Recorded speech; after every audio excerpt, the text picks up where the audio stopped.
English experience. Excuse me? Is this seat taken? Is it okay if I sit here? Of course. Please sit down. There is plenty of room. Thank you. This park is so beautiful. I love this spot by the water. Oh, sorry. My book just slid right off the bench. I'm really sorry about that.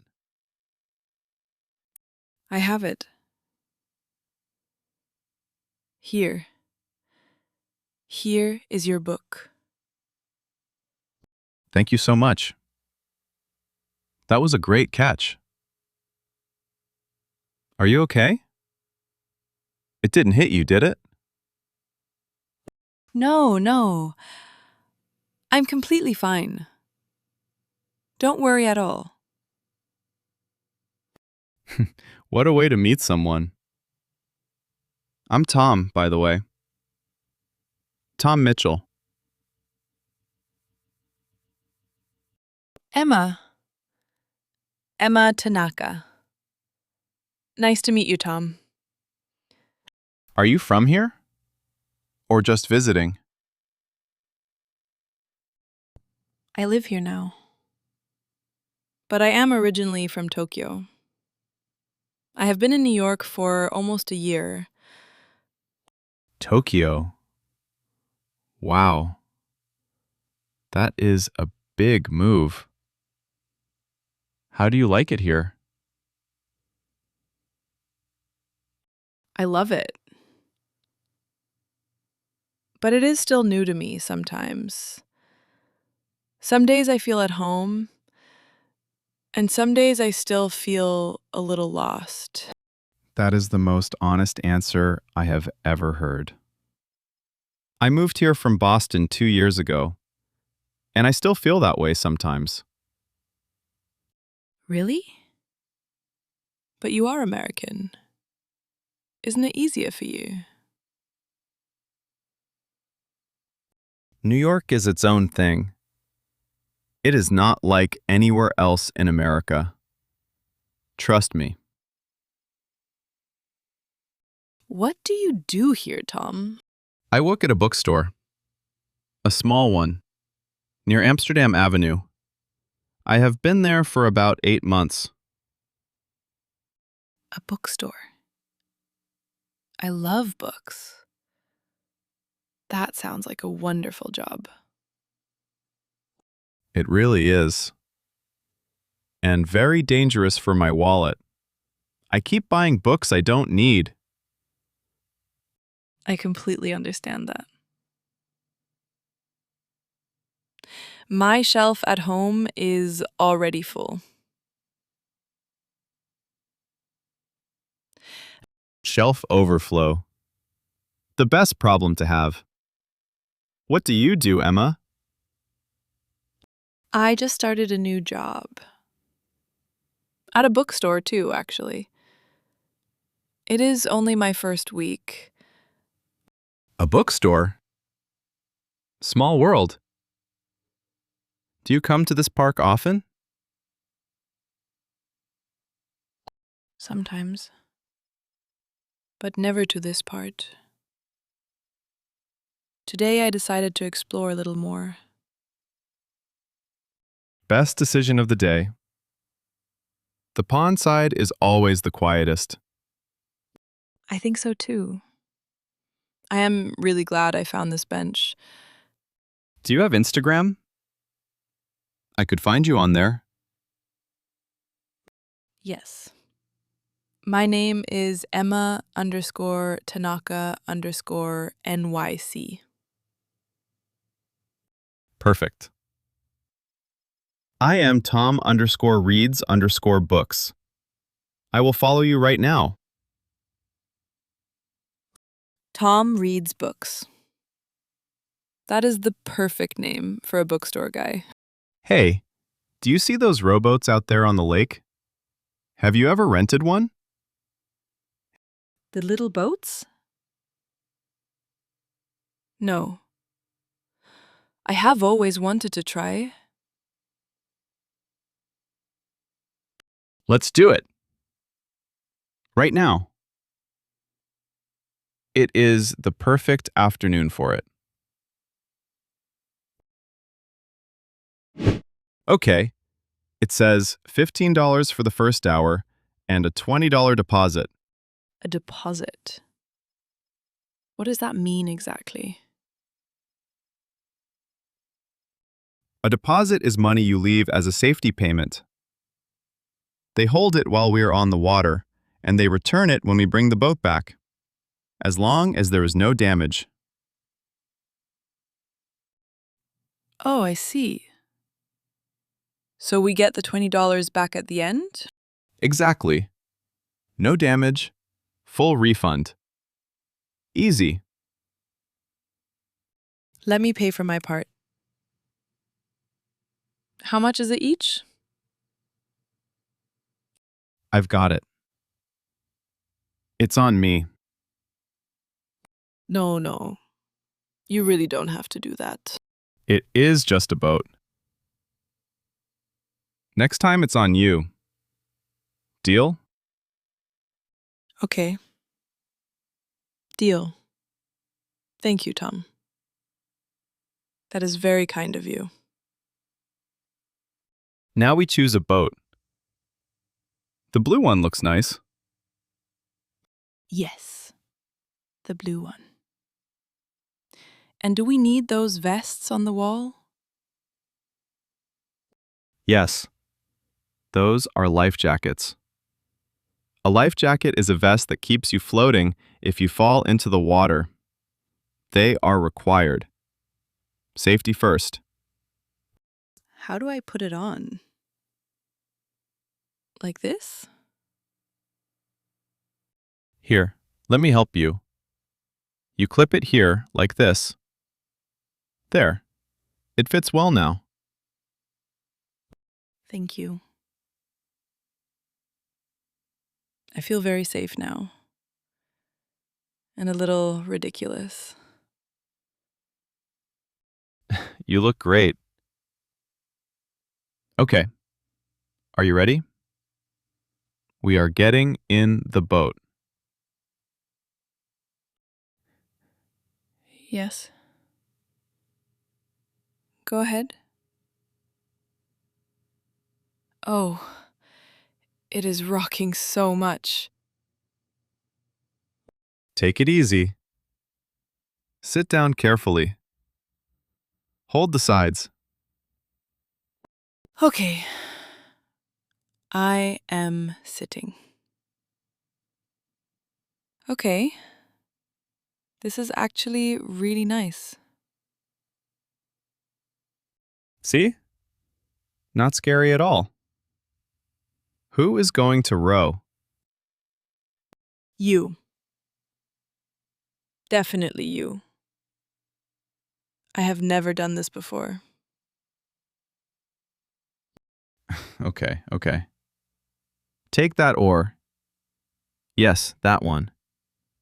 We can row together. Like this? Which way? Row forward. Yes, just like that. You are doing well. This is so much fun. Look at the water. It is so peaceful out here. This is my favorite thing to do on a Saturday afternoon. I never get tired of it. You can see the whole skyline from here. The buildings above the trees. It is beautiful. New York from the water. Nothing like it. Are you hungry? We could get ice cream after this. Yes, I love ice cream. That sounds perfect. What is your favorite flavor? Chocolate. Always chocolate. I cannot resist it. Chocolate. Of course. I had a feeling.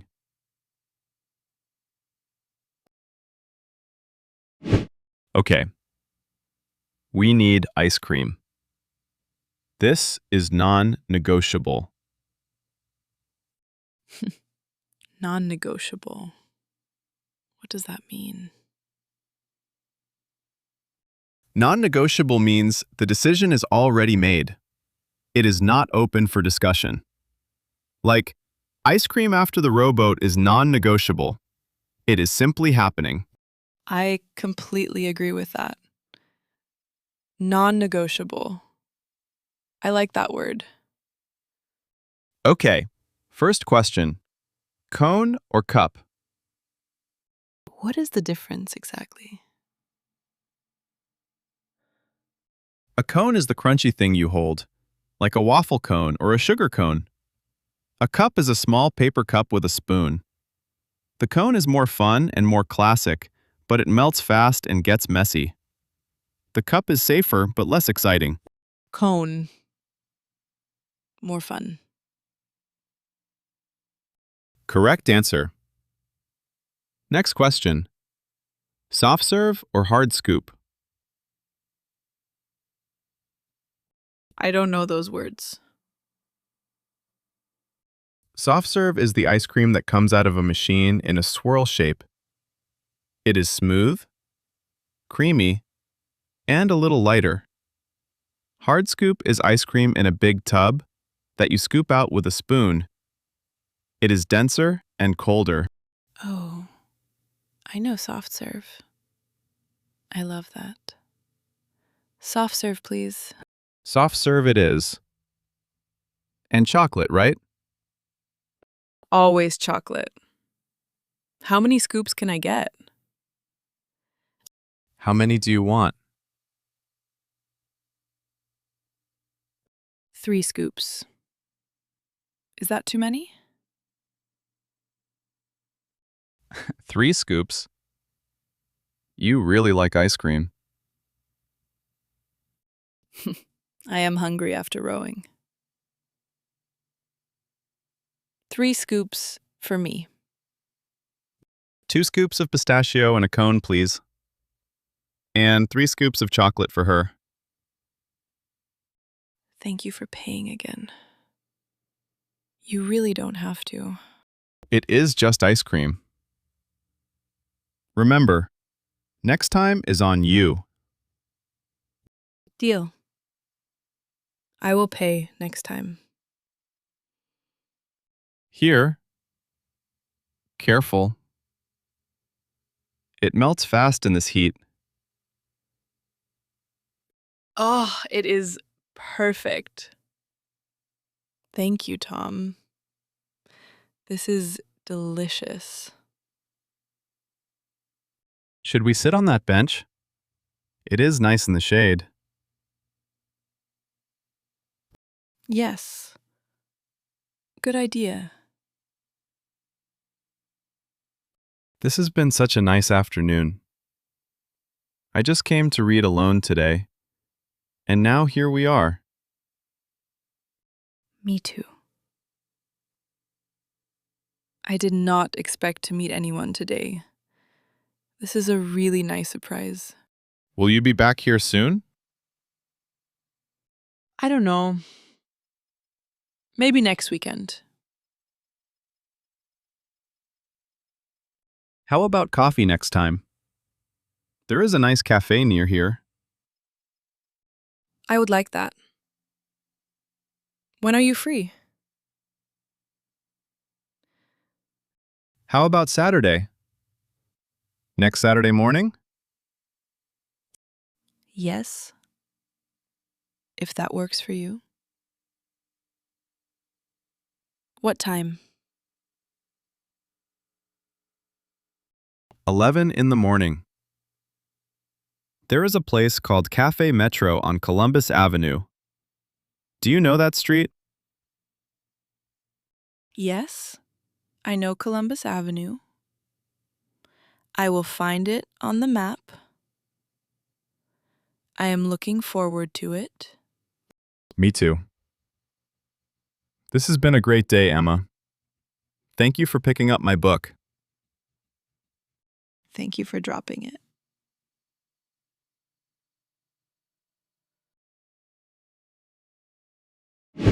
Good morning.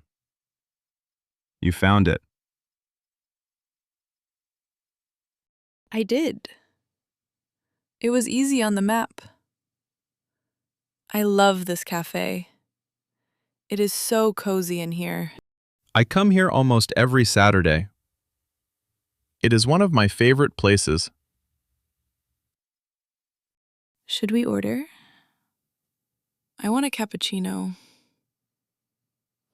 I'll have a latte. And a blueberry muffin? Yes, a blueberry muffin looks perfect. I'll go order at the counter. You don't have to. We made a deal. Next time is on me. Remember? You're right. Okay. Thank you, Emma. Be right back. How was your week? Did your new job go okay? It went really well. The people are so kind, and I get to talk about books all day. That is the best thing in the world. Nothing better than talking about books all day. How was your week? Pretty good. We got a big delivery of new books at the store. I spent 2 days organizing everything. Do you have brothers or sisters?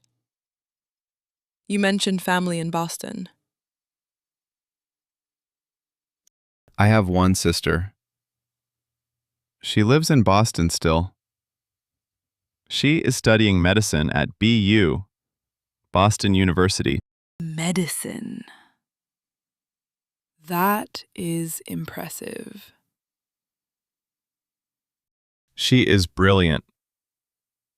She works very hard. I miss her a lot. I have a younger sister too.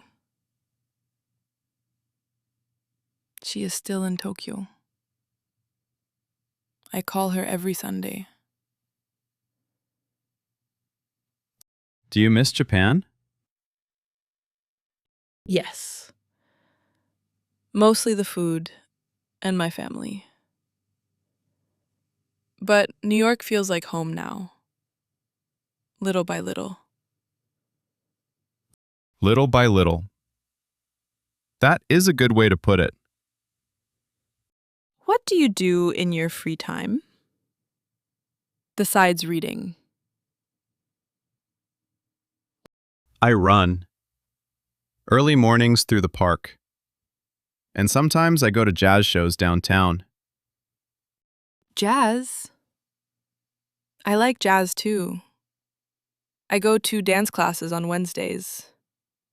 Salsa dancing. Salsa dancing? Wow. I cannot dance at all.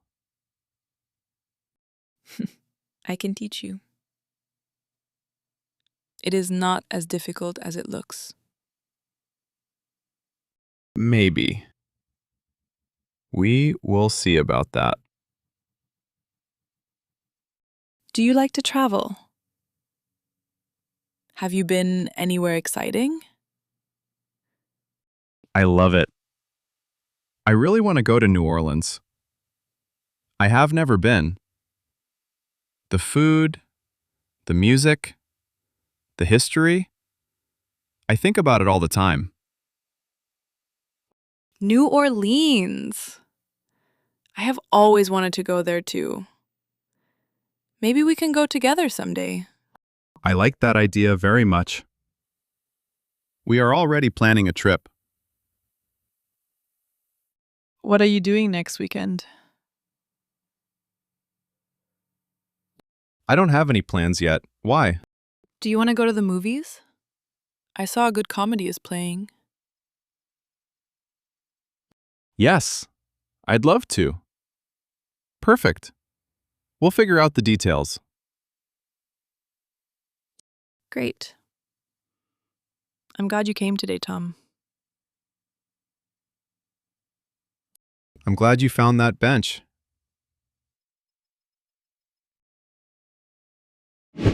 Hey, Emma. How are you today? I am great, thank you. And you? Really good. I was thinking about the movie. Are you still free Saturday night? Yes, Saturday night is perfect. What kind of film do you like? I usually like action, but I know you said comedy. I love comedies. They are fun and light. Action is okay, but I always prefer laughing. Okay, comedy it is. I have the website open right now. There is a comedy called A Perfect Mess. It looks really funny. I have heard of that one. Everyone says it is great. Okay, there are showings at 6 o'clock and 9 o'clock. Which is better for you? 6 o'clock. Not too late. 6 it is. I am buying 2 tickets right now. One moment. Wait, I want to pay for my ticket. No, I've got it. You paid for the cafe. This one is on me. You are too kind, Tom. Done. Tickets are bought. I'll send the confirmation to your email right now. I will check.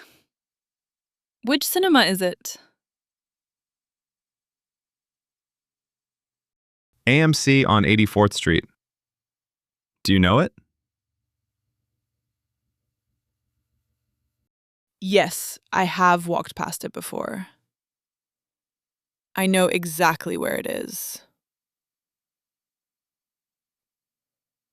Great. Should we get popcorn? Yes, of course. A movie without popcorn is not a movie. Exactly. I want a large popcorn. And a Coke. Perfect. I will get the same. It is going to be a great evening. And after the movie, maybe we can talk more about New Orleans. Yes, we should really start planning that trip. So I will see you Saturday at the cinema. Yes, in front of the theater at 5:45. Perfect. I am really looking forward to it. Have a good week, Emma. You too, Tom. See you Saturday.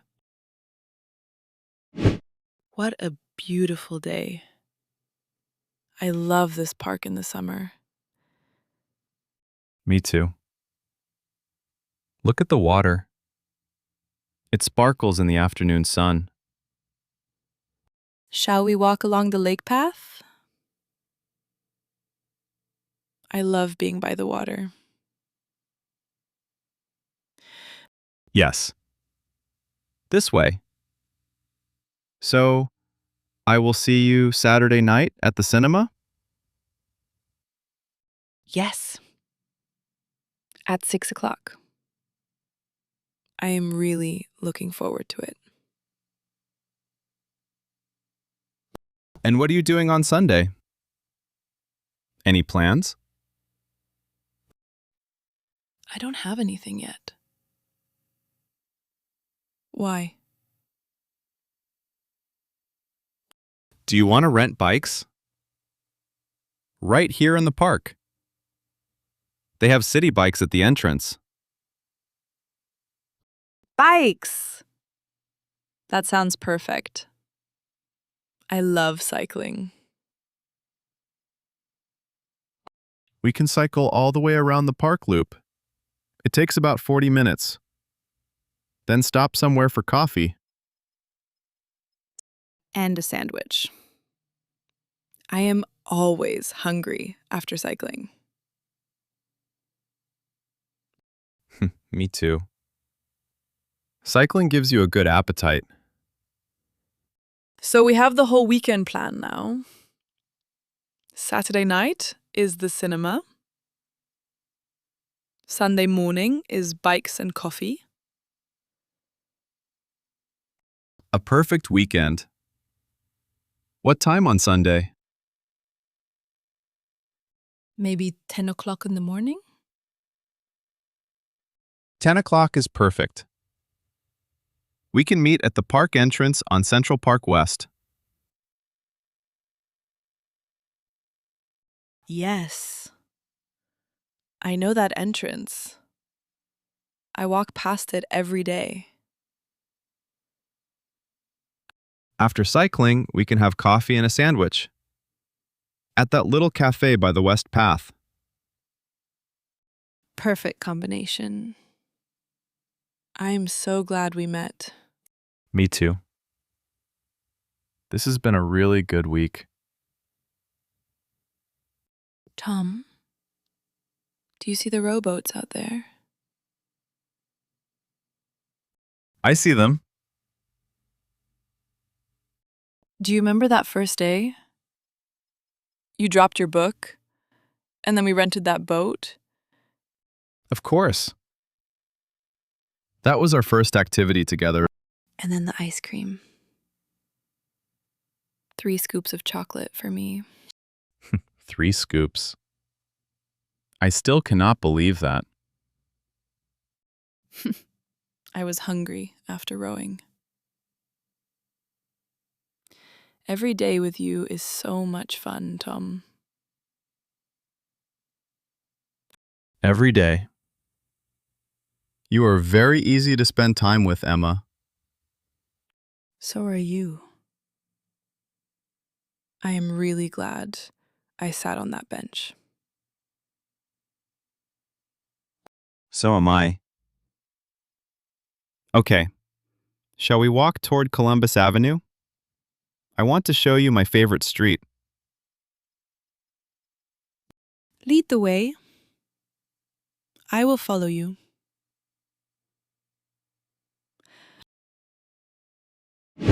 Good morning. Ready to cycle? Good morning. Yes, I am so ready. Which bike do you want? The green one looks good. You take the blue one. How do we pay? I do not see a card slot here. We use the app on the phone. Or we can tap a card on the terminal. I'll use the app. How much does it cost? About $4 for 30 minutes. Should we take an hour? Yes, an hour is perfect. And this time I pay. We agreed. You remembered. Okay. Go ahead. Okay. Done. Now we each get a code to unlock a bike. Your code is 4412. Okay. Entering it now. Yes, it works. My bike is unlocked. And my code is 3-5. One moment. Yes, mine is unlocked too. Perfect. Okay. Are you ready? Which way should we go? You decide. You know the park better than me. We'll cycle all the way around the loop first. It is a nice round. Then, along the water path. I love cycling by the water. Let's go. Can you keep up? Keep up. I cycle faster than you. Is that so? Do you want to race? Yes. First to the fountain wins. Okay. On 3. 1, 2, 3. I win! I am first! You are fast. I am very impressed.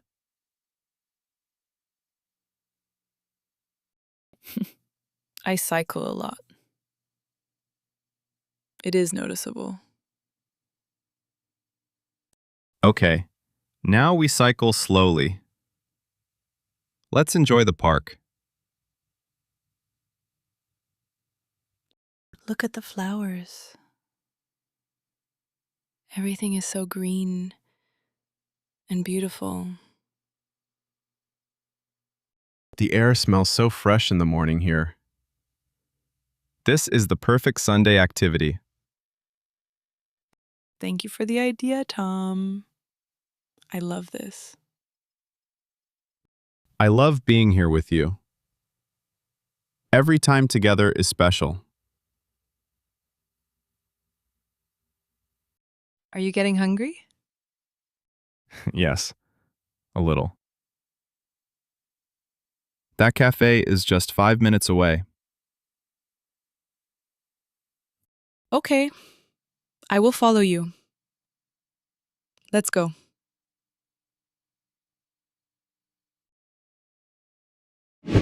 Welcome. Come in. Make yourself at home. Thank you. Wow, your apartment is so cozy. I love how you have it decorated. Thank you. I have been adding little things slowly. Take your shoes off here. You have so many books. Look at that shelf. I told you my shelf was full. I keep buying more anyway. I feel right at home already. What are we cooking? I thought we could make pasta and a salad. Simple, but good. Perfect. I love pasta. I can cook the pasta. Where are your pots? In the cabinet under the sink. The big one is on the left. Okay, I found it. How much pasta should I use? Maybe 300 grams? Is that enough for 2 people? That is perfect. I'll fill the pot with water now. Don't forget to salt the water. The pasta always needs salt. I remember. Thank you. What do we need for the salad? I have tomatoes, cucumber, lettuce, and olives. Can you cut the tomato? Of course. Where is a knife? In the drawer there, the sharp one on the right. Small pieces or big pieces? Small. Not too big. Thank you. Does your family cook together a lot back in Tokyo? Yes. My mother is always teaching me new recipes. She is a wonderful cook. And your father? My father cannot cook at all. He always says he is trying to learn, but he has been trying for 20 years. 20 years of trying. Impressive dedication. What about your family? My dad actually cooks everything at home. He loves it. I learned a lot from him. Really? That is wonderful. I am not that good yet, but I can make pasta. The pasta is boiling now. It will be ready in 10 minutes. It smells wonderful already. Now, I need my colander to drain the pasta. Do you know that word? Colander? No. What is that? A colander is a bowl with small holes in it. You pour the pasta and water through it, and the water drains out while the pasta stays inside. Oh, got it. I always forget the word for that. It is by the sink on the left. Can you grab it for me? Here, all set. Should we eat in the living room? It is cozier in there. Yes. Much cozier. Can you set the table? Plates are in the cabinet above the sink. How many do we need? 2 plates and 2 glasses? Yes. 2 of everything. Forks are in the drawer below. Got it. I'll set everything up. Thank you. You are a great help. The food smells fantastic. I am already very hungry. Okay. Everything is ready. Come. Let's eat. This looks incredible. We make a really good team in the kitchen. We really do. Enjoy, Tom.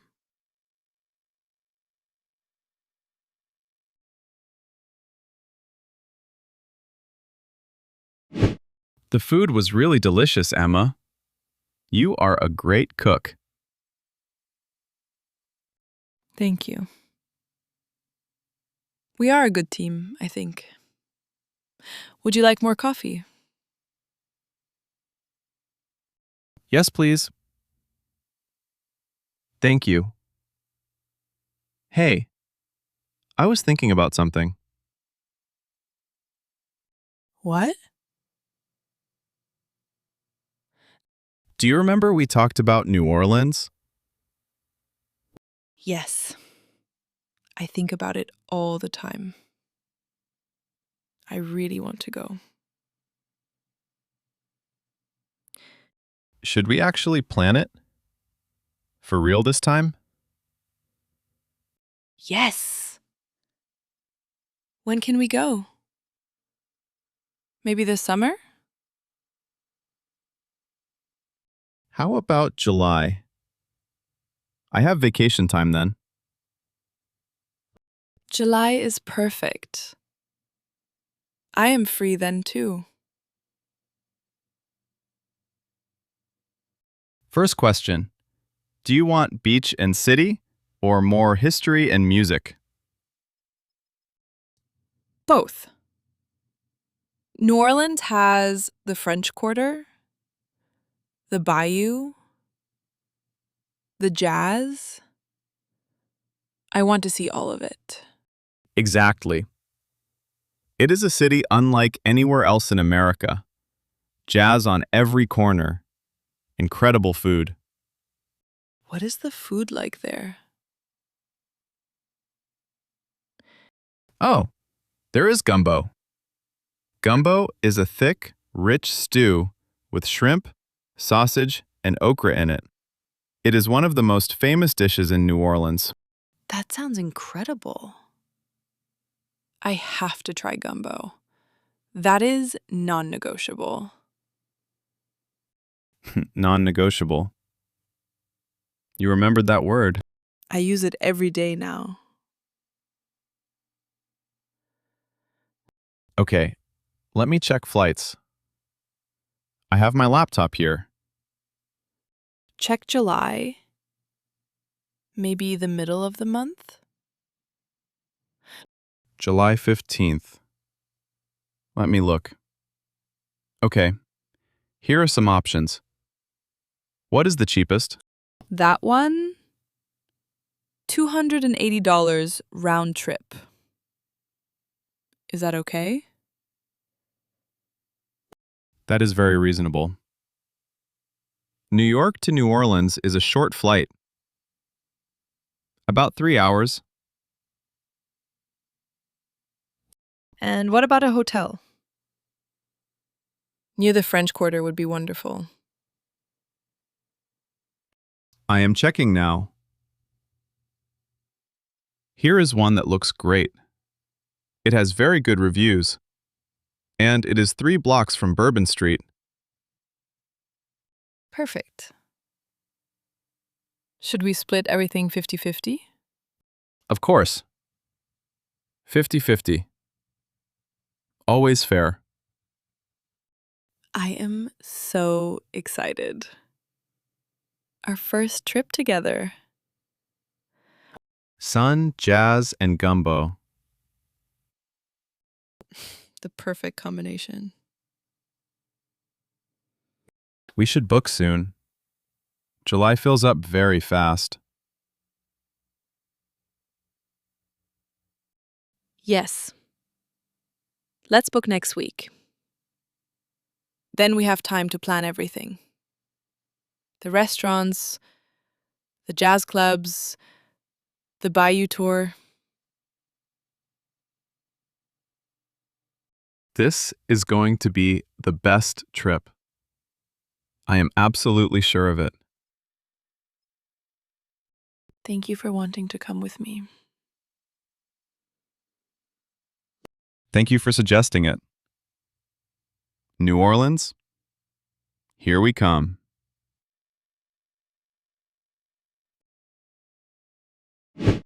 Here we are. Penn Station. Which track is your train?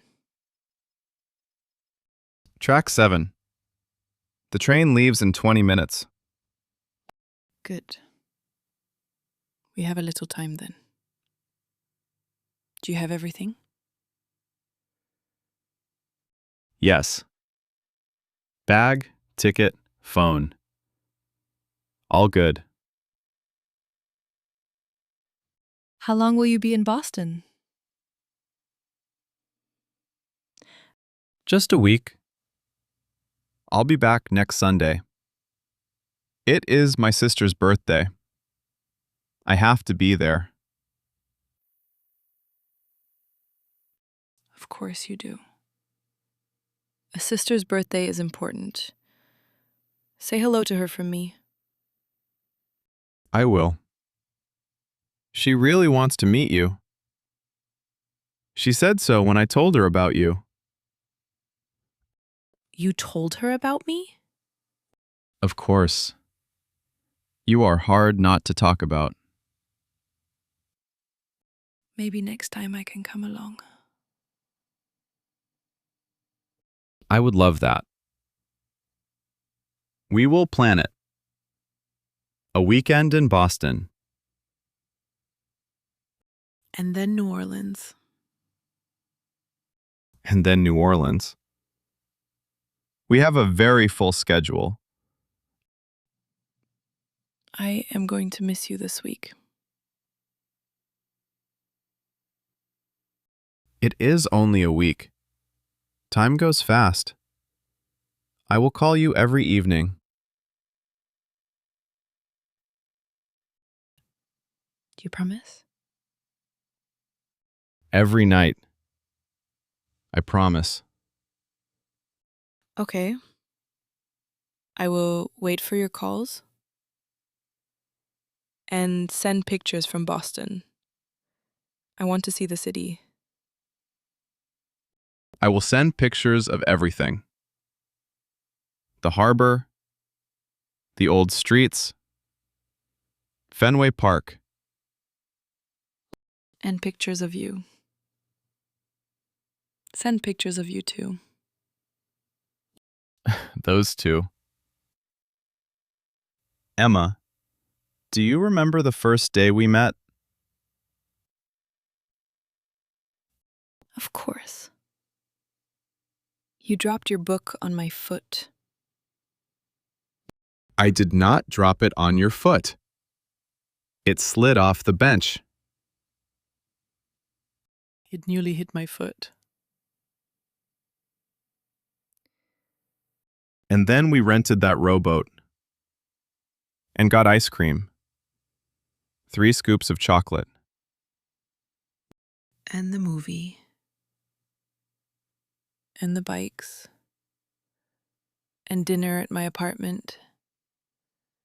We have done so many nice things together.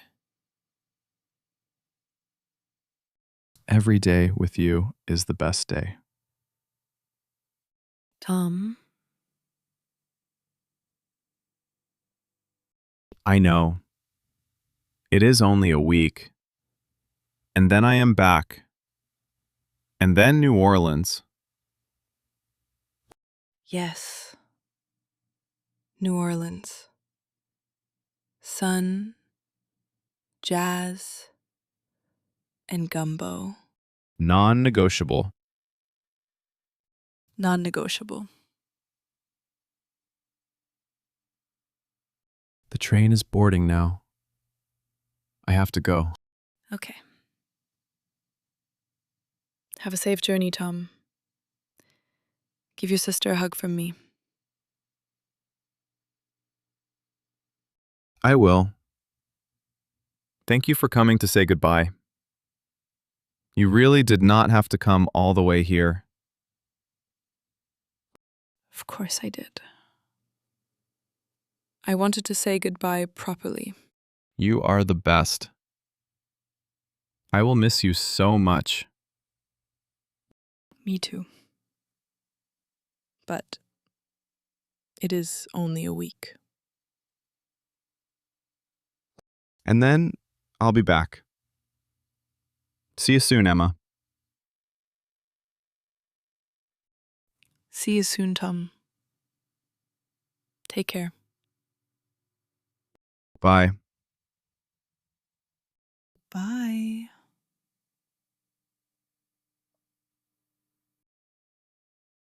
Daily English Experience. Tom, where are you now? It is getting so late. I am still at the bus stop in Philadelphia. I am waiting for the bus home. It has not come yet. No. Still waiting? But you called me an hour ago. What is happening? The bus is late. It is already 10 minutes late, maybe more. And it is raining so hard here. Oh no. Is it raining there too? Here it is pouring. Pouring means raining very, very hard. Yes, it is pouring here as well. I am standing under a little roof, but my jacket is already wet. Poor you. Are you very cold? You sound cold. I am a little cold. Yes. My hands are freezing. Freezing means very, very cold. I wish I could bring you a warm coat right now. Please be careful. Thank you. Do not worry too much. The bus will come soon. I hope. Thank. How long is the trip from Philadelphia to the city? Usually about 2 hours by bus. But in this rain, it could be slower. Rain always makes the traffic slow. 2 hours. And it is already evening. You will be so tired. I will be fine. I will sleep on the bus. And then I will be home with you. I am keeping dinner warm for you. Hot soup. Just come home safe. You are so kind. Hot soup sounds perfect right now. Wait, What?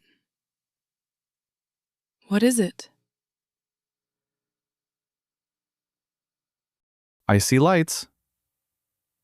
I think a bus is coming. Yes, finally, a bus is coming down the street. Oh, thank goodness. Get on quickly. Get out of the rain. I am getting on now. I will call you back in a minute, okay? Huh. Okay. Call me back. I will be right here waiting.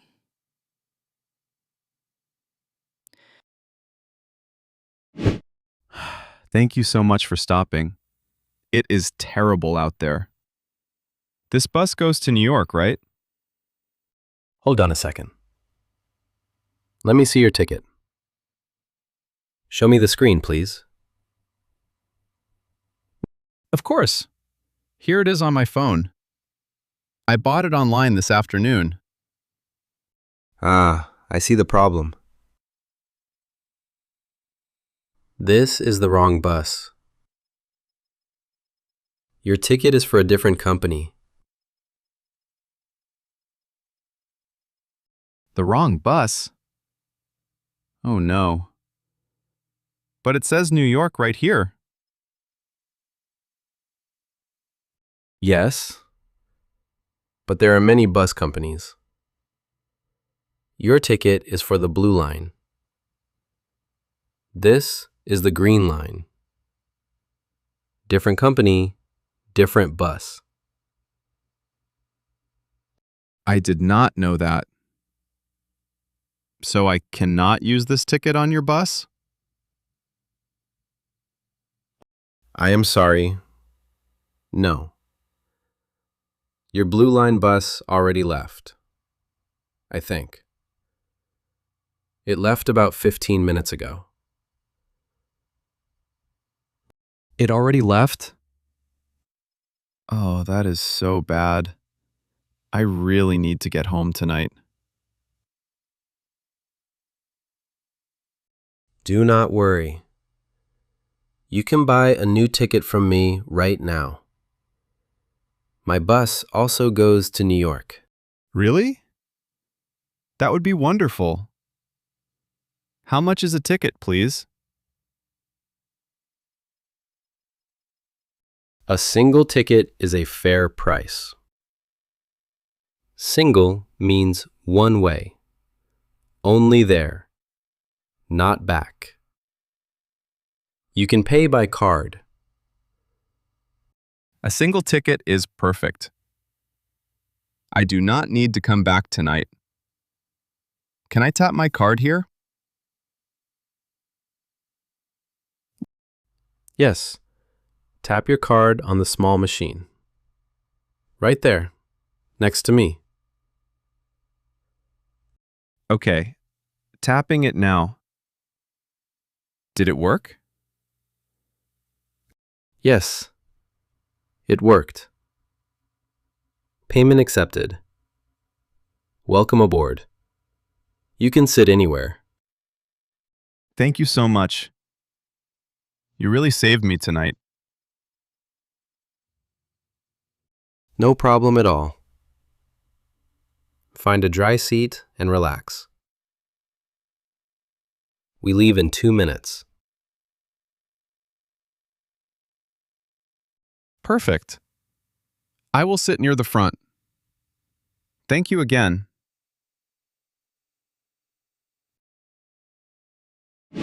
Tom, you called back. Are you on the bus now? Are you warm? Yes, I made it onto the right bus this time. I am sitting down and getting warm. I am so happy. So, you are on your way home, finally? Well, we were on our way. But something just happened. Something happened? What? Tell me. The bus stopped. In the middle of the road. I think the bus broke down. Broke down. What does that mean exactly? It broke down means the bus stopped working. The engine will not start, so the bus cannot move now. Oh no. So you are just stuck on the road in the rain? Yes, for now. The driver is outside looking at the engine. He is trying to fix it. How long will it take? Does anyone know? I have no idea. Maybe a few minutes. Maybe much longer. Nobody knows yet.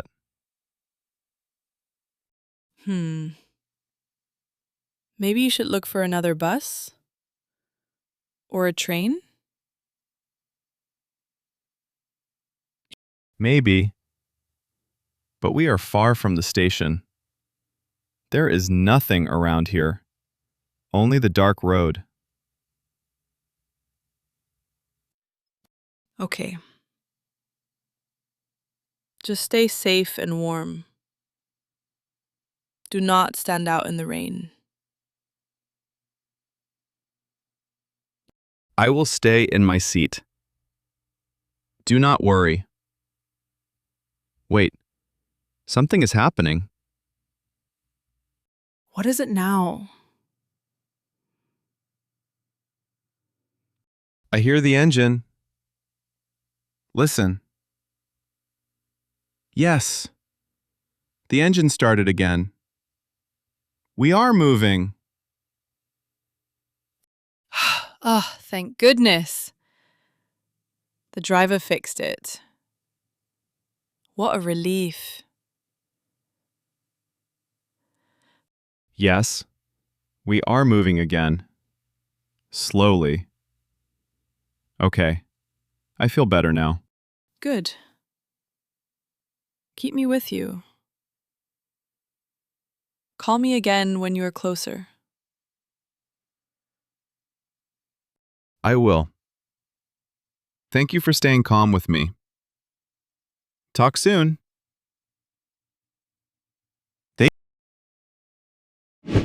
Well, we are moving, but very slowly now. Look at all these cars.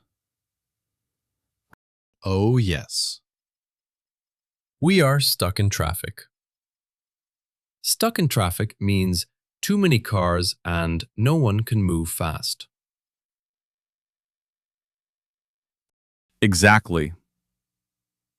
First the wrong bus, then a breakdown, and now traffic. What a day to travel. It is one of those days. But in heavy rain, this always happens.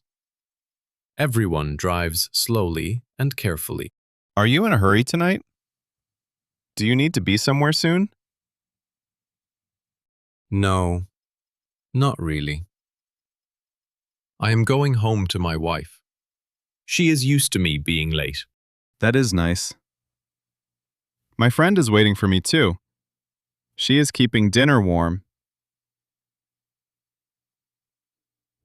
Ah, that is lovely. Then you have a good reason to get home.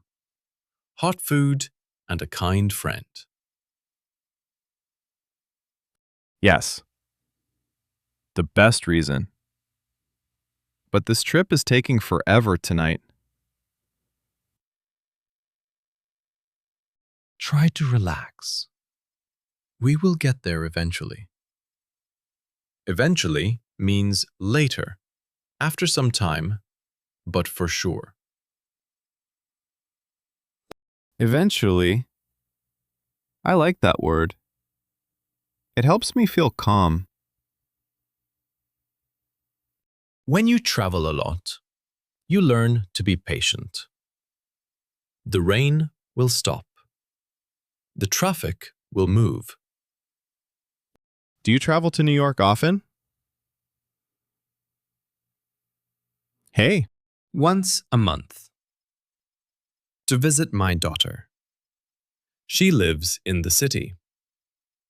I always take this bus. that is a nice trip to make every month. Family is important. It is the most important thing. That is why a little rain does not bother me. You know, talking with you makes the time go faster.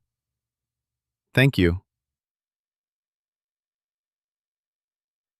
The same for me. A good talk is the best way to wait. Look, the cars are moving a little more now. A. Yes, we are picking up speed.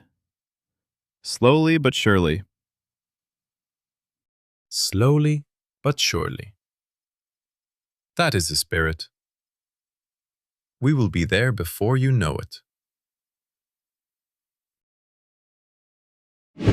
Emma, I have to tell you something. I am going to be late. Much later than I said. It is okay. Really. I already know it is a hard night for you. I feel terrible. We planned to eat dinner together at 8. Now it will be much later. Do not feel terrible. It is not your fault. The rain and the bus are the problem, not you. But you cooked. And you are waiting. And I am still on this slow bus. Tom, listen to me. The food can wait. I can wait. I just want you home safe. You are too good to me. I am sorry for the bad timing. Stop saying sorry. These things happen to everyone. Buses break down. Rain comes. Thank you for understanding. Many people would be angry. Why would I be angry? You did nothing wrong. I am just glad to hear your voice. Is the soup still okay? I do not want it to be ruined. The soup is fine. I am keeping it warm on low heat. On low heat means a small, gentle flame. Oh, good. I have been dreaming about that soup for 2 hours. Then you have a good reason to hurry home. Hot soup is waiting. The best reason of all. How are you feeling? Are you tired of waiting? A little. But it is a nice kind of waiting. I am waiting for someone I care about. That means so much to me. Really. Now relax. Close your eyes for a while. I will be here when you arrive. See? Okay. I will rest a little. I will call you when I reach the station. Perfect. Just get home safe. That is all I want.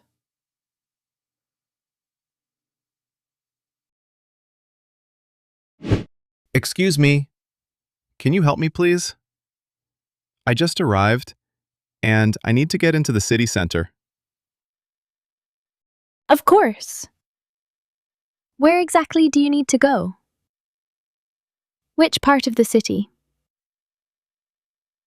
Hout? The Upper West Side.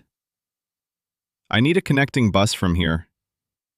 Connecting means a second bus to finish my trip. Ah, I understand. You need the city bus now, not the long-distance bus. Let me check the times for you. Thank you. Is there one soon? It is already very late. Let me see the board. Yes. There is a bus to your area. But it is the last one tonight. The last one? Oh no. When does it leave? In about 7 minutes. From platform 4. You still have time, but you must hurry. 7 minutes. Where is platform 4? Which way do I go? Go straight down this hall, then turn right at the end. Platform 4 is right there. You cannot miss it. Straight? Then right at the end, platform 4. Did I understand correctly? Yes, exactly right. Straight, then right. Look for the big number 4 sign. Thank you so much. One more question. Do I need a new ticket for this bus? Yes, but you can buy it from the driver. You can tap your card when you get on. Perfect. Tap my card on the bus. That is easy. Now go quickly. You do not want to miss the last bus. Run if you have to. I will run. Thank you for your help. You are very kind. You are welcome. Hurry now. Have a safe trip home. Thank you. Platform 4, here I come.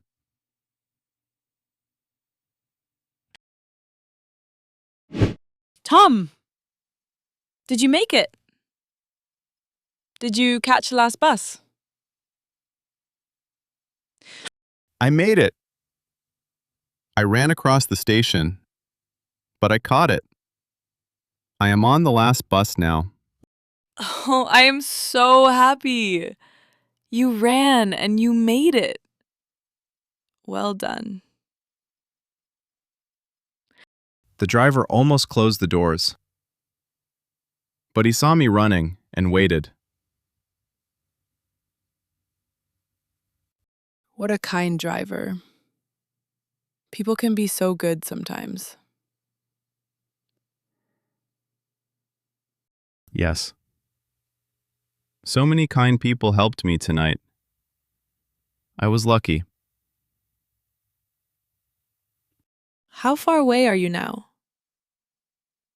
Are you close? Very close. Only 2 more stops. I can see our neighborhood already. 2 more stops. That is so close now. I cannot wait to see you. Me too. And look, the rain is almost stopping. It is just a light drizzle now. A drizzle. That is a soft, pretty word. A drizzle is very light rain, not heavy rain. Yes, just a soft drizzle. The big storm is over. What a night. It really was a long night. The wrong bus, the breakdown, the traffic. And the running. Do not forget the running. I am so tired. You must be exhausted.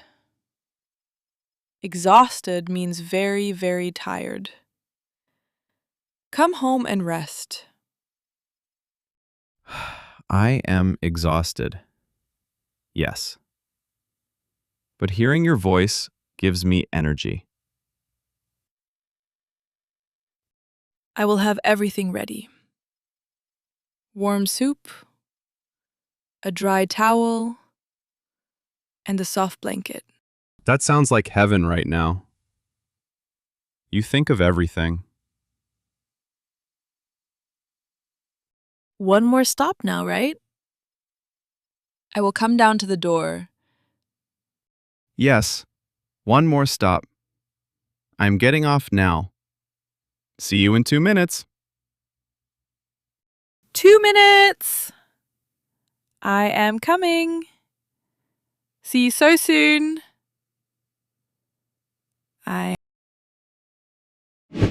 Tom, look at you. You are soaking wet again. Come in, come in. Carlos. Hello. What a night. You would not believe my trip home. Let me hold the door for you. Come out of that rain. You look exhausted. Thank you. I am exhausted. My bus broke down on the way from Philadelphia. Oh no. On a night like this, in all this rain, that is bad luck. Very bad luck. First the wrong bus, then the breakdown, then traffic. Everything went wrong. But you made it home. That is what matters. You are here now, safe and sound. Safe and sound. Yes, that is exactly how I feel. Tired, but safe and sound. Long trips in the rain are always hard, but a warm home is the best reward. Is Emma upstairs? I told her I was almost here. Oh, yes. She came down twice already to look for you. She is waiting for you. She came down to look for me? That is so sweet. She was worried all evening. She kept asking if your bus had arrived. I am very lucky to have a friend like her. You are. Now go on up. Do not keep her waiting any longer. Thank you, Carlos, for the warm welcome and for holding the door. And Any time, my friend. Get warm and dry now. Good night. good night, Carlos. Thank you again. I am finally home.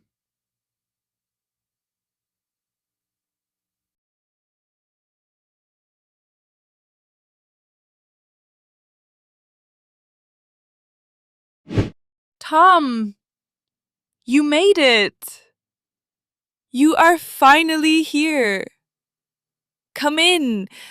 Come in. I made it.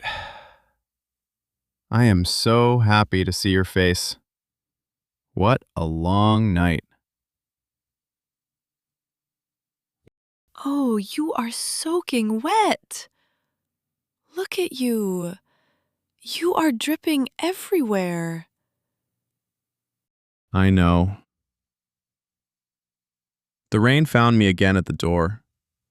I am sorry for the puddle. Do not worry about the floor. Come inside. Take off that wet jacket right now. Okay. My jacket is so heavy with water. That feels much better. Here, take this towel. Dry your hair before you catch a cold. Thank you. A dry towel. This is the best thing I have felt all night. You are shivering. Your hands are like ice. Come sit by the warm lamp. It is so warm and cozy in here. Outside was so cold and dark. Give me your jacket.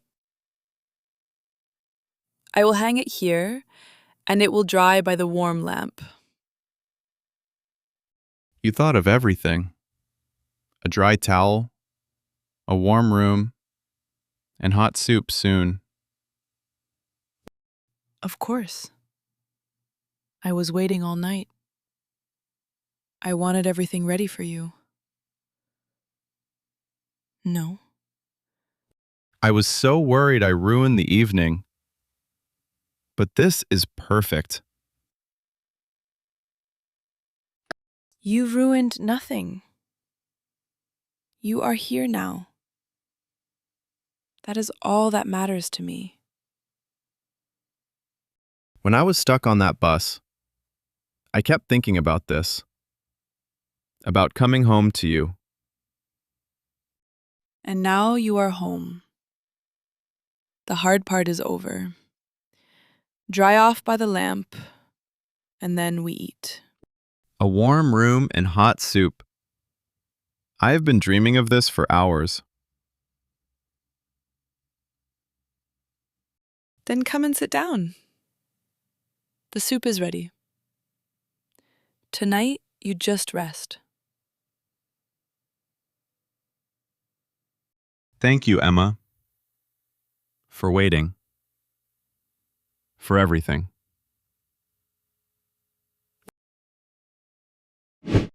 There. Now you look warm and dry.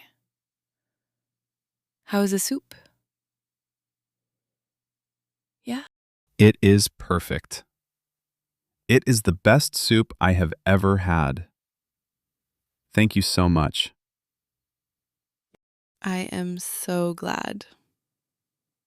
You waited all night for it. You deserve it.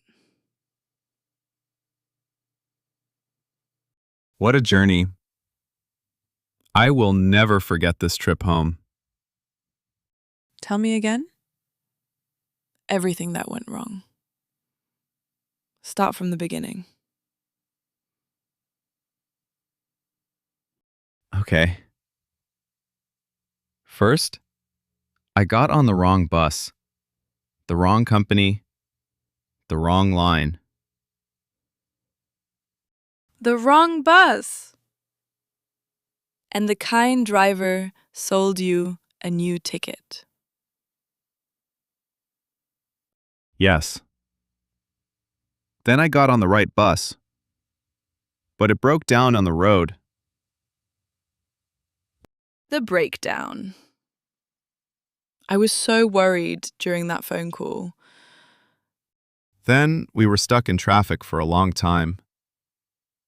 But I met a kind old man, Walter. Walter? He sounds lovely.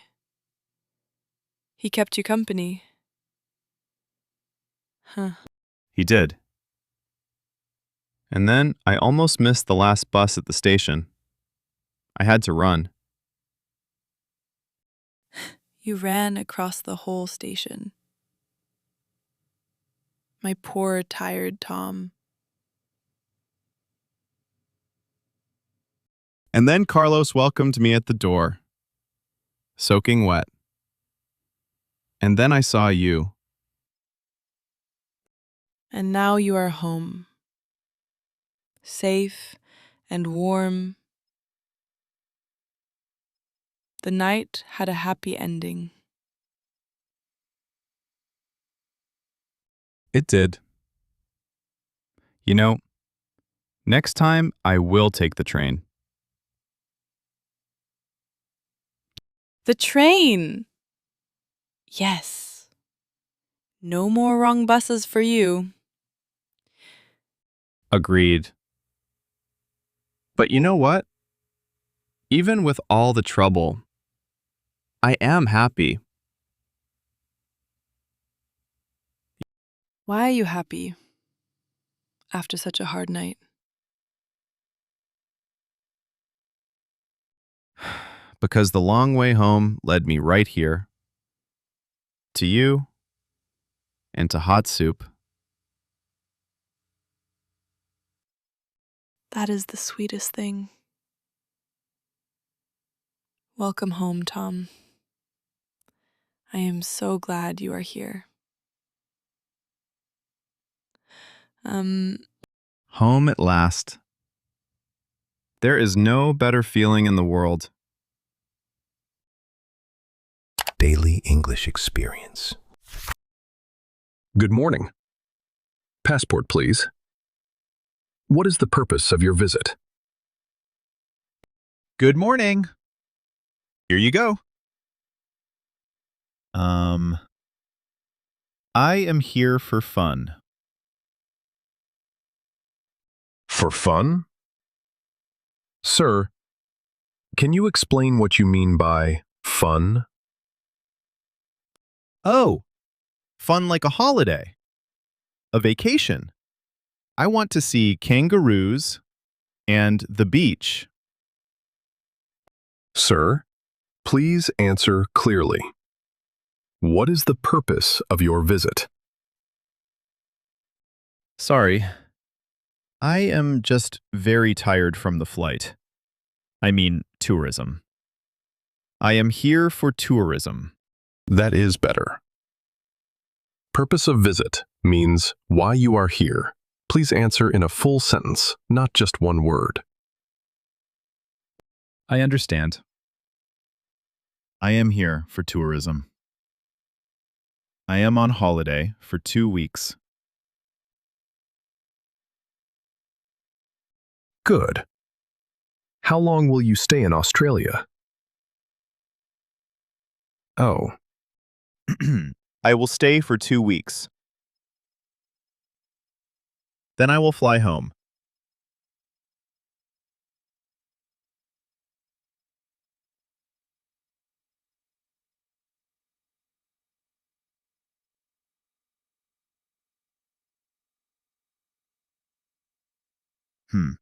and where will you stay? I have a hotel near the harbor. The booking is here on my phone. I can show you. No. Do you have a return ticket? A ticket to go home? Yes. My return flight is in 2 weeks. It is all on my phone. That is all I need. Clear answers. Full sentences. That makes it easy. Thank you. I am sorry about the fun answer. No worries. It happens. Welcome to Australia. Enjoy your stay. Thank you so much. I will. Have a good day.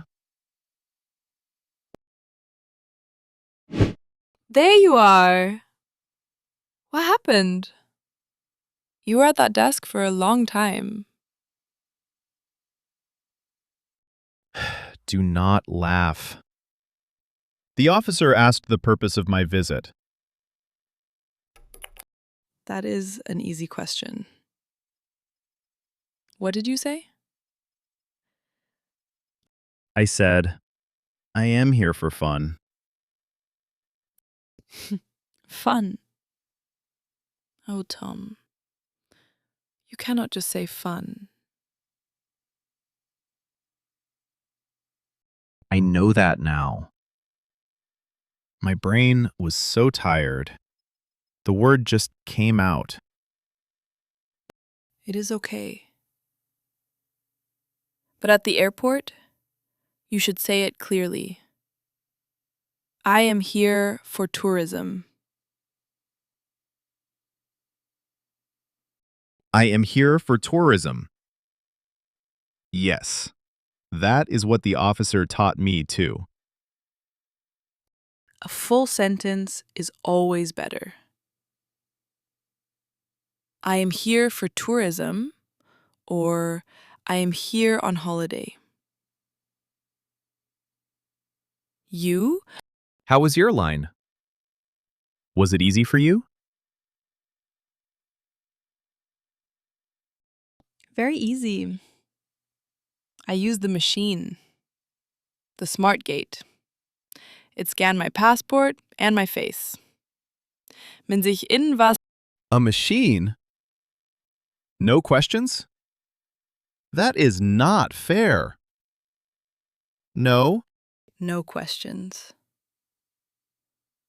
No talking about kangaroos. Okay. Next time, I will be ready. I am here for tourism. Oh, Perfect. Say it 3 times in your head before the desk. Then it is automatic. good idea. You are a better teacher than the officer. Come on. Let's find our bags. The sign says baggage reclaim this way. Lead the way. I am following the expert.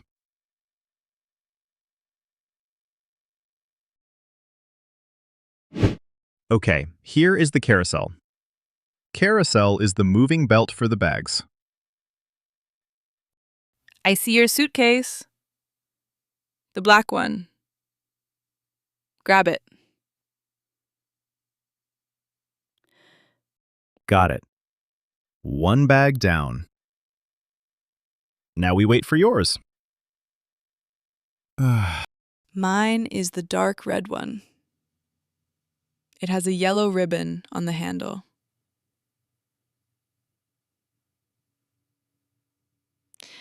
A yellow ribbon. Smart. That makes it easy to see. Yes.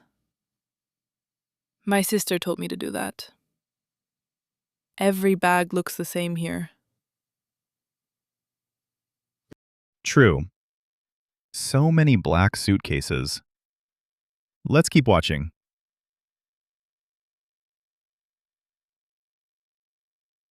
Shit. The belt is getting empty. Where is my bag?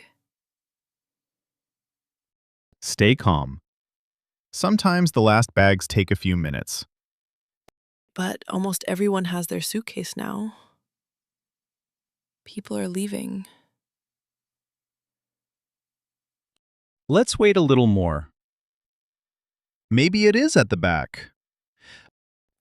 The belt is stopping. Tom? My bag is not here. Okay. Do not panic. This happens sometimes. It is called delayed baggage. Delayed baggage? What does that mean exactly? It means your bag is just late. Maybe it is still on the plane or on the next flight. It is usually not lost. So what do we do now? We go to the baggage office. We tell them, and they help us find it.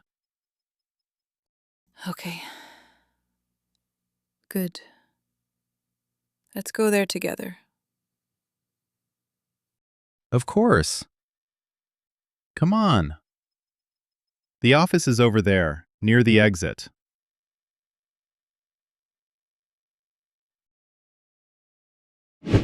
Hello. My friend's suitcase did not arrive. It was not on the carousel. Oh, no worries. We can sort that out. Do you have the baggage tag? Yes. Here it is. It was stuck on her boarding pass. Perfect. This tag has a number. We use it to track the bag in the system. So you can see where it is right now? Let me check. One moment. Yes, I can see it. Good news. Oh, good. Where is it? It is still in Singapore. It missed the connection. It will come on the next flight tonight. So it is not lost. Just late. Exactly. Just delayed. We will deliver it to your hotel tomorrow morning. You deliver it to the hotel?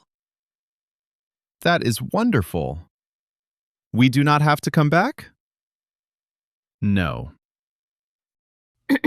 No, you do not. Just fill in this form with your hotel name and address. Okay. The hotel name, the address, and a phone number. Done. Lovely. And here is your copy. Keep this paper, just in case. Thank you. My friend will be so relieved. She was very worried. That is normal. But tell her not to worry. This happens every day. The bag always comes. That is good to hear.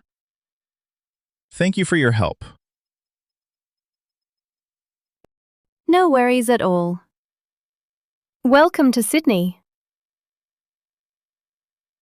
Enjoy your holiday.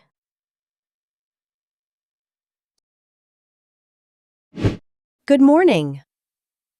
Welcome to Australia. Do you have anything to declare? Good morning. To declare? I am not sure. What does that mean? To declare means to tell us if you are carrying certain things.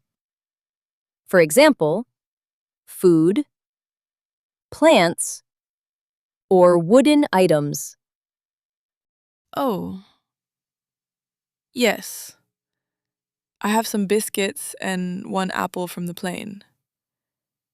Is that a problem?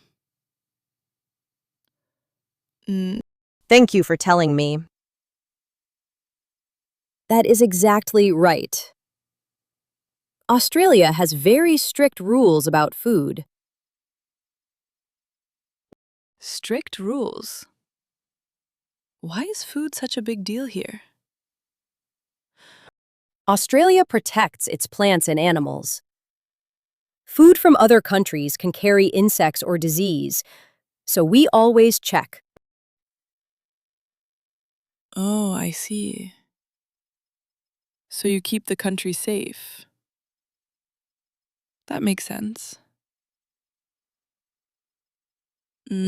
Exactly. The biscuits are fine. They are sealed and packaged. You can keep those. No, And the apple? I am sorry, but the fresh apple cannot come in. Fresh fruit is not allowed. I will take it. Oh, that is okay. I understand. Please take it. Thank you. And remember this, declaring is never a problem. Not declaring is the problem. Declaring is never a problem. Not declaring is the problem. I will remember that. Yes. If you hide food and we find it, you can get in big trouble. So always be honest, like you were today. Thank you. I am glad I told you. I was a little nervous.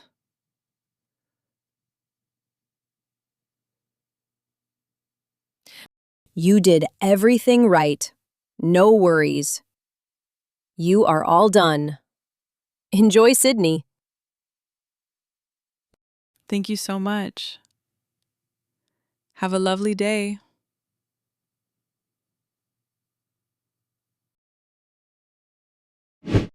We made it! We are really in Australia.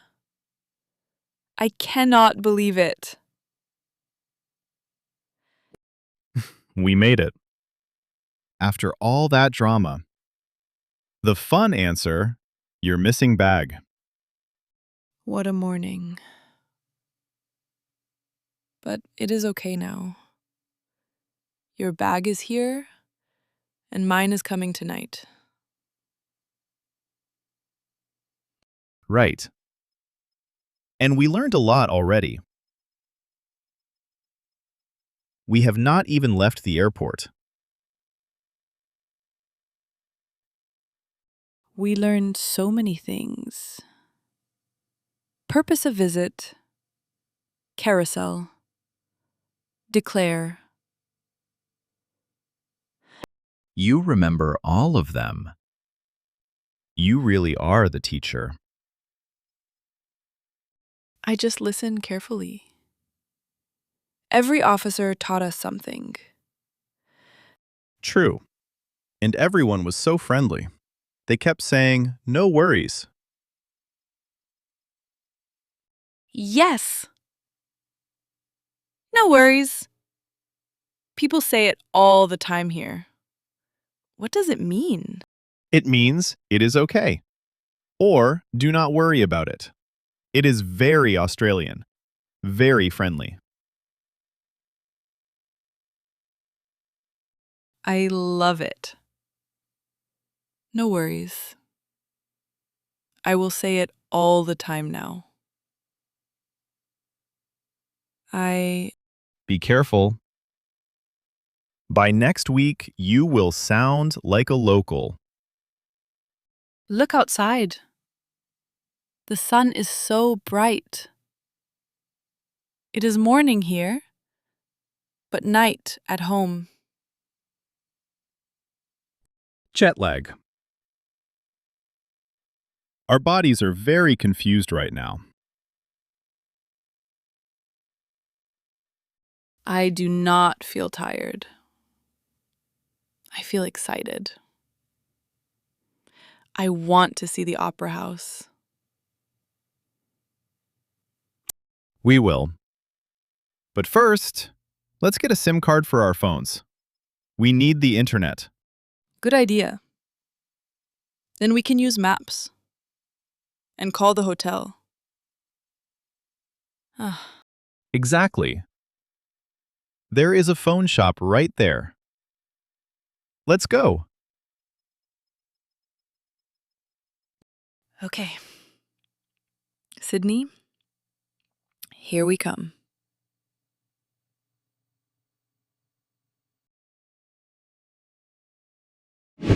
Hi there. We just arrived. We need a SIM card with data. No worries. You came to the right place. How long are you staying? 2 weeks. We need maps, messages, and a little video calling. Easy. This is a prepaid SIM. Prepaid means you pay first, then you use it. How much data do we get? This plan gives you plenty of data for 2 weeks. Enough for maps and calls every day. That sounds perfect. Can I use it in my American phone? Yes, if your phone is unlocked. Let me check it for you. 1 second. Okay, here is my phone. Great news! It is unlocked. I can put the SIM in for you right now. Yes, Thank you. Do I need to do anything? No. just restart the phone. Then I will help you turn the data on. Restarting now.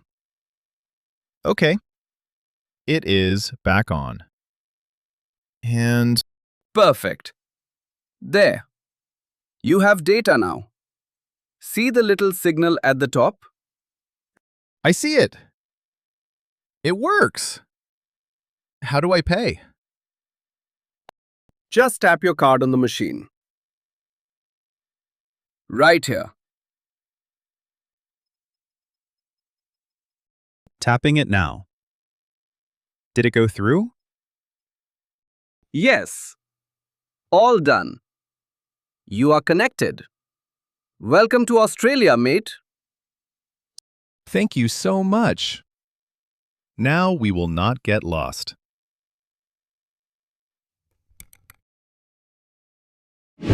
So, first time in Sydney? Where are you two from? Yes, our first time. I am from Japan, and he is from America. And Lovely. Welcome. You picked a beautiful day for it. It is so sunny. How long will it take to reach the hotel? About 25 minutes. Maybe 30 with traffic. Nice and easy. And how much will it cost? I want to be ready. I put the meter on, so you only pay the real distance. It is a fair price to the city. The meter? What is that exactly? The meter is the little screen here. It counts the distance and the price as we drive. No surprises. Oh, that is good. So the price is honest and clear. That is right. And you can pay by card at the end. No worries. Oh, what is that big bridge? It is huge. That, my friend, is the famous Sydney Harbour Bridge. Everyone loves it. It is beautiful. And is that the Opera House? The white building? That is the one. The Sydney Opera House. You must visit it while you are here. We will. It is our #1 place. What else should we see? Oh, go to Bondi Beach. Beautiful sand, big waves. You will love it. Thank you for the tips. You know this city so well. 40 years, mate. Okay, here is your hotel. Welcome to Sydney. Hello. We have a reservation. The booking is under Mitchell? Welcome. Let me find it. Mitchell. For 2 people. 2 weeks? Yes, that is us.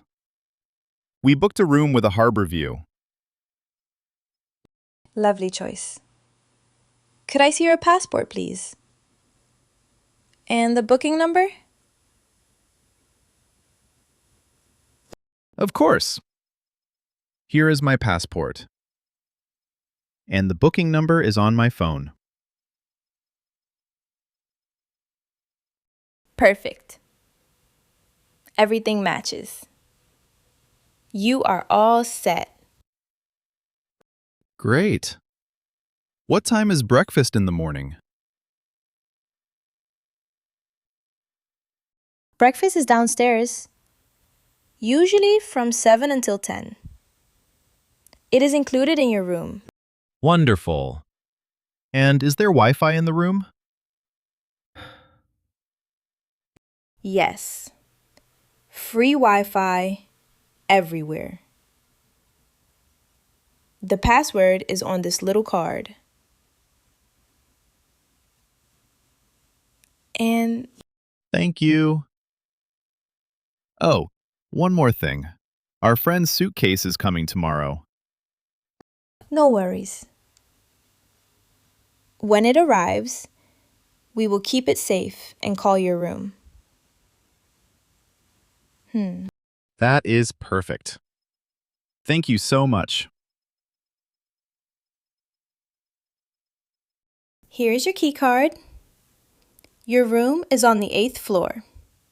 Room 804. And The 8th floor. How do I use this card? just tap it on the door and tap it in the lift to go up. Very easy. Got it. Tap for the door. Tap for the lift.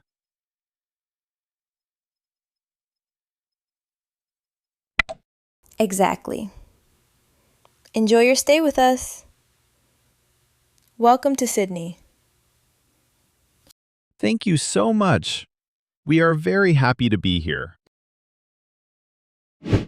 Tom, come and look. You can see the opera house from our window.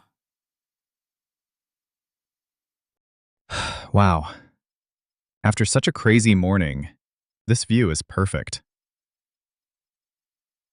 I cannot believe we are really here. This morning, we were so stressed. So stressed. I told the officer I was here for fun. Remember? How could I forget? I like kangaroos. The officer's face. And your bag went on holiday without you. All the way to Singapore. My poor suitcase. But it is coming tonight. No worries. Listen to you. No worries. You are Australian already. I learned so much today. At the airport, at customs, in the taxi. Yeah. What was your favorite new word? Declare. I will never forget it. Declaring is never a problem. Not declaring is the problem. We are both going to remember that one. So, what do we do first? The Opera House? Bondi Beach? First, let's just stand here for a minute. Let's enjoy this. You are right. We worked hard to get here. We can rest for a moment. 2 weeks in Sydney. Sun, the harbour, and good coffee. And kangaroos. Do not forget the kangaroos.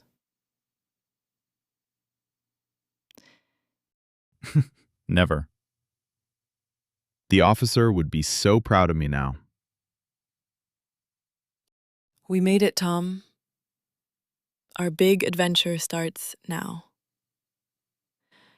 It does. Welcome to Sydney, Emma.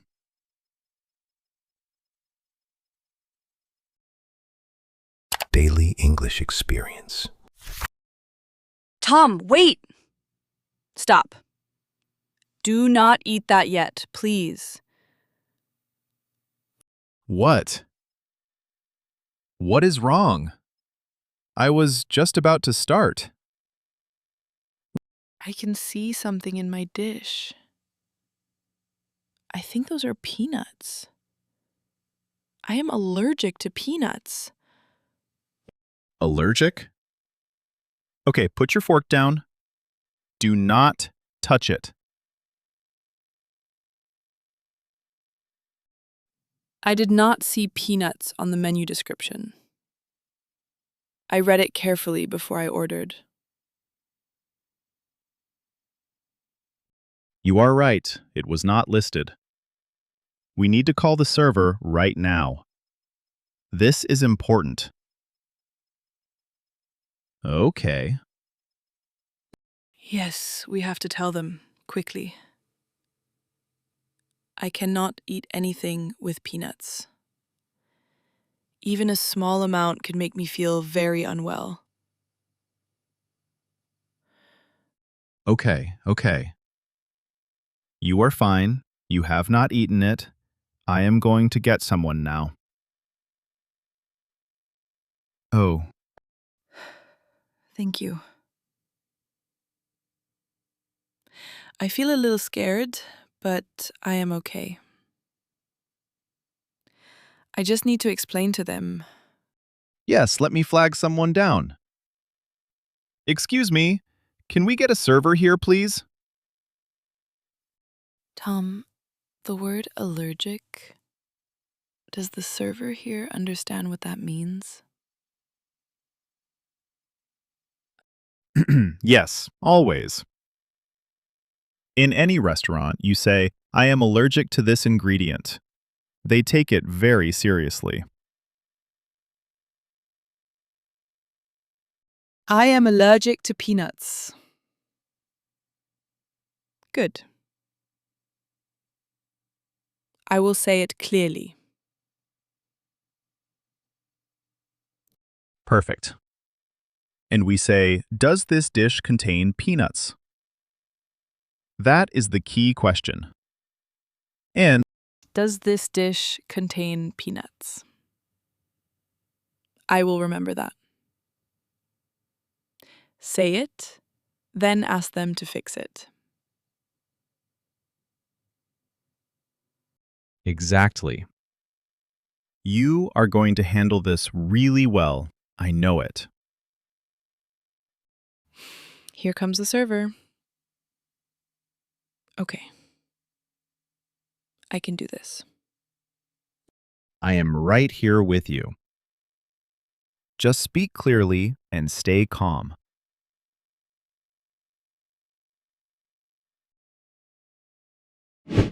Excuse me. I have a problem with my dish. I think it contains peanuts, and I am allergic to peanuts. Oh, I am so sorry to hear that. Let me check this for you right away. Are you feeling okay right now? Yes, I am fine. I did not eat it yet. I noticed before I started. Good. I am glad you stopped. So you are allergic. Allergic means your body reacts badly to this ingredient, correct? Yes, exactly. Allergic means my body cannot handle peanuts. If I eat them, I feel sick. My skin gets itchy, and I feel very uncomfortable. I completely understand. Our chef uses a peanut-based sauce in this dish. It should have been listed, and I am truly sorry it was not clear on the menu. Thank you for telling me. Can I ask, does this dish contain any other nuts? I need to know all the ingredients. That is a very good question. Contains means has inside it. I will go and ask the chef exactly which nuts are in any of the sauces.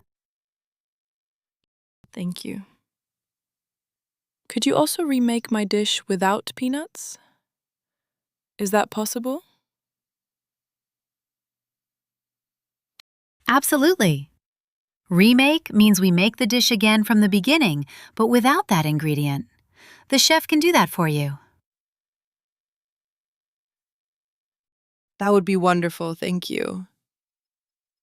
Could you remake it without any nuts at all? I would feel much safer that way. Of course. Nut-free completely. I will tell the kitchen right now, and they will use a clean pan too. A clean pan? Why does that matter? Because if a pan was used to cook peanuts before, small traces can stay on it. We call this cross-contamination, a small mix of one food into another. Oh, I understand now. Cross-contamination. Small traces from the same pan. That is really important to know. Exactly. For someone with an allergy, even a small trace can be enough to cause a reaction. So we always use a completely clean pan for allergy orders. I feel much better knowing that. Thank you for explaining everything so clearly. Of course. Your new dish will be ready in about 15 minutes. I'm very sorry for the confusion. Thank you very much. I really appreciate your help. Please just enjoy the evening. We will take good care of you.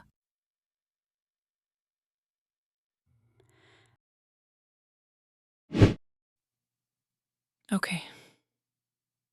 I feel better now. But let me read this menu much more carefully this time. Good idea. Let me help you. Look, every menu has 3 main parts. 3 parts? What are they called? The first part is called the starter. A starter is a small dish you eat first, at the beginning. It gets you ready for the main food. A starter, a small dish at the beginning. I understand. What is the second part? The second part is the main course. Main means the biggest and most important. The main course is the big dish, usually meat, fish, or pasta. So starter first, then main course. And the third part? Yes. Dessert. Dessert is the sweet food at the end, like cake, ice cream, or chocolate. Ah, dessert! I know that word. I always order dessert if I can. Me too. That is the best part of dinner. So, starter, main course, dessert. Starter, main course, dessert. Good. Now let me look at the main courses very carefully. Yes, and look here. Next to many dishes, there is a small note that says, contains nuts or contains dairy. Oh, I see it now. These little symbols next to the dish name. What do they all mean? This one means vegetarian, no meat. This one means it contains gluten. And this symbol means it contains nuts. So if I see the nut symbol, I must not order that dish. That makes it much easier. I should always look for these symbols first. Exactly. And if you are still not sure, always ask the server, does this dish contain nuts? That question is always okay to ask. Does this dish contain nuts? I will always ask. I will never just assume. That is the right way to think about it. Your health is more important than feeling shy about asking. Okay. I think I will have this salmon dish. No nut symbol, and it looks delicious. Great choice. And I am going to ask about the steak. I want it done exactly right. Thanks. Are you both ready to order now? And how are you feeling? I hope you are more comfortable.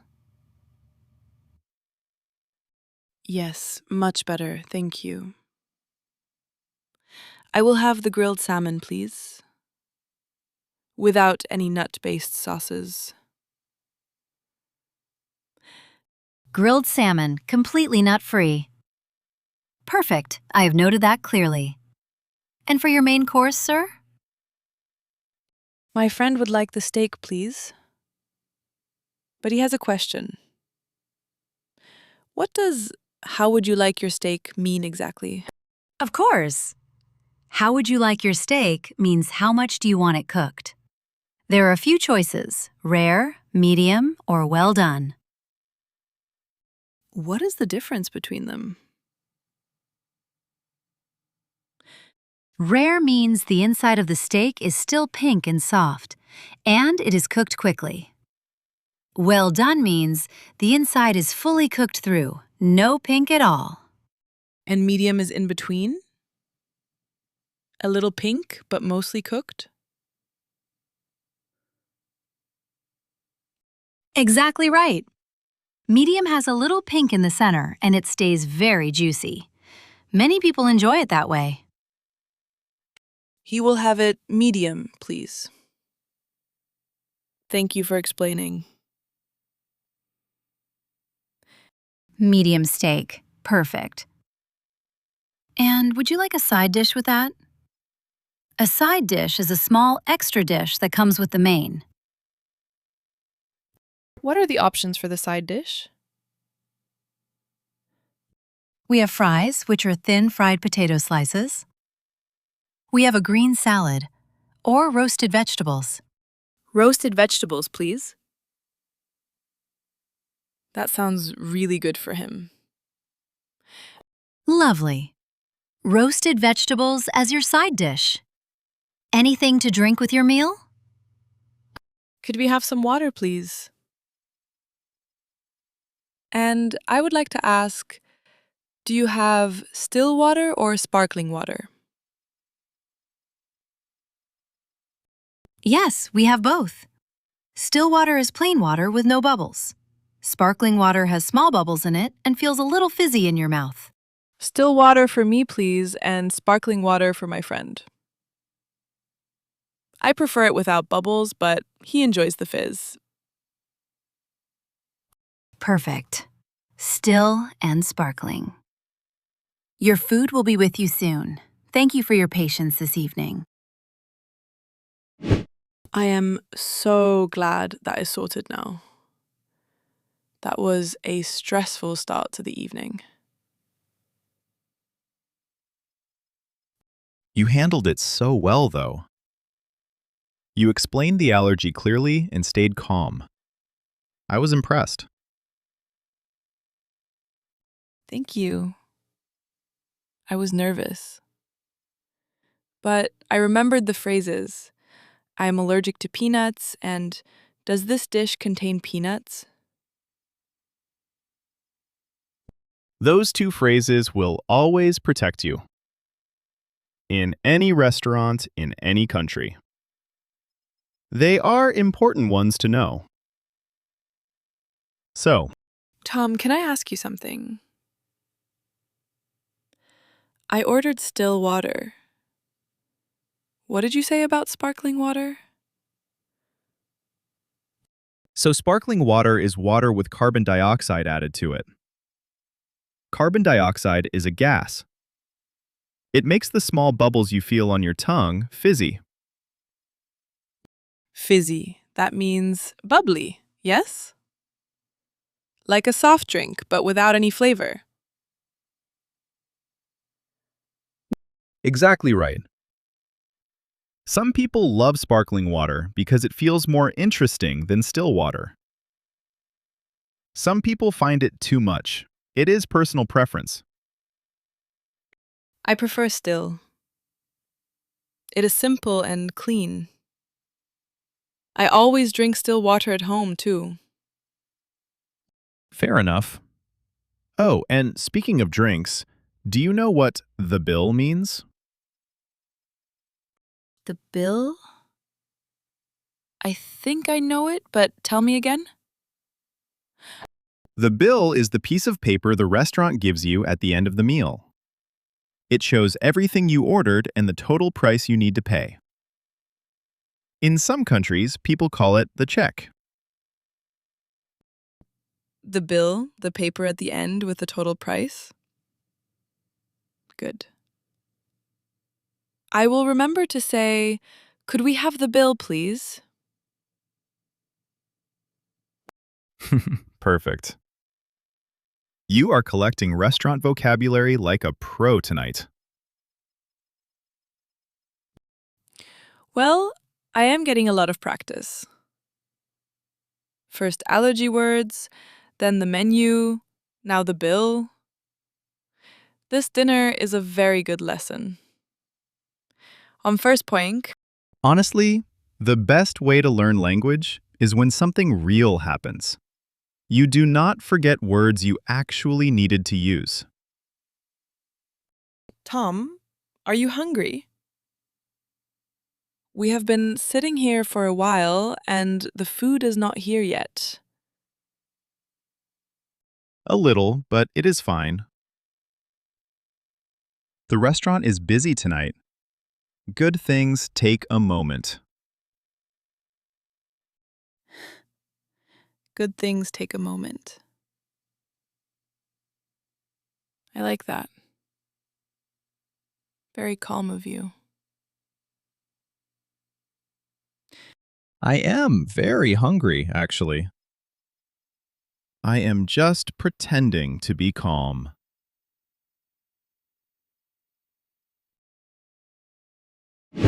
Here we are. Salmon for you, and the pasta special for you, sir. Enjoy your meal.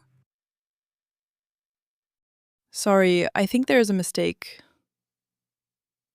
My friend did not order pasta. He ordered the steak, medium. And Oh no, I am so sorry. Let me check my notes. You are completely right. Steak, medium, roasted vegetables. yes, that is what he ordered. This is not what he ordered. It is pasta. I apologize. This must have gone to the wrong table. I will take this back right now and get your steak started immediately. That is okay. Thank you for sorting it out quickly. How long will it take? About 10 minutes, I promise. The chef will cook it right away. I am really sorry for the wait. No worries at all. These things happen. I will start my meal while we wait. Thank you for being so patient and for saying it so politely. Some guests get very angry in this situation. Getting angry does not make the steak cook faster. It is better to explain clearly and wait. And That is a very good way to think about it. I will bring your steak as quickly as possible. And I will bring you more bread while you wait. that is very kind. Thank you, Sophia. Of course. Back in 10 minutes. I promise this time it will be the right dish. I believe you. 10 minutes is fine. Thank you so much for your patience. I will be right back. Well, first my allergy, now his wrong dish. We are having quite the adventure at this restaurant. But this is not what I ordered is a very clear and calm phrase to use.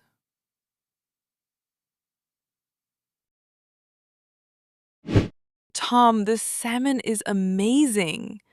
The sauce is light and fresh, and it has lemon in it, I think. Oh, good. I am so glad your remade dish is nice. Try mine. Do you want a small taste of the steak? Yes, please. I love steak. Does it taste different because it is medium? Yes, medium is juicy and soft inside. Juicy means there is a lot of flavor and moisture. It is not dry or tough, but soft and full of taste. Oh, wow. That is really good. Juicy, yes, that is exactly the right word for it. Right? Okay, now I have to try yours. One bite of the salmon? Here. The sauce on the salmon is called a herb sauce. A herb is a plant used to add flavor, like basil or parsley. Mmm, that is so light and fresh. Herb sauce, I like that. I think we both ordered very well in the end, even though it took a while to get here.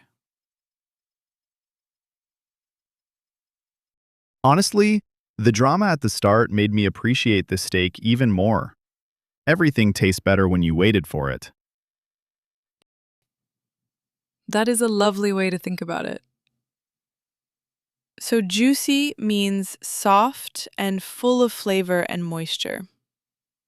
A very useful word. You can use juicy for steak, chicken, fruit, anything that has a lot of liquid and flavor inside it. A juicy orange, a juicy burger. Very common word. A juicy steak. A juicy orange. A juicy piece of chicken. Perfect. You are going to sound like a real food critic by the end of tonight. I would like that. The salmon was excellent, and the steak was very juicy. 10 out of 10 review. Now eat your dinner before it gets cold. Yes. This is a very good evening, Tom. Complicated, but very good. Complicated is the best kind. You remember it longer.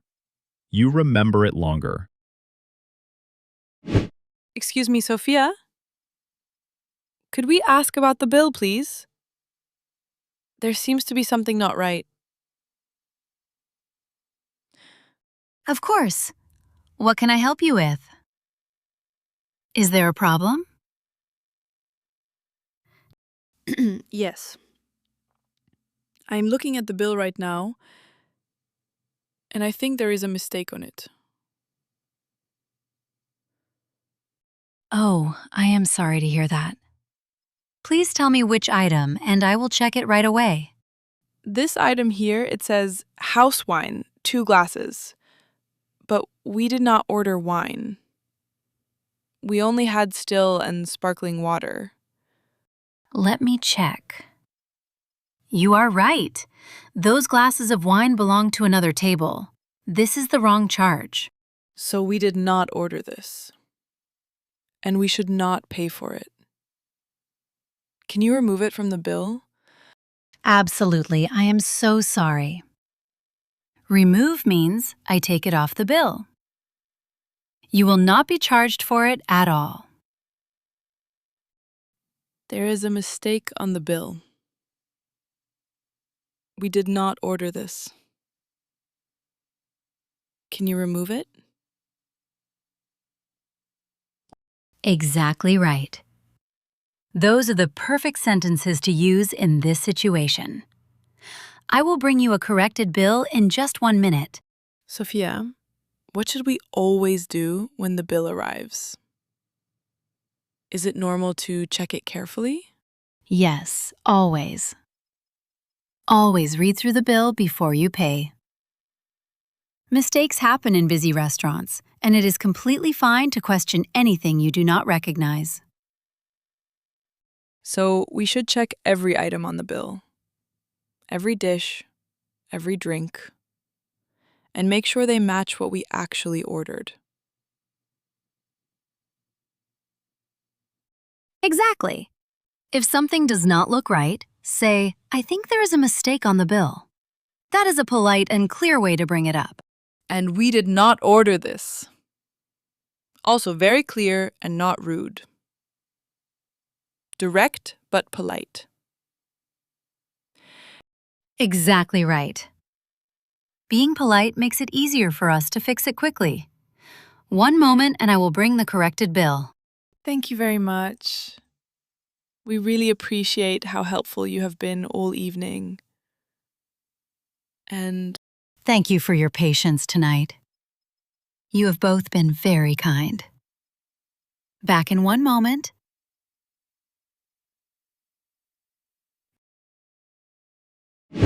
Here is your corrected bill.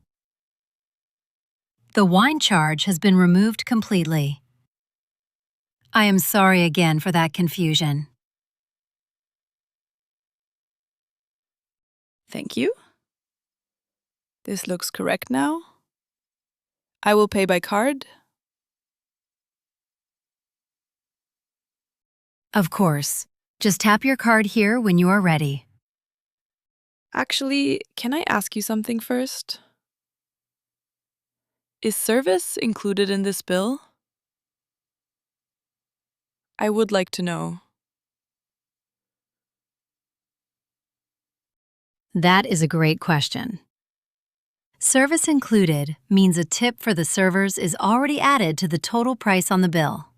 You can check. Some restaurants add it, some do not. I see it here. It says service charge included. So the tip is already inside the price. Yes, exactly. A service charge is a percentage of your total bill that goes to the staff. It is the same as a tip, a small extra payment to say thank you for the service. If the service was excellent, is it also okay to leave a little extra money on top of the service charge? Yes, absolutely. You can leave a little extra cash, or if you pay in cash, you can say, keep the change. That means you tell the server to keep the extra money as a thank you. Keep the change. So if the server gives me back $2, I tell them to keep it as a tip. That is a generous and friendly phrase to know. Exactly right. It is a warm way to end a meal. Simple, kind, and very natural to say. And you have both been so thoughtful and graceful tonight, even with the allergy and the wrong dish. There. All paid. Thank you, Sophia. You were wonderful tonight. Thank you both. And please, if you visit Sydney again, come back and see us. We will do much better next time, I promise. We will come back. Tonight was a real experience. Have a wonderful rest of your evening. Sydney is beautiful at night. Enjoy it. Thank you for everything, Sophia. Truly.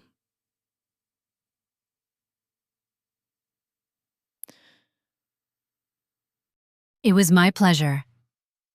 Good night.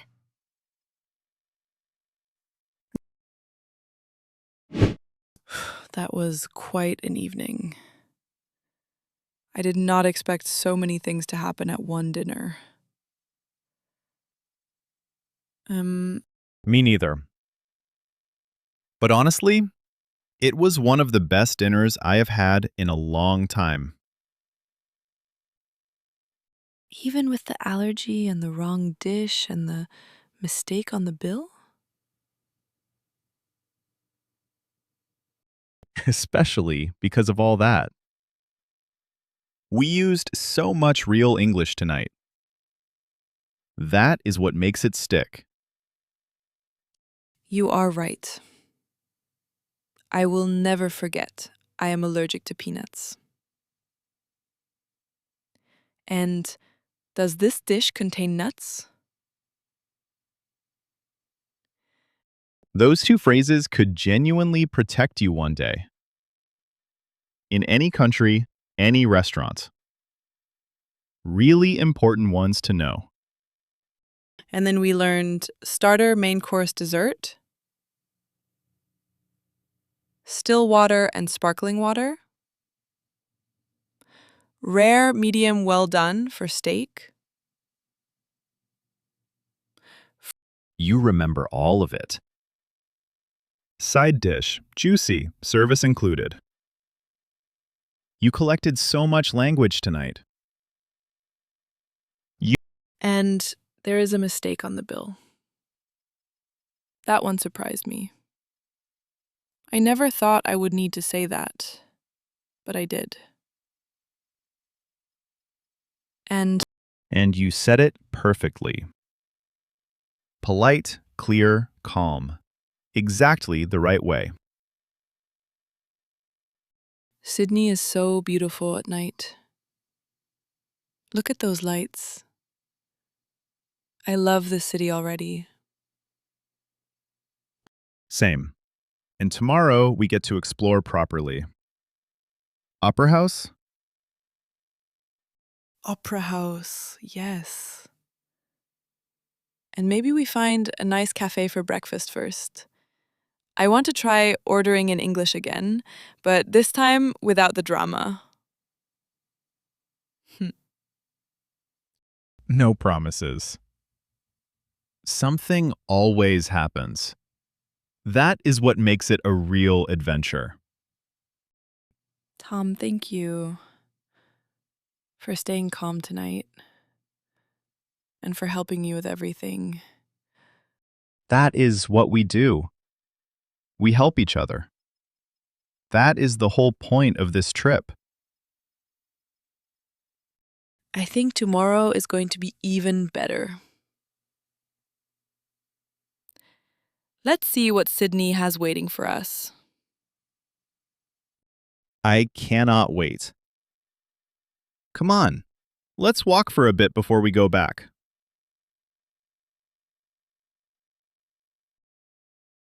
Daily English Experience. Tom, are you okay? You look really pale, and your face is so red. I don't know. I woke up and I feel terrible. My head is pounding and I am so hot. Hot? Let me feel your forehead. Oh no, Tom. You are burning up. Burning up? What does that mean? It means your body is very hot, like a fever. A fever is when your body temperature is too high, usually because you are sick. I think I have a fever, yes. My throat also hurts a lot. It is hard to swallow. Okay, listen to me. We need to see a doctor. We cannot just wait and hope this goes away. Maybe I just need to sleep more. Maybe it is nothing serious. Tom, you have a fever, a sore throat, and a bad headache. That is not nothing. We are going to a clinic today. You sound like my mom right now. Good. Now, how long have you felt like this? Since last night? Since yesterday evening, I think. I felt tired and cold on the taxi ride back, but I thought I was just tired from walking all day. So since yesterday. That is important information. The doctor will ask you that. Do you think it is serious? Like, really serious? I do not know. That is why we go to a doctor. They will tell us. I will call the clinic right now. Okay. Thank you, Emma. I am really glad you are here. Of course. Just rest for a moment. I am going to find us a clinic close by. Okay. Sorry for ruining the day. You did not ruin anything. We will have many more days in Sydney. Today, we get you better. Hello. I would like to make an appointment, please. As soon as possible. Me. Of course. Is this for yourself or for someone else? It is for my friend. He has a fever, a bad headache, and a sore throat. He has felt this way since yesterday evening. I see. And is the fever high? Or just mild, meaning a little warm? It feels high. His forehead is very hot to the touch. He also looks pale and very tired. Okay, that sounds like something the doctor should look at today. We have an opening this morning at 10:30. Can you make that? Yes, 10:30 is perfect. We can be there. What is your address, please? Oh, We are on George Street, near the city centre. The nearest train stop is Martin Place. Very easy to find. George Street, near Martin Place. Got it. Is there anything we need to bring? Yes, please bring his passport for ID. And any travel insurance documents if he has them. Just in case we need the details. Travel insurance. What exactly should I look for in the document? Look for something that says policy number. That is the code for your insurance plan. It is a number, usually quite long. The doctor's office will use it to record the visit. Perfect. Passport and the policy number. I will have them ready. Lovely. I'll book you in for 10:30. Under what name? 1. Mitchell. Tom Mitchell. Tom Mitchell, 10:30. We will see him then. If anything gets worse before that, please call us back. Thank you so much. We will be there on time. Not a worry. Take care, and we'll see you soon. Hello. We have an appointment at 10:30. My friend called earlier. The name is Tom Mitchell. Welcome. Yes, I see the booking here. Could I ask him to fill in this form, please? He is sitting down.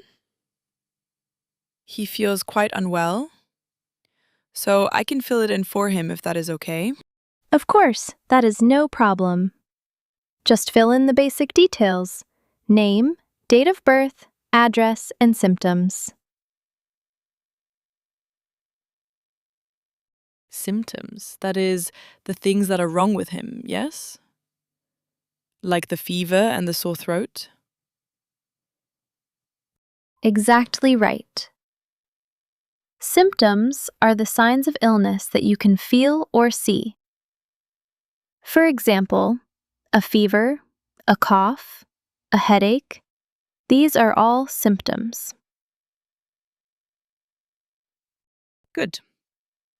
I will write fever, sore throat, headache, and feeling very weak and tired. Perfect. That is very clear. And do you have his passport for identification, please? Yes, here it is. And here are his travel insurance documents. The policy number is on the front page. Thank you. I will take a note of those details. Just one moment. Of course. Take your time. All done. The doctor will call him in shortly. Please have a seat in the waiting area. Thank you. How long do you think we will wait? It should not be too long, maybe 10 or 15 minutes. The doctor is almost ready. That is good. He really needs to be seen. Thank you for fitting us in so quickly. That is what we are here for. Go ahead and sit down. We will call his name when the doctor is ready.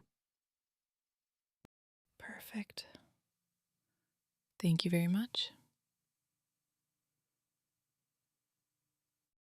Not a worry at all. He is in good hands. Good morning. So, let's hear what's been going on. When did you start feeling unwell? Hey, Since yesterday evening. He started feeling cold and very tired, and then the fever came in the night. I see. And what are the main things you feel right now? Tell me in your own words. He has a fever. His body is very hot. He has a headache, and his throat is sore. Fever, headache, sore throat. Does it hurt when you swallow? When you try to swallow food or water? Yes, very much. He said it hurts when he swallows. Even water is painful. And the headache, where is the pain exactly? In the front? Behind the eyes? All over? He said it is behind his eyes and in his forehead. A strong, pounding pain. Like someone is pressing from inside. That is very helpful. A pounding headache means the pain feels like it is beating or throbbing, in rhythm with your heart, like a heavy drum inside your head. Oh. Yes, exactly. He said it feels like a drum. Pounding. Has he had a runny nose, a cough, or any difficulty breathing? A little bit of a runny nose. But no cough yet. And breathing is okay. Good. And has he been drinking enough water? Is he able to keep fluids down? Not much water since last night. He did not feel like drinking. Is that bad? It is not ideal. When you have a fever, your body loses water faster than usual, so it is very important to keep drinking, even small sips, even if it is uncomfortable. Okay. I will make sure he drinks. Thank you for explaining that. Of course. One last question. Is he allergic to any medicines that you know of? Not that I know of. He has never mentioned any allergies. Good. Let me examine him now, and then I will tell you exactly what I think is happening.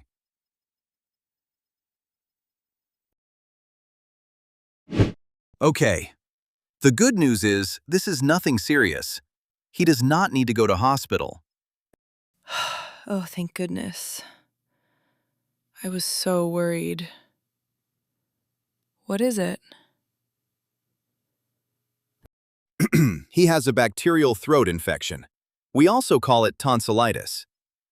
Tonsillitis means the tonsils, the small tissue at the back of your throat, are inflamed. Inflamed means they are swollen, red, and painful. So that is why swallowing is so painful, because those tissues are swollen. Exactly. And the fever is your body fighting the infection. Your body raises its temperature to kill the bacteria. It is actually a sign your immune system is working. So the fever is the body trying to help? I did not know that. Yes, we do not always need to stop a mild fever. But a high fever that goes on too long is uncomfortable and can be hard on the body. So we give medicine to keep it manageable. And what does he need to do? What is the advice?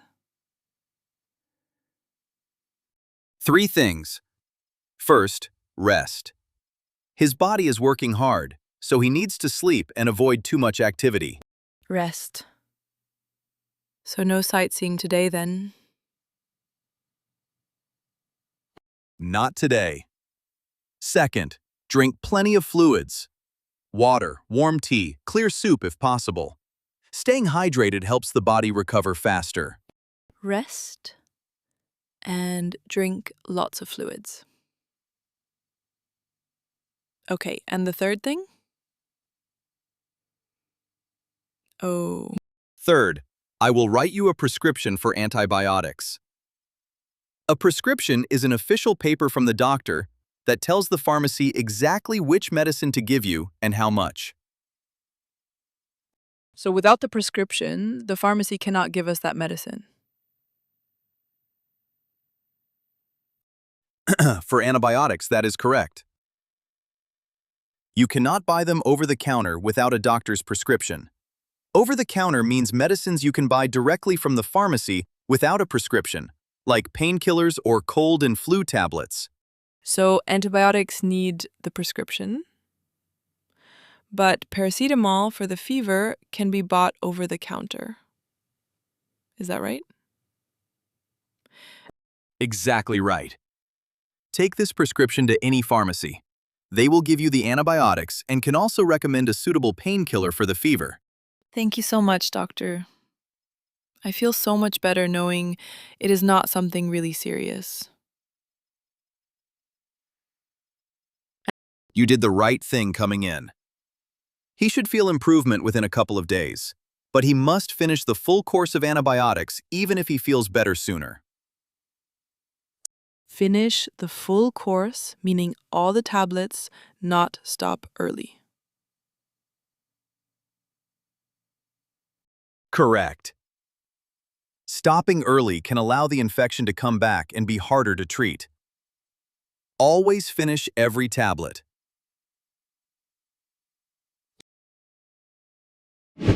So, tonsillitis. Nothing serious. How do you feel right now? Honestly. Honestly, my throat still really hurts. But I feel about 10 times less scared than I did this morning. 10 times less scared. That is good. I was scared too, you know. Were you? You were so calm on the phone, and at the desk, and with the doctor. I had no idea. Inside, I was very worried. But I told myself, if I stay calm, you will stay calm too. So I just kept going. That is kind of amazing, Emma. Thank you. Seriously. You would do the same for me. Now, we need to go to the pharmacy. Do you know that word? Do you? Pharmacy. Yes, that is the place where you get medicine, sometimes called a drugstore back home. Drugstore? Really? That sounds a bit strange for a medicine shop. I know. In America, we say drugstore or pharmacy. Here in Australia, they usually say pharmacy or chemist. Chemist? That is interesting. The word chemist usually means a scientist who works with chemicals. Right. But in Australian and British English, a chemist is also the shop where you buy medicine. Same word, two different meanings. English is so confusing sometimes.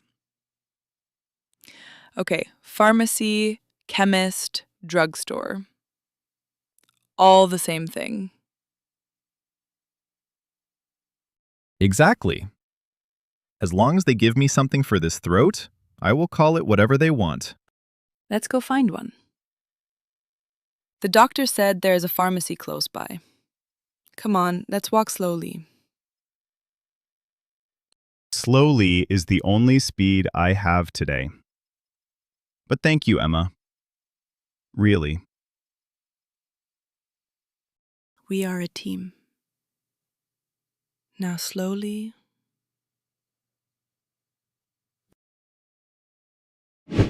Hello. We have a prescription. Can you help us, please? Of course. Let me take a look.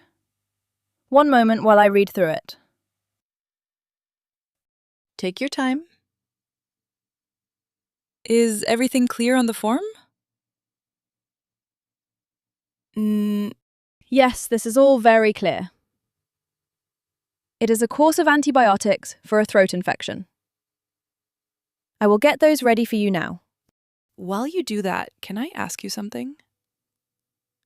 The doctor mentioned over-the-counter medicine. What exactly does that phrase mean?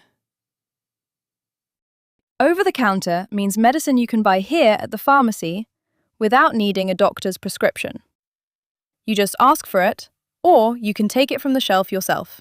So things like paracetamol or cold tablets, those are over-the-counter? Exactly. Paracetamol, ibuprofen, cold and flu tablets, throat lozenges. All over the counter, no prescription needed. And the antibiotics need a prescription because they are stronger? Yes. Antibiotics are powerful medicines that can have side effects. Side effects means other things the medicine might cause in your body besides fixing the problem. For example, an upset stomach or feeling a little dizzy. So a doctor must decide if you really need them. That makes sense. The doctor decides it is safe, then the pharmacy gives it to you. Exactly right. Okay, I have the antibiotics ready here. I will also recommend a good throat spray and a painkiller for the fever, if that helps. Yes, please, that would be great. The fever is still high. This paracetamol tablet is very good for fever.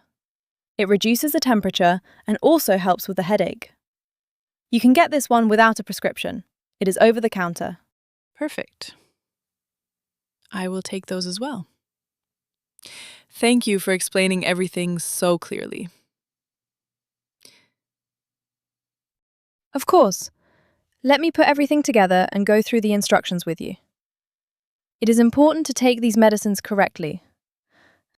Yes, please. I want to make sure he takes them the right way. Good. I would explain everything step by step.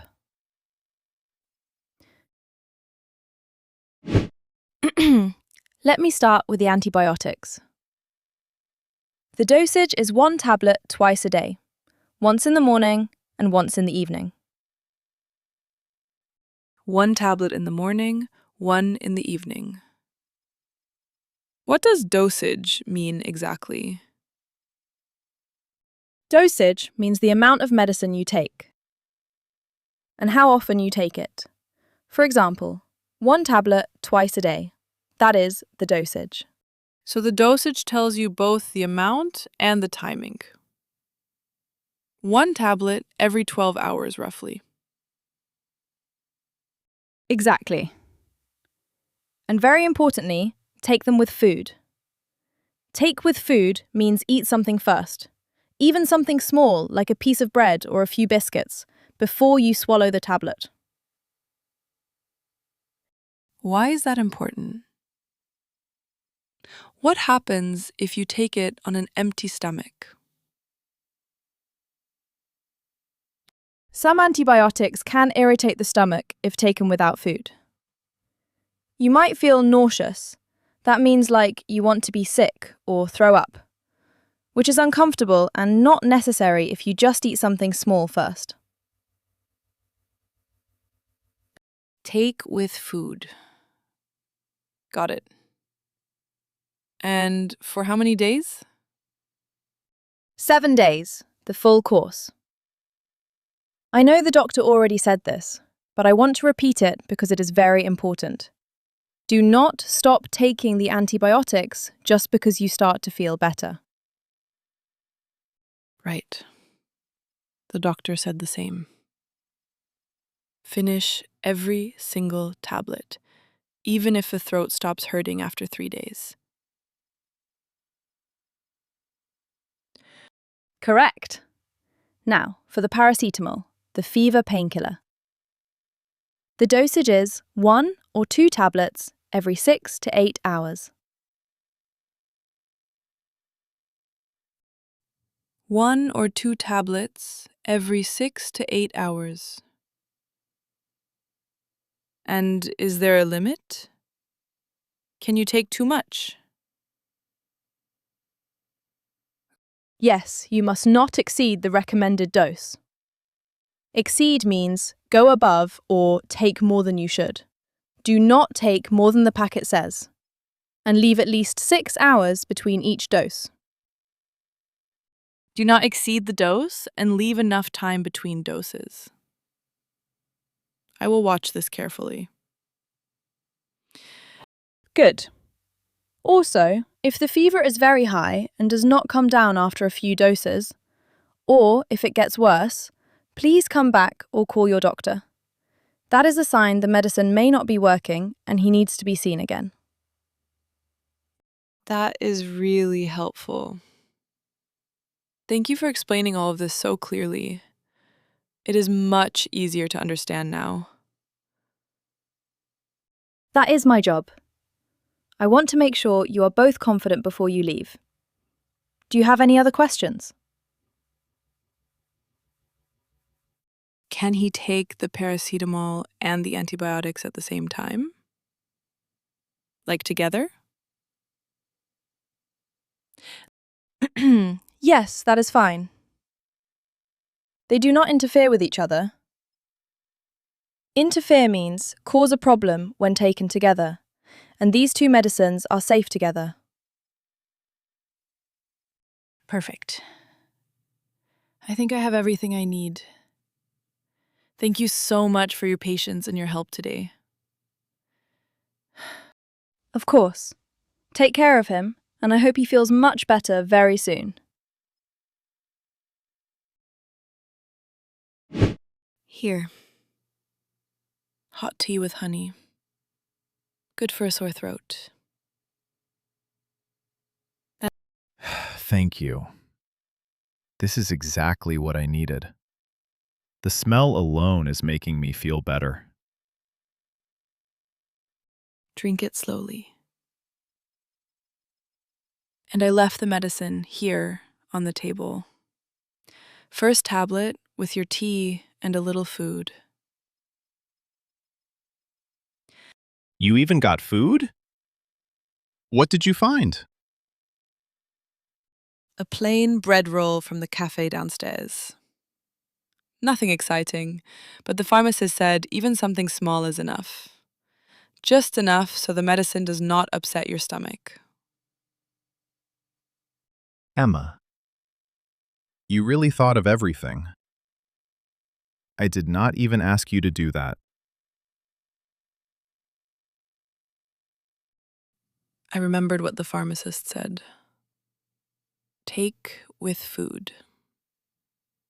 So, take with food. Say, repeat, expand. You are teaching yourself now. Maybe. How's your throat right now compared to this morning? Still sore, but the fear is gone. Knowing it is tonsillitis and not something worse, that helps a lot. I felt the same way when the doctor said, nothing serious. Those 2 words were the best words I heard all day. You were amazing today. All of it. Calling the clinic, checking me in, talking to the doctor, remembering everything the pharmacist said. I just sat there feeling terrible. You were not just sitting there. You were the one who was sick and still stayed calm.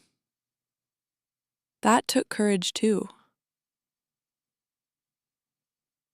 I was not very calm on the inside. I thought maybe it was something really bad. Like, really bad. I know. Me too, a little. But that is why you see a doctor, so you know the truth, not just what you are afraid of. That is a good way to put it. You know the truth, not just the fear. Now rest. Take your medicine, drink your tea, and sleep. And Sydney? Our plans? Sydney will be here tomorrow. And the day after. We have time. Okay. Thank you, Emma. Really. Sleep well, Tom. I will be right here.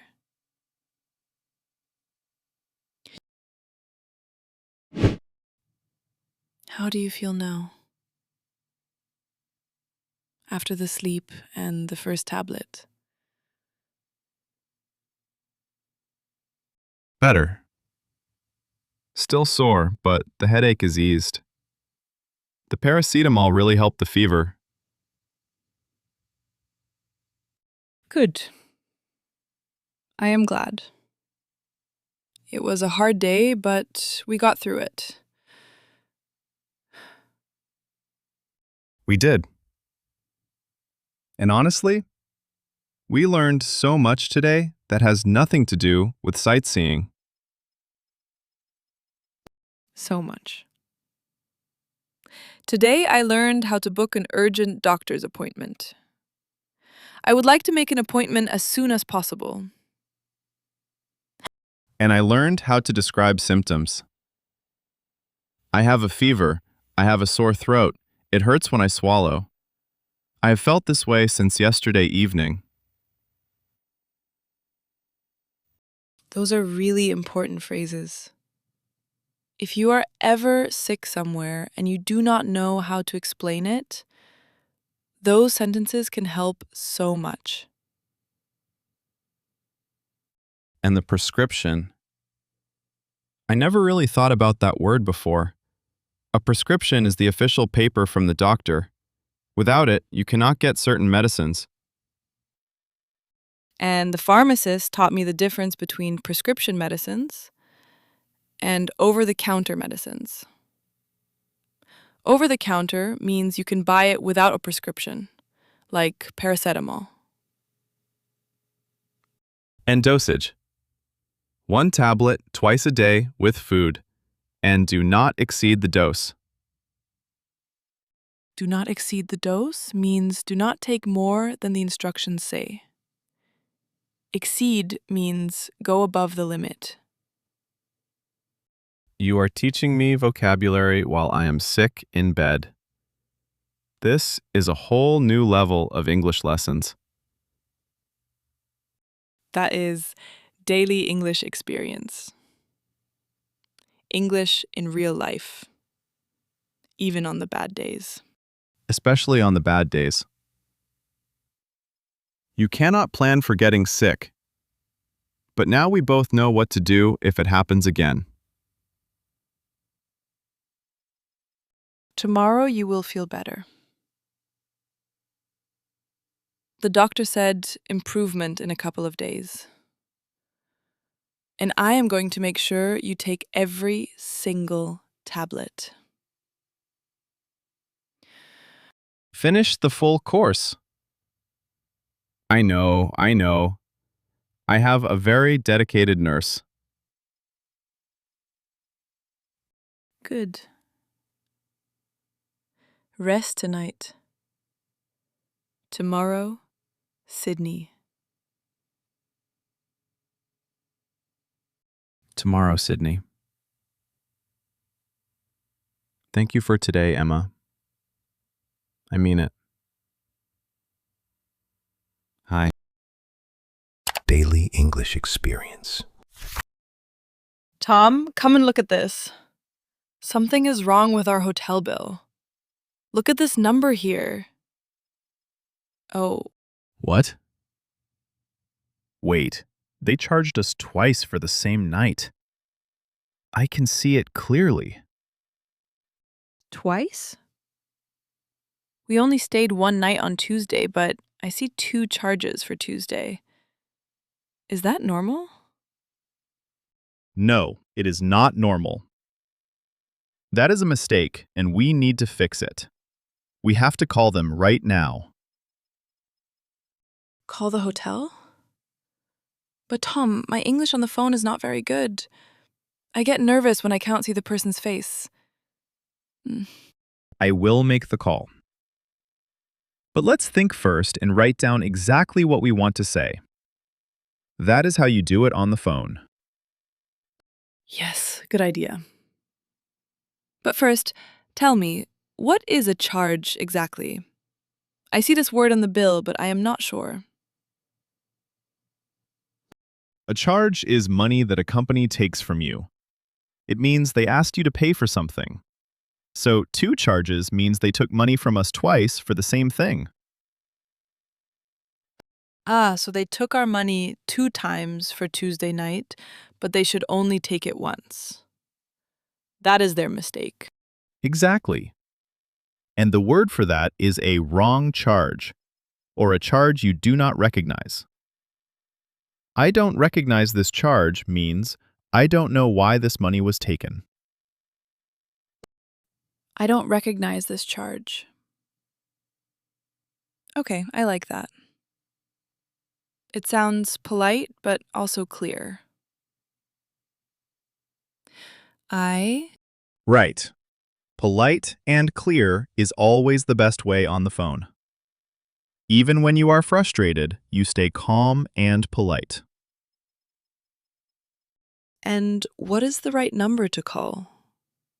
Is it the front desk, or is there a different number for billing problems? Let me look at the bill. There is a customer service number here at the bottom. That is the best one to call for billing. Oh yes, I see it. Should we write down our booking number before you call? They will probably ask for it. Absolutely. The booking number, the date of the wrong charge, and the amount. We need to have all the details ready. Okay. I will write it all down on this paper right now. Then you will be ready for anything they ask. Perfect. Good thinking, Emma. This is exactly how you prepare for a phone call in English. Booking number, date, amount, and the problem. What else should I write? Write the word refund. A refund means the company gives your money back. That is what we are going to ask for. Okay, I have it all written here. Booking number 774-B. Date Tuesday. And the amount is wrong. What do I say first when they answer? Start with a simple greeting and tell them why you are calling. You say, "Hello, I'm calling about my hotel bill." That phrase is very important. I'm calling about something. I'm calling about my hotel bill? And what does that phrase mean exactly? Why is it so useful? I'm calling about means you say the reason for your call immediately. It helps the person understand what you need right away without a long explanation first. It is the most natural way to start a professional phone call in English. I'm calling about my hotel bill. Okay, that feels natural. Then what do I say after that? Then say, "There's a charge I don't recognize." That's the key sentence. Say it slowly and clearly so they can understand you. There's a charge I don't recognize. Should I say, I think there is a mistake too? Or is that too much? You can say both. There's a charge I don't recognize, and I think it might be a mistake. That is polite and clear, and it gives them the full picture. And what if they ask me to wait? Or if they say they will put me on hold? On hold. That is a very important phrase. When they put you on hold, it means they ask you to wait while they check something. You will hear music or silence, and you just stay on the line. Stay on the line? What does on the line mean? On the line means you keep the phone call open. You do not hang up, you just wait. If someone says, "Please stay on the line," it means, "Please don't hang up your phone." Oh, I see. So on hold means I am waiting, and on the line means I keep the phone connected. I will remember those. You are already learning the vocabulary before the call even starts. That is a smart way to prepare. What if they speak very fast? What do I do if I cannot understand? E? You say, "I'm sorry, could you please speak a little more slowly?" Or, "Could you repeat that, please?" Any good customer service person will understand immediately. Could you repeat that, please? I am writing that down too. That is a very useful phrase for the phone. Okay, I think you are ready. You have the notes, you have the booking number, and you know what to say. This is your call, Emma. Okay. I can do this. I have everything right here in front of me. You are going to be great. Just stay calm and speak slowly. I am right here beside you the whole time. Here we go. Calling now.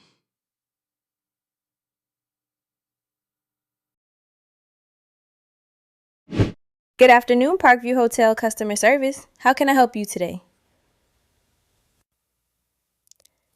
Hello? I'm calling about my hotel bill. There's a charge I don't recognize, and I think there might be a mistake.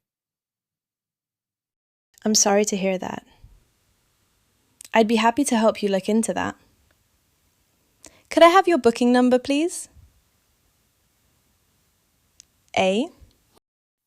Yes, of course. My booking number is 774-B.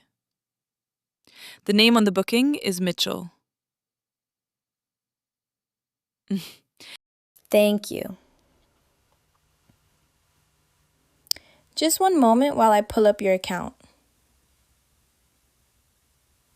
Okay, I have it here. So I can see on my bill that we were charged for Tuesday night twice. We only stayed one night, but there are two separate charges for the same night. I don't understand why. I see that, yes. That does look unusual. I'm going to need to check this with our billing department, so I'll need to transfer you.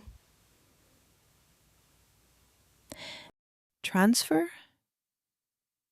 What does that mean exactly? It means I will connect your call to another person who can help you more. It's like passing the phone to a colleague who knows more about billing. You won't need to call again.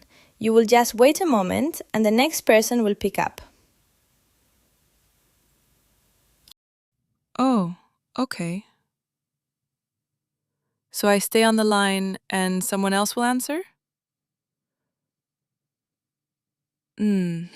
Exactly right. Please hold for just a moment while I connect you. I will let them know your booking number and the issue before I transfer. Thank you. I appreciate that. I will wait. No problem at all. I'm putting you on hold now for just a minute or two. Please don't hang up. I won't hang up. Thank you very much for your help. Of course. Thank you for your patience. Transferring you now.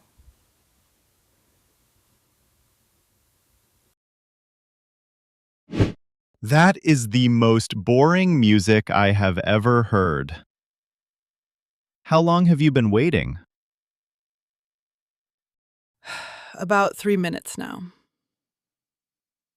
This is called being on hold. The music means they haven't forgotten me. I am just waiting for the next person. And you said on hold earlier. What exactly happens when someone puts you on hold? When you are on hold, your call is paused. The person you were talking to has stopped the conversation, but the line is still open and you are still connected. They do this when they need time to check something or to transfer you to someone else. So it is like a pause button on the conversation. The line is still there, but no one is talking. Exactly, a pause button. That is a great way to think about it. And when you are on hold, you do not hang up. You just wait patiently. The music really does not make it easy to be patient. Is this normal everywhere? Very normal. Every company seems to have hold music. Some of it is actually worse than this. No. And what if the line goes bad? What if you cannot hear the person well? You say, I'm sorry, the line is a bit bad. Or you can say, I'm having trouble hearing you. Both of those are natural and polite ways to tell someone the phone quality is poor. The line is a bit bad. I'm having trouble hearing you. Those are good phrases. You. Oh, wait, the music stopped. I think someone is about to answer. Oh! Okay, stay calm. You have your notes right there. I am calm. I know what to say. Here we go again. You are doing great, Emma. I am proud of you for not giving up. Thank you. I could not do this without the notes we wrote together. They are really helping.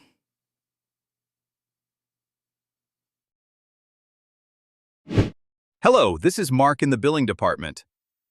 I understand you have a question about a charge on your account? Yes, hello, Mark.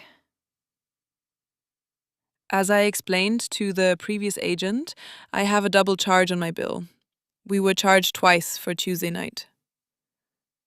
We only stayed one night, so one of those charges is a mistake.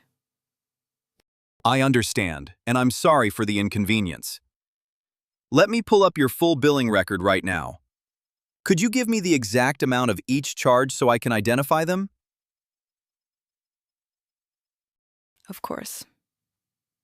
Each charge is the same amount.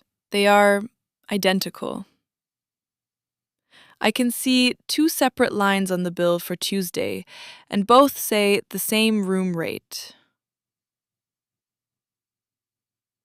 I see your account now.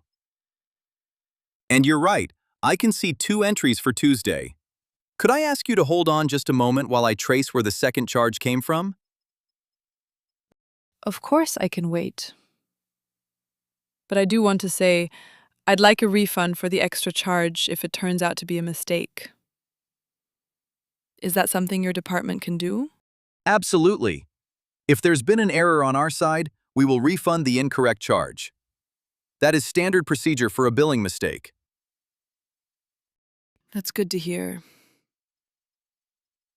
I just want to make sure I understand the word refund. Could you explain what that means in this case? A refund means we return the money to you. If we charged you more than we should have, we will send that extra money back to your payment card. You will see it appear on your bank statement, usually within a few business days. So the money goes back to my card automatically. I don't need to come to the front desk or do anything extra. That's correct. Once we confirm the error, the refund is processed from our end. You just need to watch for it on your statement. That's very helpful, thank you. And what about the phrase business days? I want to make sure I understand how long to wait. Business days are the days when banks and offices are open, Monday to Friday, not weekends or public holidays. So when I say a few business days, I mean roughly 3 to 5 working days. It is always longer than it sounds because of the weekends. Got it. So if you process the refund today, I might see it by next week. Exactly right. Now I've found the record. Let me check this carefully, and I'll come back to you in just a moment. Emma, you are doing so well. You explained everything clearly and you stayed completely calm. I could not believe how confident you sounded. Thank you. Honestly, the notes we wrote together really saved me. I did not have to panic because I already knew what to say. I want to ask, when Mark said billing department, what does that word mean exactly? I heard it, but I was not sure. Yes. A department is a section or part of a company. Each department does one specific job. So the billing department is the part of the company that handles money, payments, and charges. Billing department, the part that handles payments and charges. So if there is a problem with money, you always ask to speak to the billing department.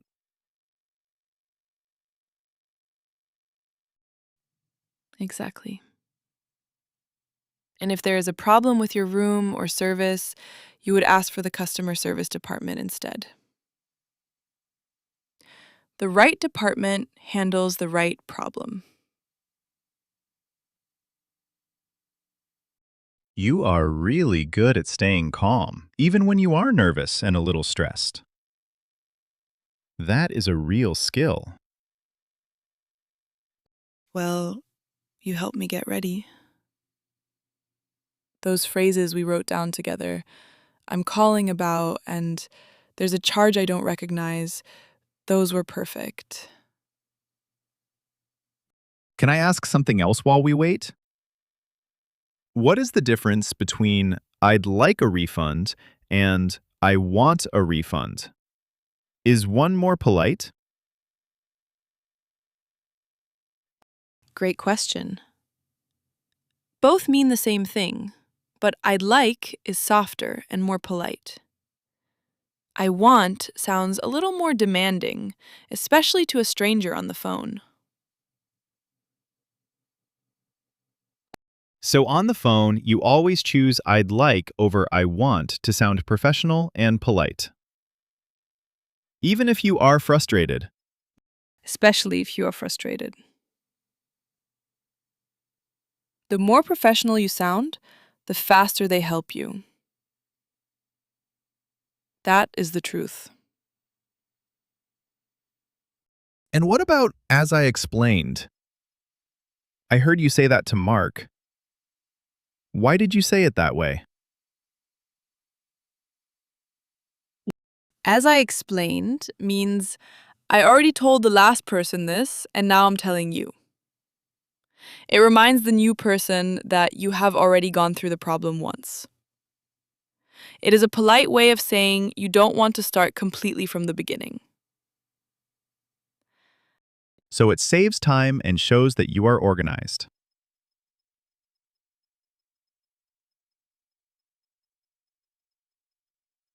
I like that phrase. Oh, the hold music stopped again. Mark is coming back.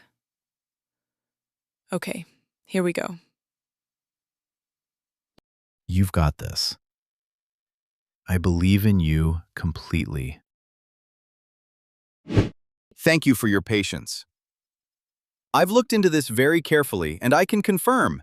You're right, it was a mistake. There was a system error that created a duplicate charge on Tuesday night. Oh, thank goodness. So you found it. What happens now? Yeah. We'll refund you for the duplicate charge immediately. The money will be returned to your card, and you should see it within a few business days. I want to apologize for the inconvenience this caused. I appreciate that. And I want to ask, can I ask how long it will actually take? A few business days is a little general for me. Completely fair question. I would say between 3 and 5 business days is the most accurate answer. It depends on your bank, but it is usually no longer than 5. 3 to 5 business days. So if today's Thursday, I might see it by next Wednesday at the latest. Is that correct? That is a very good way to calculate it. Yes, by the middle of next week at the latest is a reasonable expectation. One more question. What if the refund does not appear after 5 business days? What should I do then? In that case, call us back and quote your reference number. A reference number is a unique code we give you so we can find this exact conversation again. With the reference number, any agent can see what happened and help you immediately. So the reference number is like a record of this whole call. I give it to the next agent and they can see everything you and I talked about today. Exactly. It saves you from explaining the whole situation again from the beginning. It is very useful, so please keep it somewhere safe. I am ready to write it down. Could I have the reference number, please? And? Of course. Your reference number is RFN-472-T. I'll say that again slowly. RFN-472-T.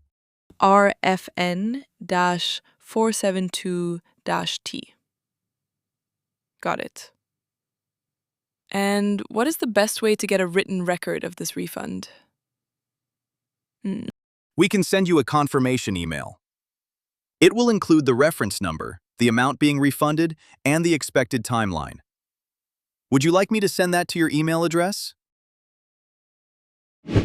I just need an email address for the confirmation, and I'll send that out immediately. Yes, please. Our email is tom.mitchell@dailyenglish.fi. That's tom.mitchell. tom.mitchell@dailyenglish.fi. Got it. And could I confirm, you'd like us to send the full refund details and the reference number? Yes, please.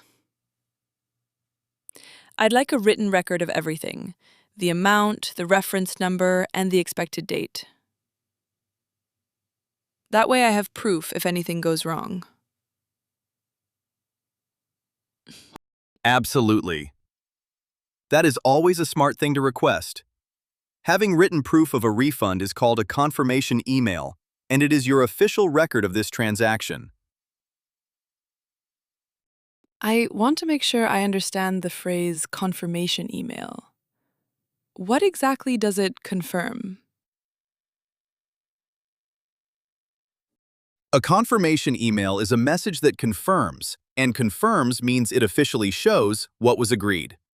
In this case, it confirms that we found the error, that we will refund you, and the amount and timeline we discussed. Think of it as a written promise from the company. So, confirm means to make something official in writing.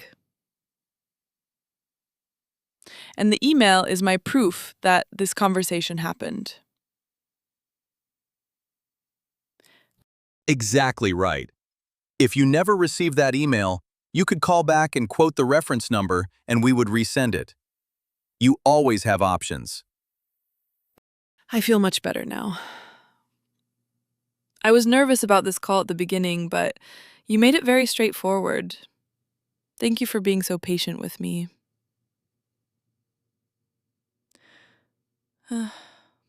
Not at all. You were very clear and very organized, which made it easy on our end too. Most people come to us with far less information than you had. I had good preparation. Is there anything else I need to do on my side before the refund is processed? Nothing at all. Just watch for the confirmation email in the next few minutes, and then watch for the refund on your bank statement in the coming days.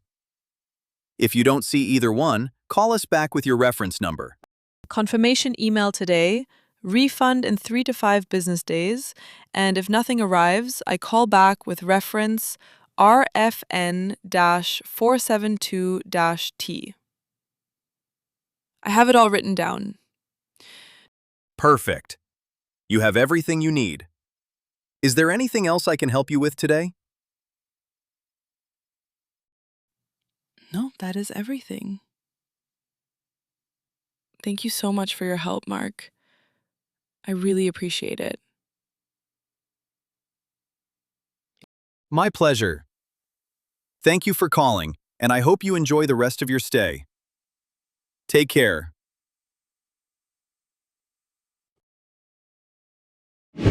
Tom! Your phone just made a sound. Is that the email from the hotel? Let me look. Yes, it is from Parkview Hotel Customer Service.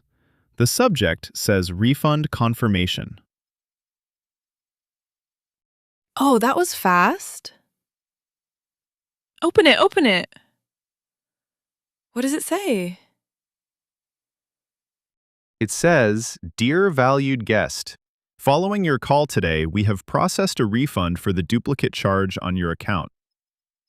And then it lists the amount, the reference number, RFN-472-T, and the timeline of 3 to 5 business days. Everything is there.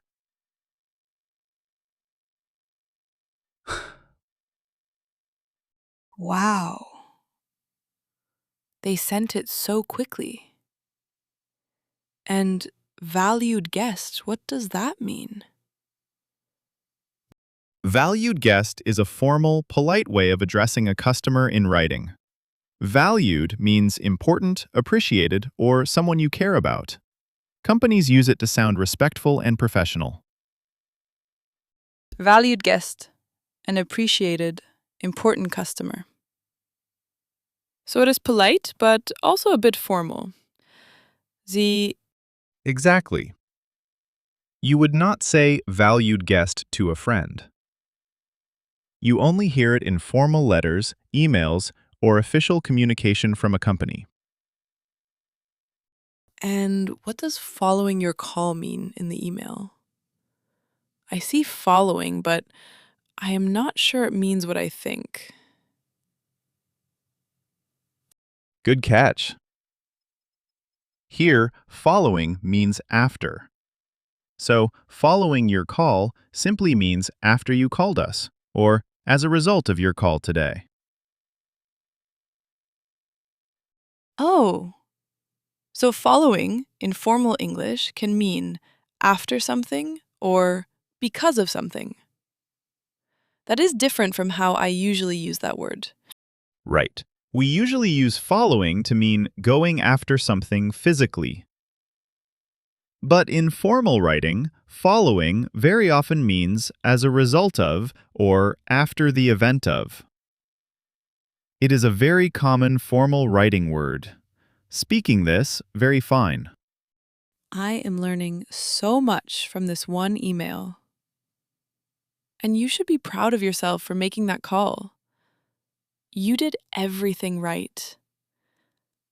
I could not have done it without the preparation we did together. Writing down those phrases made all the difference. I never felt lost because I had the words ready. Should we save the email somewhere safe? In case the refund does not arrive? Already done. I took a screenshot and saved it. That is always the smart thing to do with any important confirmation. Perfect. Now I am hungry. Can we celebrate with dinner? Absolutely. I think we earned it today. Getting your money back from a company is not easy. Tom, I have to say, I was really impressed by you today. You made that phone call even though you were nervous, and you stayed calm the whole time. That is hard to do. Thank you. I was more nervous than I looked, honestly. But the preparation really helped. Writing the key phrases down before the call made me feel ready. I learned so much just listening. All those phone phrases, I want to remember them. Can we go through the most important ones? Of course. The first one, and I think the most useful, is I'm calling about. Whenever you start a call about a problem, you say, I'm calling about my bill, or I'm calling about my booking. I'm calling about. You use it to say the reason for your call at the very beginning, before any long explanation.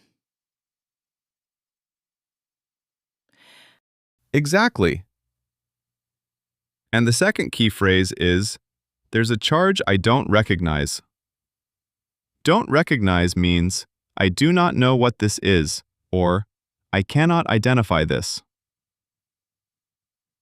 So if I see any payment I do not understand, on a bill, a bank statement, or a receipt, I say, there's a charge I don't recognize. That is a very useful phrase in real life. Very useful. And then the phrase, I'd like a refund, to ask for your money back politely.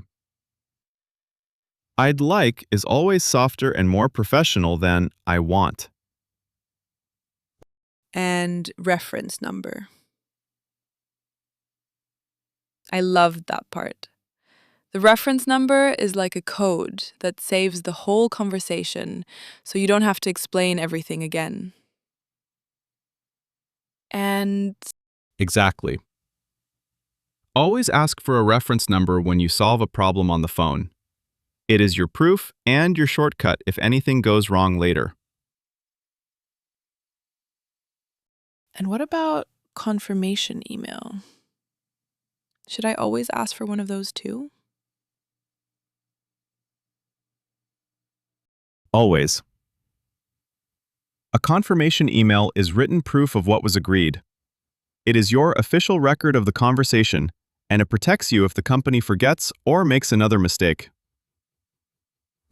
This was a stressful day, but we fixed the problem, we got our money back, and we learned so much real English. That feels really good.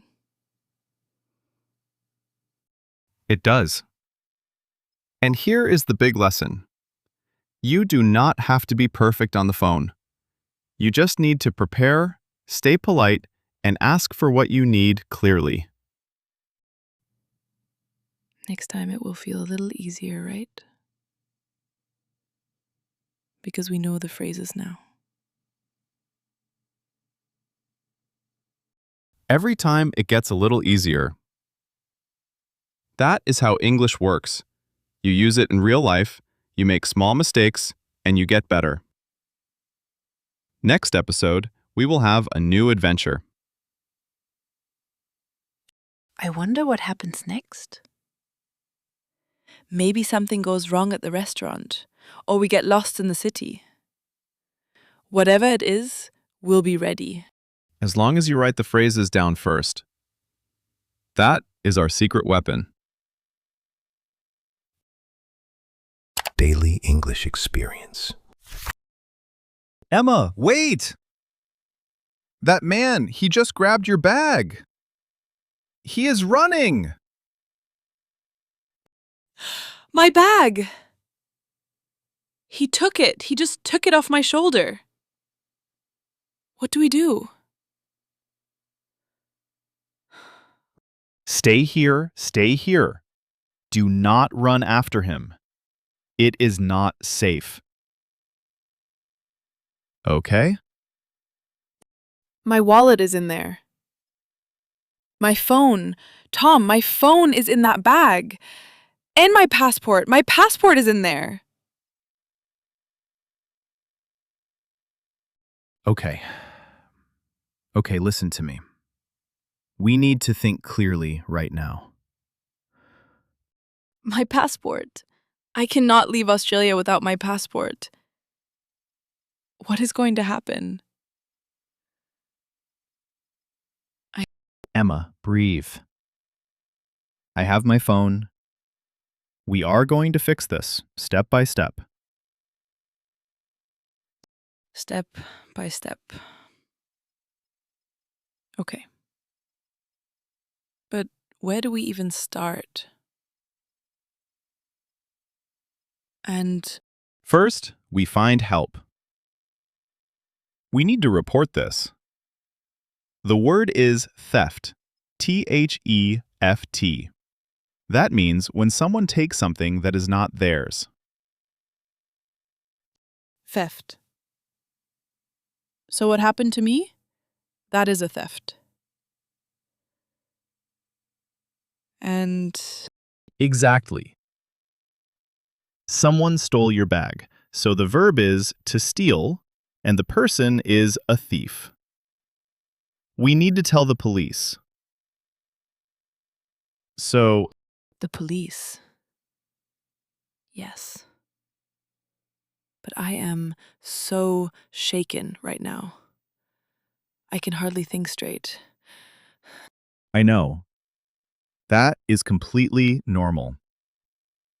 You just had something stolen, and your body is in shock.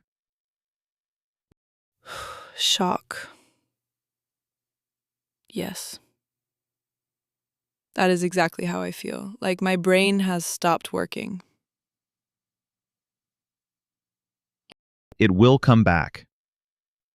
I promise. Let's look around for someone who can help us right now. There is a woman in that shop doorway. She is looking at us. I think she saw what happened. Good eyes. Let's go and talk to her. Stay close to me.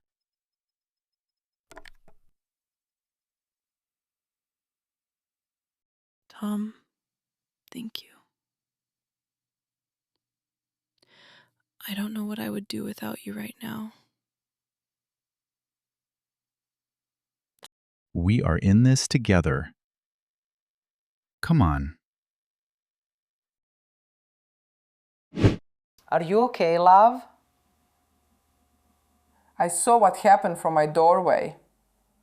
That man just grabbed your bag and ran. No, I am not okay. He took everything. My wallet, my phone, my passport. I don't know what to do. I understand. First, you are safe. That is the most important thing right now. You are not hurt. I am not hurt.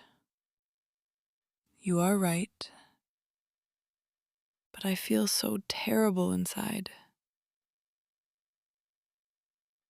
That feeling is normal. Being robbed is a shock to the body and the mind. But you need to take one step at a time. What is the first step? My friend says we should report it.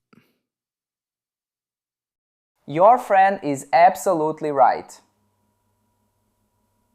You should report it to the police.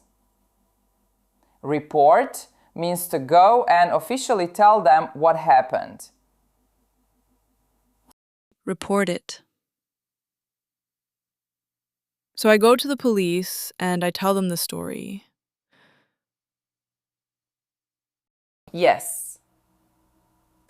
And when you report a theft, they give you a document called a report number.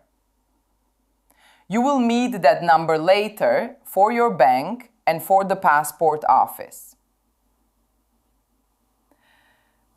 A report number. Okay.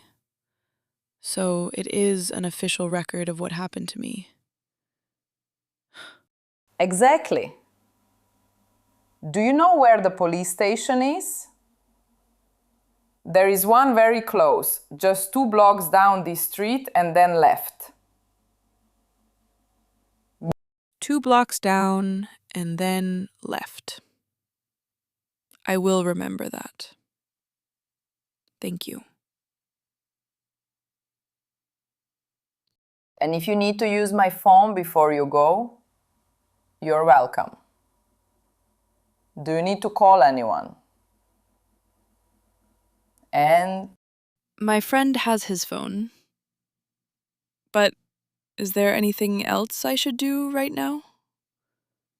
Before the police station? try to remember what the thief looked like. What color clothes, how tall, which direction he ran. Every small detail helps the police. He was wearing a gray hoodie. He was not very tall. He ran toward the left, toward the main road. Good. You remembered more than you think. Hold on to that. Now go. The sooner you report it, the better. Thank you so much. You are so kind. I was really scared, and you made me feel calmer. You are going to be fine. I mean it. Good luck, love.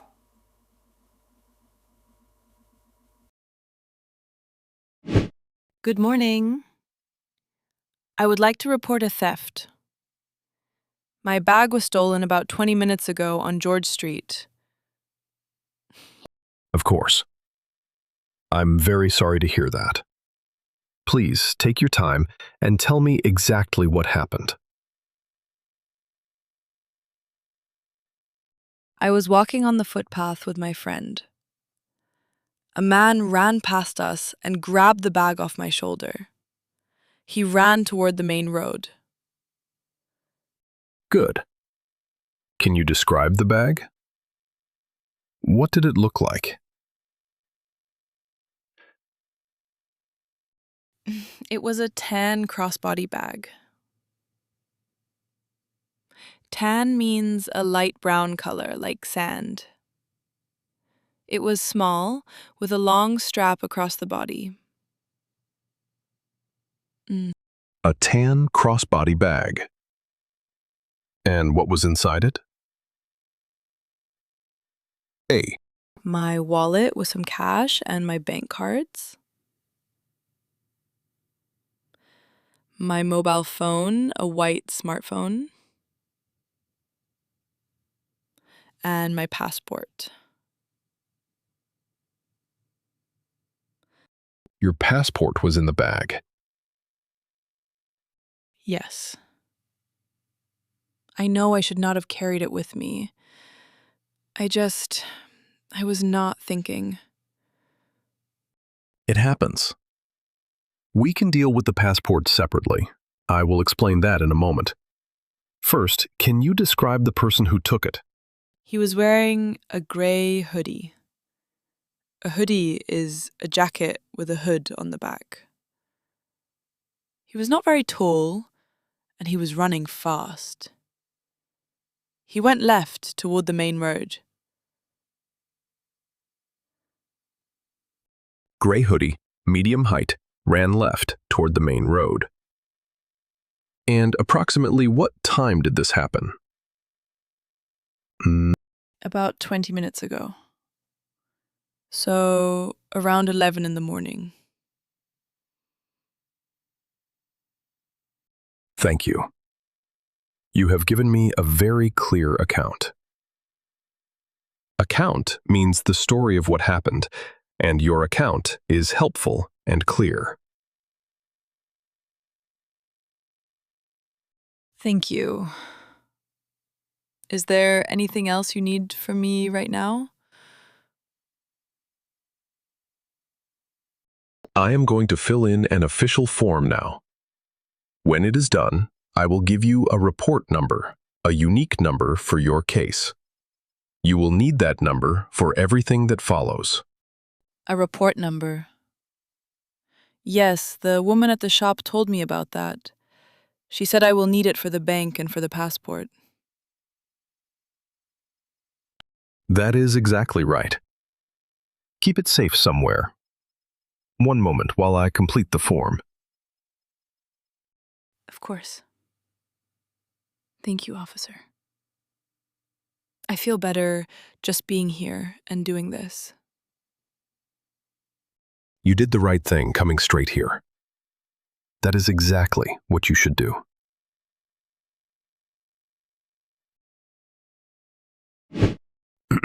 Here is your copy of the report.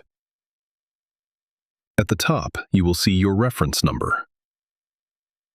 That number is your case number, the official record of your theft.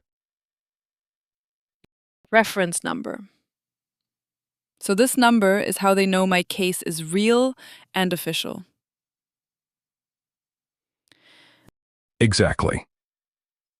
Every theft report gets its own unique number. No two cases share the same number. That makes sense. Like a name for my case. So when I call the bank, I give them this number. Yes. The bank will ask you, did you report this to the police? You say yes, and you give them this reference number. That confirms the theft is official. I reported it to the police, and here is my reference number. I will practice saying that. Good. For the passport, I need to be clear with you. A stolen passport is a serious matter, and you will need to contact your consulate or embassy. The consulate? What is that exactly? A consulate, or an embassy, is an official office of your home country in Australia. They are there to help their citizens when something goes wrong abroad. They can issue an emergency travel document if you need to travel before a new passport arrives. So they can help me get home even without a passport. They can, though the process takes some time. I would contact them today, as soon as possible. Do you know where your country's consulate is in Sydney? I do not know the exact address, but I can search online on my friend's phone. We will find it. Good.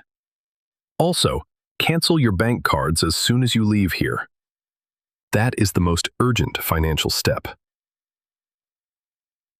Cancel the cards first.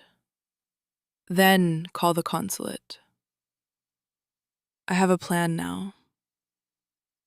Thank you for explaining all of this to me. Of course. Is there anything else you are unsure about before you go? One thing, is there a chance the police can find the bag? Is that possible? We will do our best. Street theft investigations can be difficult, but your report means we are looking. Sometimes bags are found and handed in, and the cash may be gone, but documents are often left. That would be wonderful. Even just the passport. Hold on to that hope. Take care of yourself today. Okay. I have the report number. Now we need to cancel my bank cards. The officer said that is the most urgent thing. Absolutely. When a card is stolen, you need to cancel it as fast as possible. Cancel means to stop the card from working so the thief cannot use it. So if the thief tries to pay with my card in a shop, it will not work if we cancel it first. Exactly. And there is another word, freeze. Some banks let you freeze a card, which means you pause it for a short time. What is the difference between cancel and freeze? Freeze means you stop the card temporarily, and you can unfreeze it later if the card comes back. Cancel means it is finished permanently and they send you a new one. For a stolen card, you usually cancel it completely.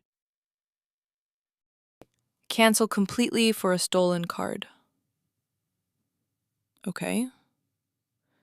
I have 2 cards from my bank. I need to cancel both. I will call the bank for you on my phone. You talk to them directly, but use my phone because yours was stolen. Thank you. But do I need to be the one to talk? It is my account, not yours. Yes, the bank will only talk to the account holder. That is a security rule. You need to confirm who you are. But my ID was in the bag too. Will they still help me without my card or ID? Yes. Banks have a process for exactly this situation. They will ask you some security questions like your date of birth or a password. Security questions. Okay. I know my date of birth and my account password.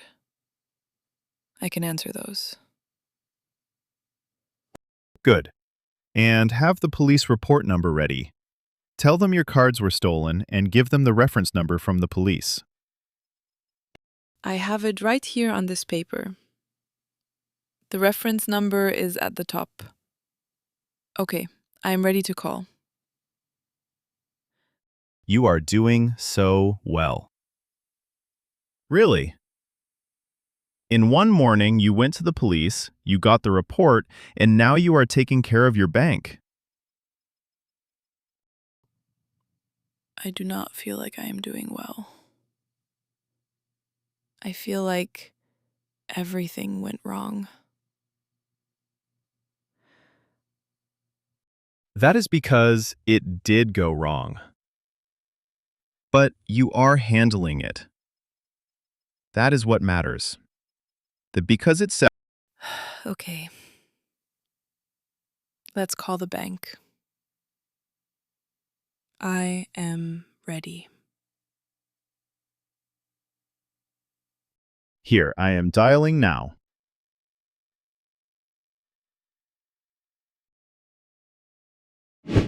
Thank you for calling. How can I help you today? Hello. My cards were stolen this morning. I need to cancel them immediately, please. I am so sorry to hear that. I can absolutely help you with that. Could I take your full name first, please? Okay. My name is Emma Tanaka. Tanaka. The account is in my name. Thank you. I will need to verify your identity before I make any changes. Could you please confirm your date of birth? Of course.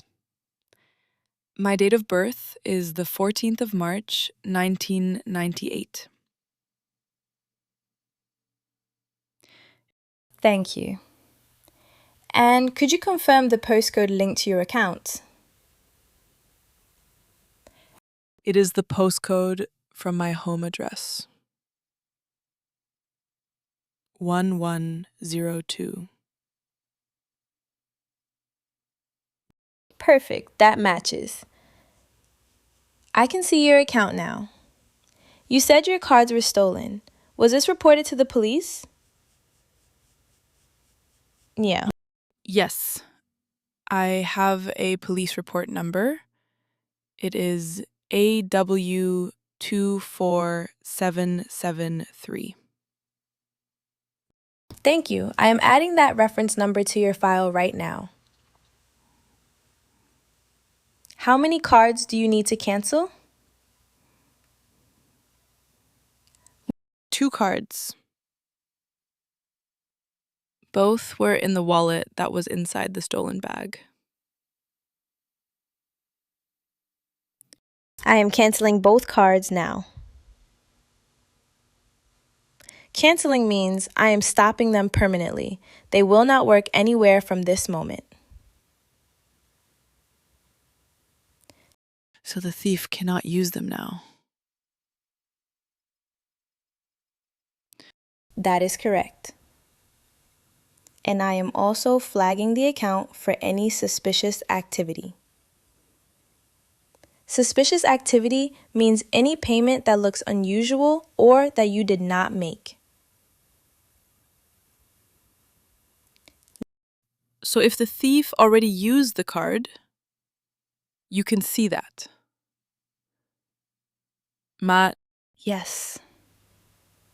I can see your recent transactions. There is nothing unusual showing right now.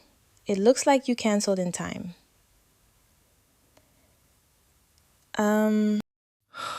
oh, thank goodness. That is such a relief to hear. New cards will be sent to your home address. Since you're traveling, they will be ready when you return home. Is there anything else I can help you with today? Is there a way to get emergency cash while I am here? I have no cash and no card now.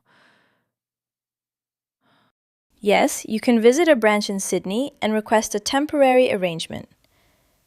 Bring the police report number and your passport. Oh, you mentioned your passport was also taken. Yes. I am working on that next. That is very understandable. Deal with the passport first and then visit a branch. They will do their best to help. I have noted everything on your account. Thank you so much. You made this easier than I thought it would be. You are very welcome. Take care of yourself today. Okay, cards are done. That was fast and you handled it really well. Now the passport. The passport feels like the biggest problem. I need it to fly home. Can I even leave Australia without one? Not on a normal passport, no. But there is something called an emergency travel document, and your consulate or embassy can issue one. Emergency travel document. What exactly is that?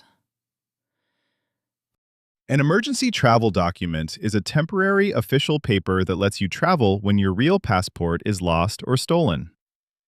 It is issued by your home country's consulate, that is, the official government office of your country in Australia. So the consulate is like a piece of my home country. Right here in Sydney. Exactly. Their job is to help their citizens when something goes wrong abroad. This is exactly the situation they exist for. But will it take a long time? We have a flight home in a few days. It depends. Emergency travel documents can sometimes be ready in 1 or 2 business days, but it is not always guaranteed. The sooner you contact them, the better. Then we need to call them today. Right now, if possible. I am looking up the consulate address and phone number right now on my phone. Hold on. Oh, I should also ask, do I need any documents to apply? I have no ID at all right now. it says here you will typically need your police report, a passport photo, and possibly some form of identification, even a digital copy if you have one. I have a photo of my passport saved in my email account. I can log in on your phone and show them that. That is brilliant. A digital copy can help a lot. Always a good idea to keep a photo of your passport somewhere safe online. I learned that lesson the hard way. From now on, I will always keep digital copies of everything. Hey, you did not do anything wrong. This was not your fault. A thief is responsible, not you. I know. But I still feel like I should have been more careful. You are being more careful right now. Finding the consulate, using the digital copy, that is smart thinking under pressure. Okay. I found the number. Let's call the consulate and explain what happened. And I will be right here the whole time.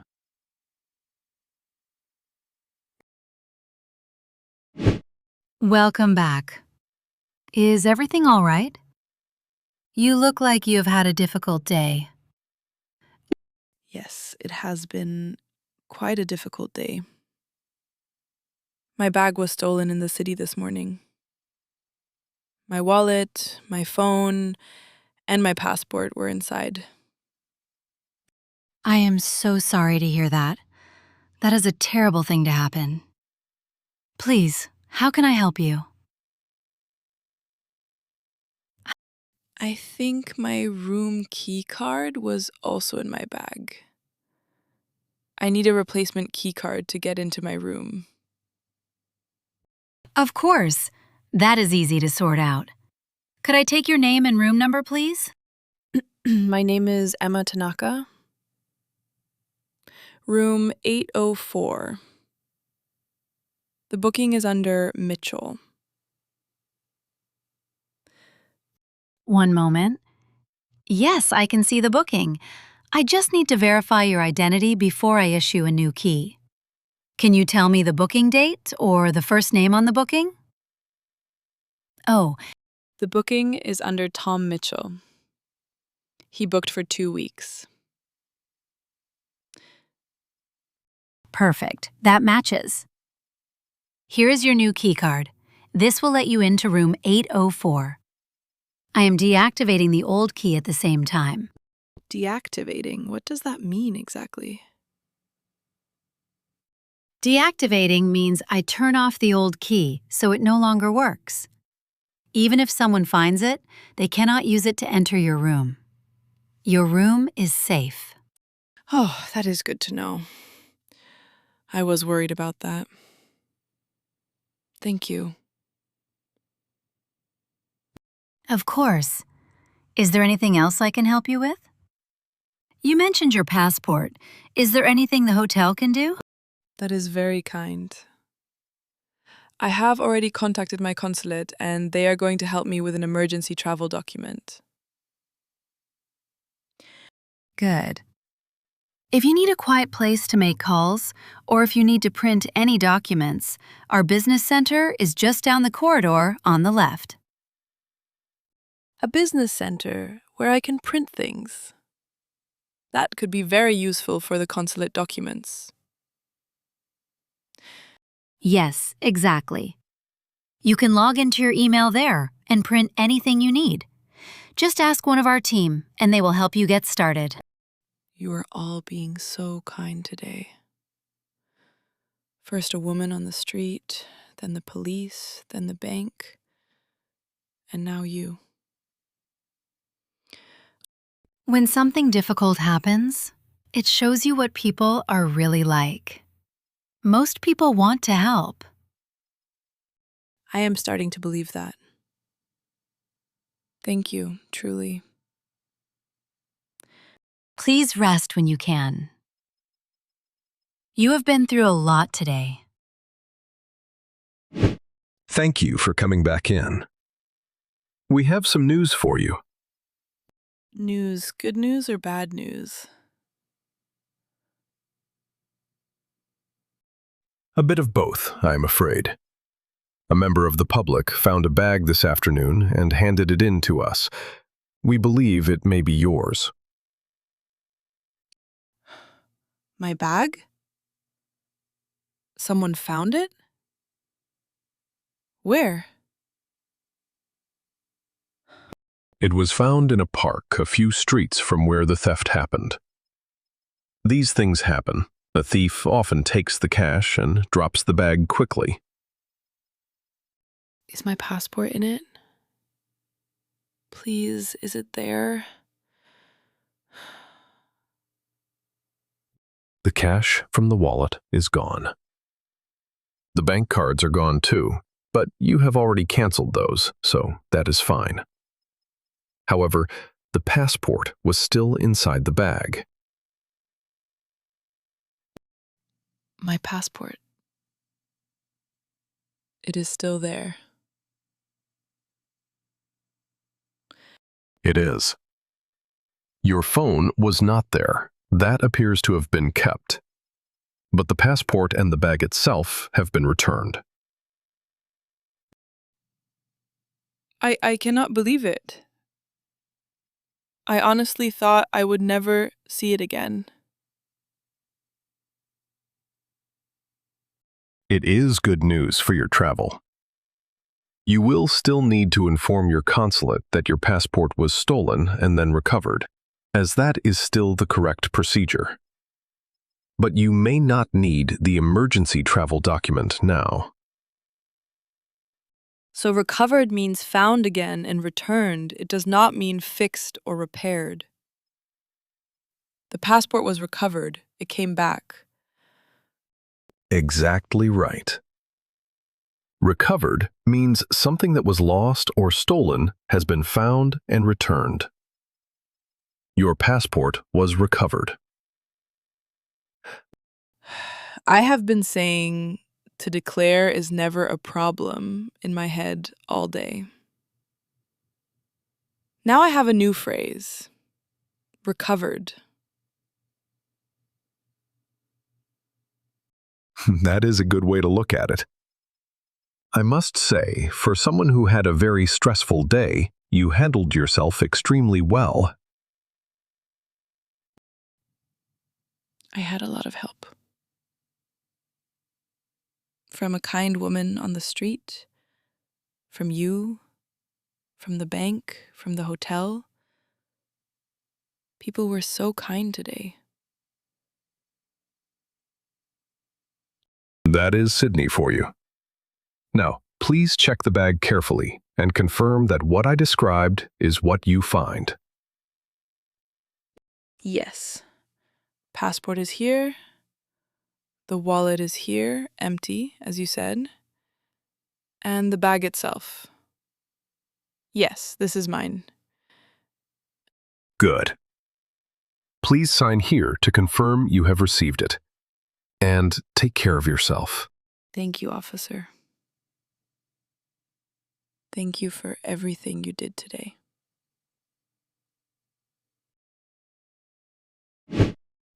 You have your bag back. I still cannot believe they found it. I keep holding it like it might disappear again. The passport is inside. I can feel it. What a day. I mean, what a day, Emma. I know. We came out to enjoy Sydney, and instead we learned how to deal with a theft. You learned a lot more than that. You walked into a police station in a foreign country and reported a crime in clear, confident English.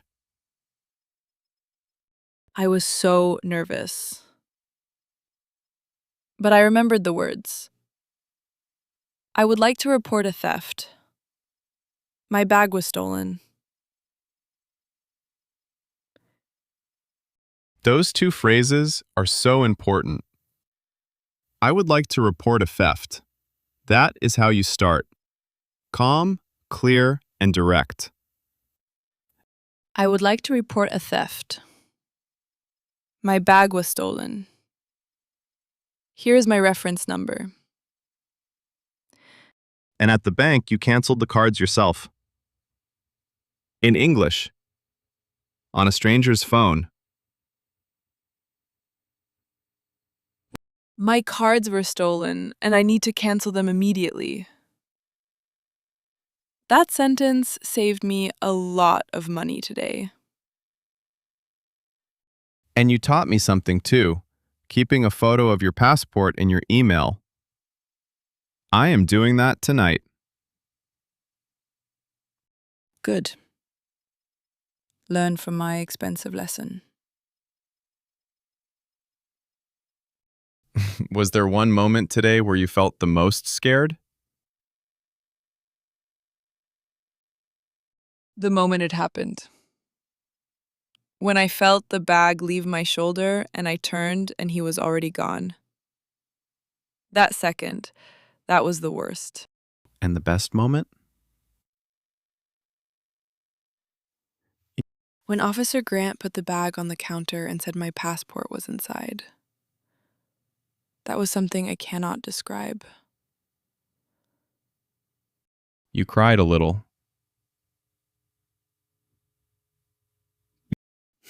Just a little. One small tear. That is all. You earned it. So tomorrow, are we still going to see Sydney? Yes. The Opera House. Bondi Beach.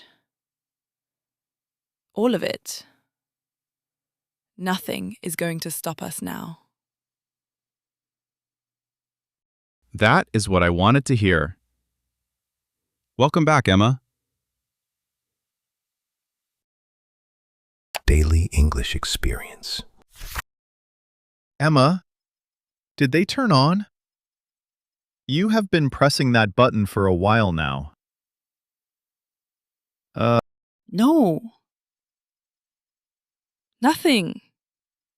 I press the button and nothing happens at all. Let me try. Give them here. Maybe the button is different. I already tried 3 times. There is no light, no sound, nothing. You are right. It is completely dead. This is not a battery problem either. We bought these yesterday, Tom. We only bought them yesterday. And already they do not work. I know. They were not cheap either. This is really not okay. Wait. Do we still have the receipt? I think I put it in my bag. Oh, Check your bag. If we have the receipt, we can take them back to the shop. yes. Here it is. I have the receipt right here. Good. Then we go back to the shop today. We are not keeping broken headphones. But what do we say exactly? How do I explain it? My English for the situation is not very good yet. You will do great. I will be there with you. But I think you should lead this one. Me? You want me to talk to them? Why me? Because you are getting so good at this. I want to watch you handle it. I think you are ready.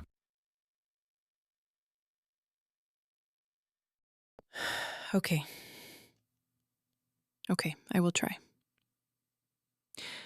We are taking this back. That is my favorite thing you have said all trip. Let's go. Right. Let me put the headphones back in the box first. And I have the receipt. And We are ready. The shop opens in 20 minutes. Perfect timing. Good morning. How can I help you today? Yes? good morning. I bought these headphones here yesterday, and they are not working. Oh, I'm sorry to hear that. Can you tell me more about the problem? Yes. They will not turn on. I press the power button and nothing happens. No light, no sound. So they are completely unresponsive. That sounds like they could be faulty. Faulty? What does faulty mean exactly? Faulty means broken or not working correctly. It means there is a problem with the product itself, not with how you are using it. I understand. So faulty means the product has a problem, not the person. Yes. Exactly right. And when something is faulty, you have the right to bring it back. Good. These headphones are faulty. I bought them yesterday and they do not work. Did you charge them first? Sometimes new headphones need a charge before the first use. 9. Yes. We left them charging overnight. They were fully charged this morning and still nothing. Okay, that is helpful to know. So they charged but still would not turn on. That is correct.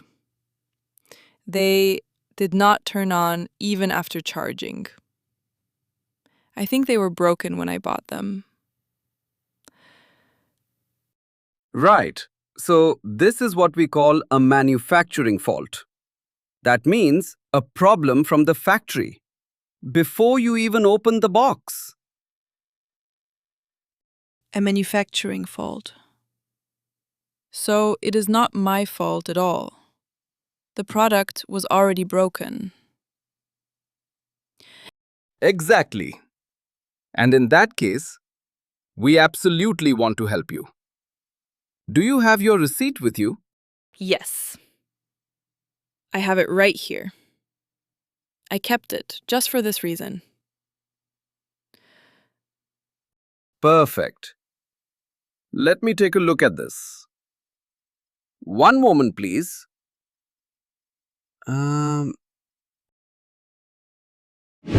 Okay. So you bought these yesterday. I can see that on the receipt. Yes. Yesterday afternoon. And they did not work this morning.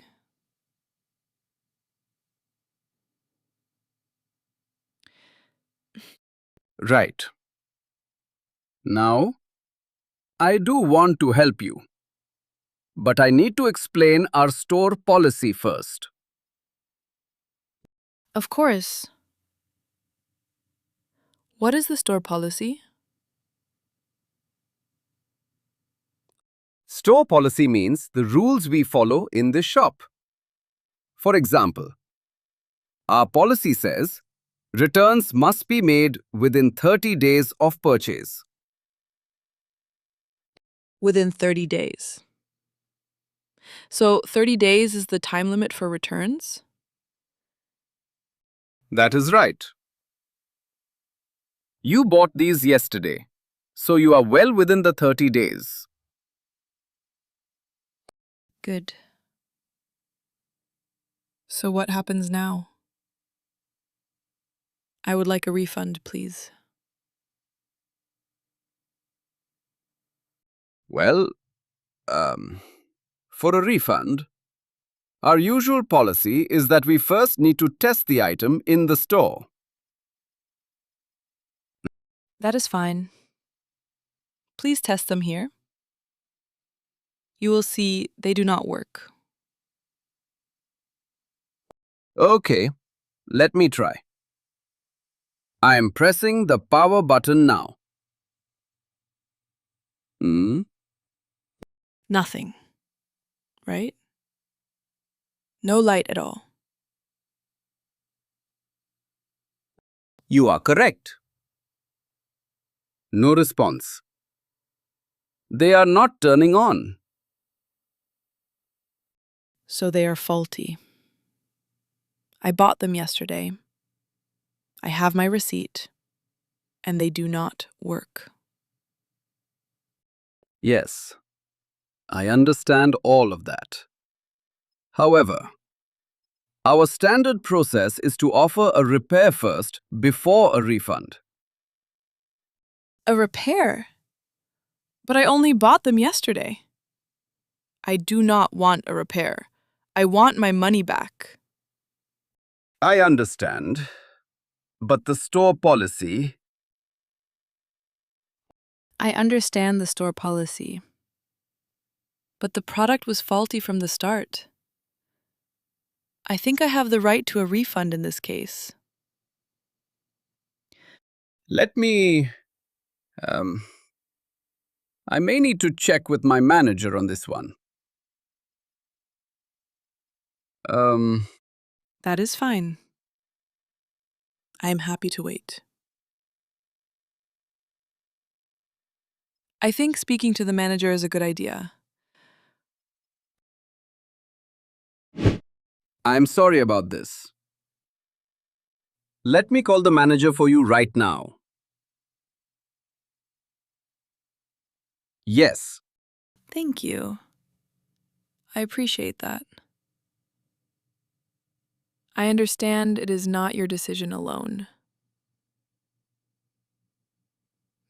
Hi, Maya. Could you come to the front desk, please?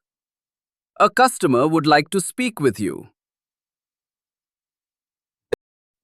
While we wait, I want to make sure I am using the right words. How do I say this clearly? You are doing very well, actually. You explained everything clearly and calmly. That is really the best way. Is it okay to ask for the manager? I do not want to be rude. Of course it is okay. Customers can always ask to speak to a manager. It is completely normal and fine. Good. So the right phrase is, I would like to speak to the manager, please. Exactly. That is the perfect phrase. It is polite and very clear. Ha. I would like to speak to the manager, please. Yes. That sounds right to me. And notice how you said, I understand, but. That is a great phrase for disagreeing politely. I understand, but. It means I hear you, but I still disagree? Exactly right. It shows you listened, but you have a different point of view. It keeps the conversation polite. Yes. That is really useful. I understand, but I would like a refund. Yes, I like that. And being calm helps a lot. You are not angry or loud. That makes people want to help you more. My friend Tom told me the same thing this morning. Be polite, but firm. Your friend is right. Polite but firm. That is the key to any complaint. Good. I am ready to talk to the manager. I know what I want to say. And here she comes now. Her name is Maya. She will be able to help you. Good morning. I am Maya, the store manager. How can I help you? Good morning. Thank you for coming. I bought these headphones here yesterday and they are faulty. I see. Can you tell me exactly what is happening with them? They will not turn on at all. I charge them overnight and press the power button, and nothing happens. No light, no sound. May I see? Yes, I can see your receipt here. These were purchased yesterday. Yes. Yesterday afternoon. And I think they were faulty from the start because I did everything correctly. And I understand completely. A product that does not work from day one is a manufacturing fault.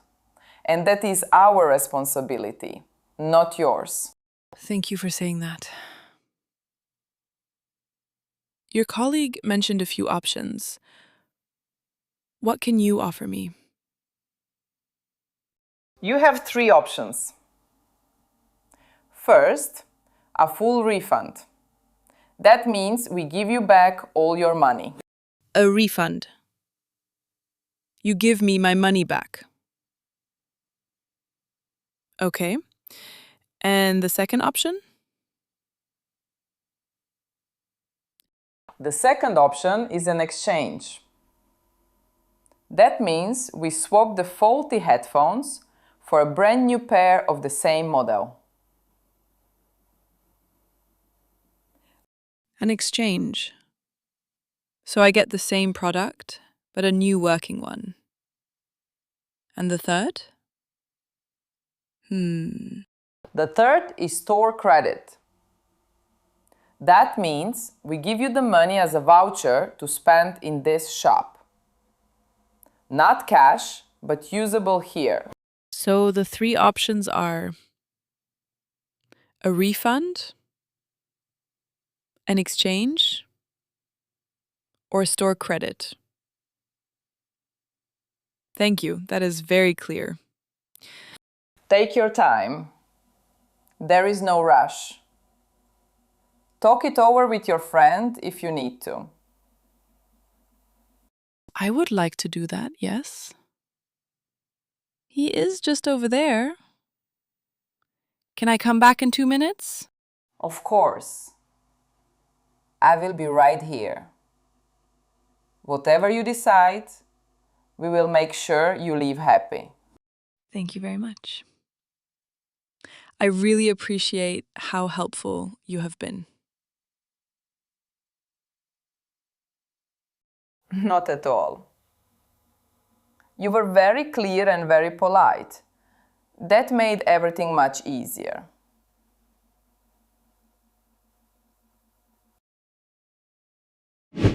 Emma, I was watching from over there. That was really impressive. Really? I was so nervous. My heart was beating fast. You could not tell at all. You were so calm and clear. I was genuinely proud of you. Thank you. The manager was very nice too. She gave us 3 options. 3 options? What are they? First, a refund. That means we get our money back. All of it. That sounds like the best one to me. Why keep money in a shop we may never visit again?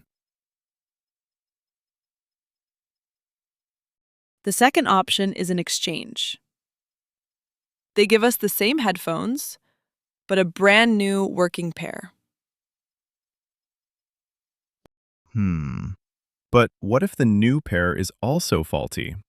It is the same model after all. I thought about that too. And the third option is store credit, like a voucher to spend here in the shop.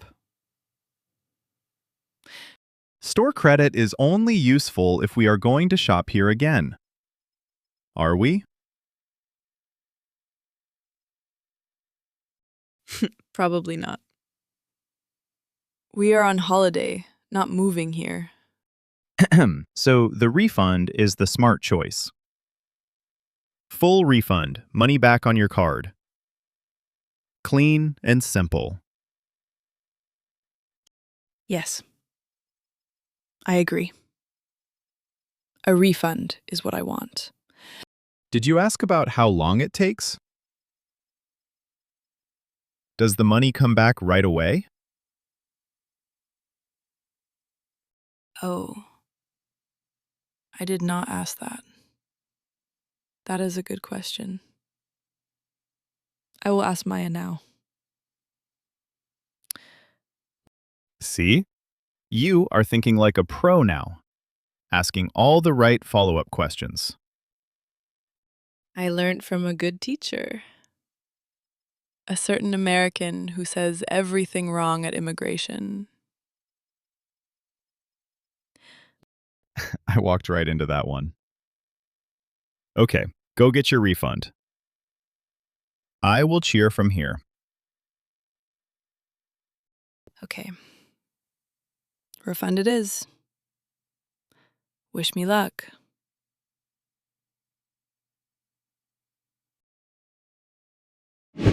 I have made my decision. I would like a full refund, please. Absolutely. That is completely your right with a faulty item. How did you pay originally? I paid by card. My bank card. Is that okay? Perfect. The refund will go back directly to your card. We call this a refund to your card. A refund to my card. So the money goes back the same way I paid. That is easy to understand. Next. Exactly right. Just tap your card on the machine for me, please. This sends the money back to your account. Like this? Okay, done. Did it work? Okay. Yes, the refund is confirmed. The money is on its way back. How long until the money comes back? Will it be today? Good question. Usually, it takes a few business days. Business days means working days, not weekends. So maybe 2 or 3 working days. Not the weekend, but the next work days. Exactly. The exact time depends on your bank, but it is usually quite fast. That is fine. A few days is not a problem. as long as the money comes back. It will come back. I promise. You will see it in your account very soon. Thank you. And I will get a receipt for the refund? Something to show it is done? Yes, absolutely. Here is your refund receipt. Keep this until the money arrives in your account. Thank you. I will keep it safe. I learned that lesson yesterday. Always keep your receipt. You are very wise. And you handled all of this beautifully today. Really, very well done. Thank you so much. I was nervous, but I am glad I came back.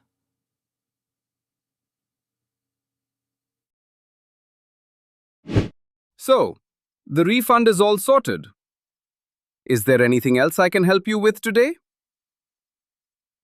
Yes, actually. I still want good headphones. Can you help me choose a different pair? Of course. I'm glad you are giving us another chance. What kind of headphones are you looking for? I want something for music and for calls. And for traveling. So they need to be comfortable. Then you want over-ear headphones. They sit around your ear, not inside it. Very comfortable for long use. And could I try them before I buy? I want to make sure they are comfortable. Absolutely.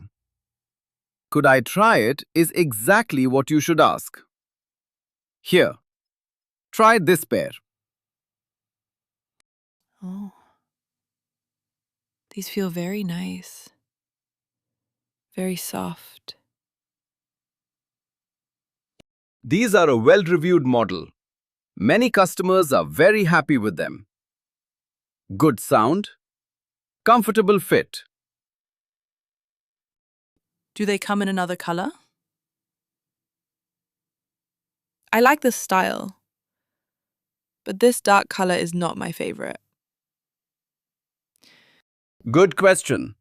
Let me check. Yes, these also come in white and in a warm grey color. White, please. I think I prefer white.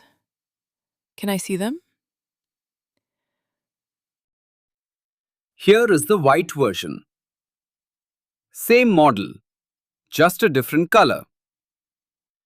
Same great sound. Oh, yes. I like these much better.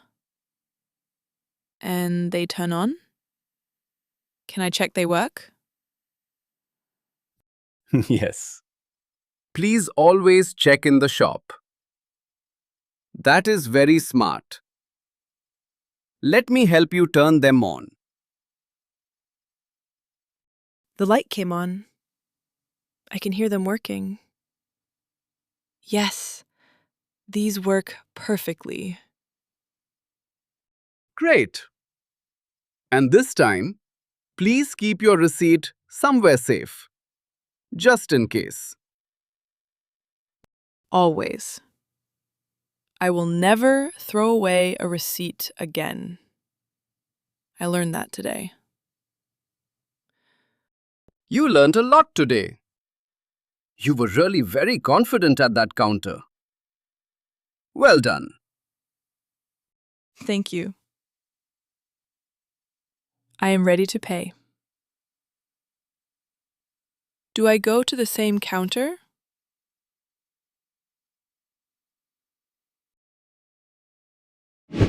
That was amazing. I watched through the window. You were so calm. I did it.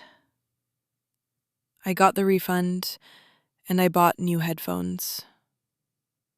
Both in one morning.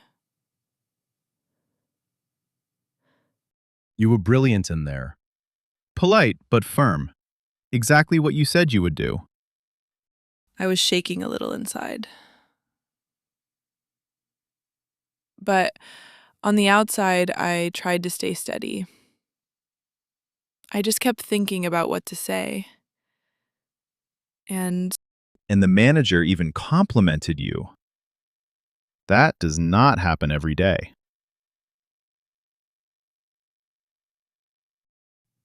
I know. That felt really good. Like I really did something for myself. You did.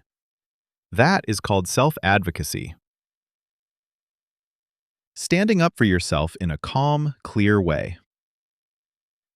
Self-advocacy. So it means speaking up for your own rights? In a respectful way? Exactly. Saying what you need, clearly and without being rude. It is a very important life skill. I like that phrase. Self-advocacy.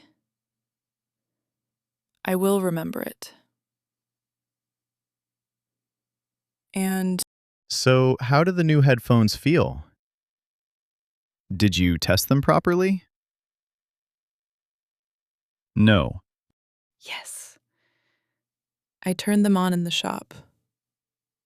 David helped me check they were working before I paid. Smart. Always test electronics in the shop before you walk out. Good habit. I also got them in white. The original ones were black, and I did not love the color anyway. So you ended up with better headphones than before. And your money was safe the whole time. And I still have my refund coming back to my card. A few business days, Maya said. So you lost nothing. You left with better headphones, your money back, and a lot of confidence. Not bad for a morning's work. Should we get a coffee now? I feel like I deserve one. You absolutely deserve one. Lead the way. You have clearly earned the right to decide. Now, so, what was the most useful phrase you used today? If you had to pick just one. I understand, but I used it when David talked about store policy. It kept me polite and firm at the same time. That is a great phrase. It works in so many situations, not just in shops. And which word did you hear and want to remember? I know you were listening carefully. Faulty. It is such a useful word. Faulty means broken or not working correctly. A problem with the product itself. Faulty. Yes. And manufacturing fault means the problem was already there before I opened the box. And we learned the three options: a refund, an exchange, or store credit. Those are worth knowing anywhere in the world. Refund means your money comes back. Exchange means you swap for a new one. Store credit means a voucher to spend in the shop. You just taught me better than any textbook. See, You are the real teacher here. And I learned something from Maya too. She said the refund would go back to my card in a few business days. And Business days. That means working days, not Saturdays and Sundays. Important to know. the biggest lesson for me was keeping the receipt. If I had lost it, everything would have been much harder. Always, always keep your receipt, especially for electronics. Even if nothing goes wrong, keep it. And being polite but firm. I did not shout. I did not get upset. I just stayed calm and said what I needed. And it worked. It worked completely. That is the proof. You know what is funny? This morning I was frustrated and nervous. Now I feel really good. That is what happens when you handle something well. The situation was hard, but you came out stronger. Next time, wherever we are, if something is faulty, I know exactly what to do. To faulty headphones. And to the person who got justice for them. And to always keeping your receipt. Whatever country you're in. Daily English Experience. I'm sorry, but your card has been declined. Would you like to try again? Declines? Yes. I'll try again. Just 1 second. Of course. Take your time. Sometimes it is just a small connection problem. Okay. Tapping again. Come on. Work. Come on. I'm sorry. It was declined again. Do you have another card? Or some cash? Another card? No. I only brought this one. This is my main card. That's okay. Declined means the payment did not go through. The bank did not allow it. But why? I have money in the account. I know I do. Sometimes when you are abroad, the bank blocks the card. It can happen when you travel to another country. Oh. So the bank stopped it. Not the machine. Most likely, yes. You should call your bank or go to a branch and ask them. Okay. I am really sorry about this. I feel awful. There are people waiting behind me. Please don't worry. It happens to a lot of travelers. You are not in trouble. And Thank you. I'll put the things back and sort this out right away. no problem at all. Good luck with the bank. I hope they fix it for you quickly. Thank you for being so kind about it. I'll come back when it's sorted. Of course. We'll be here. Take care. Why won't it work? Emma is going to laugh at me. Tom, what happened in there? You were gone a long time. And you came out without any bags. And My card was declined. Twice. In front of a whole queue of people. It was so embarrassing. your card was declined? What does declined mean exactly? Declined means the payment did not work. The bank said no. The money did not go to the shop. Oh, so the bank refused the payment. But why? Do you not have money in the account? I do have money. That is what is confusing. I think the card might be frozen. No. Frozen? What do you mean by frozen? Frozen means the bank has blocked the card. They stop it from working. It is as if the card is frozen in ice. It cannot move. And why would they freeze it? The cashier said it happens when you travel abroad.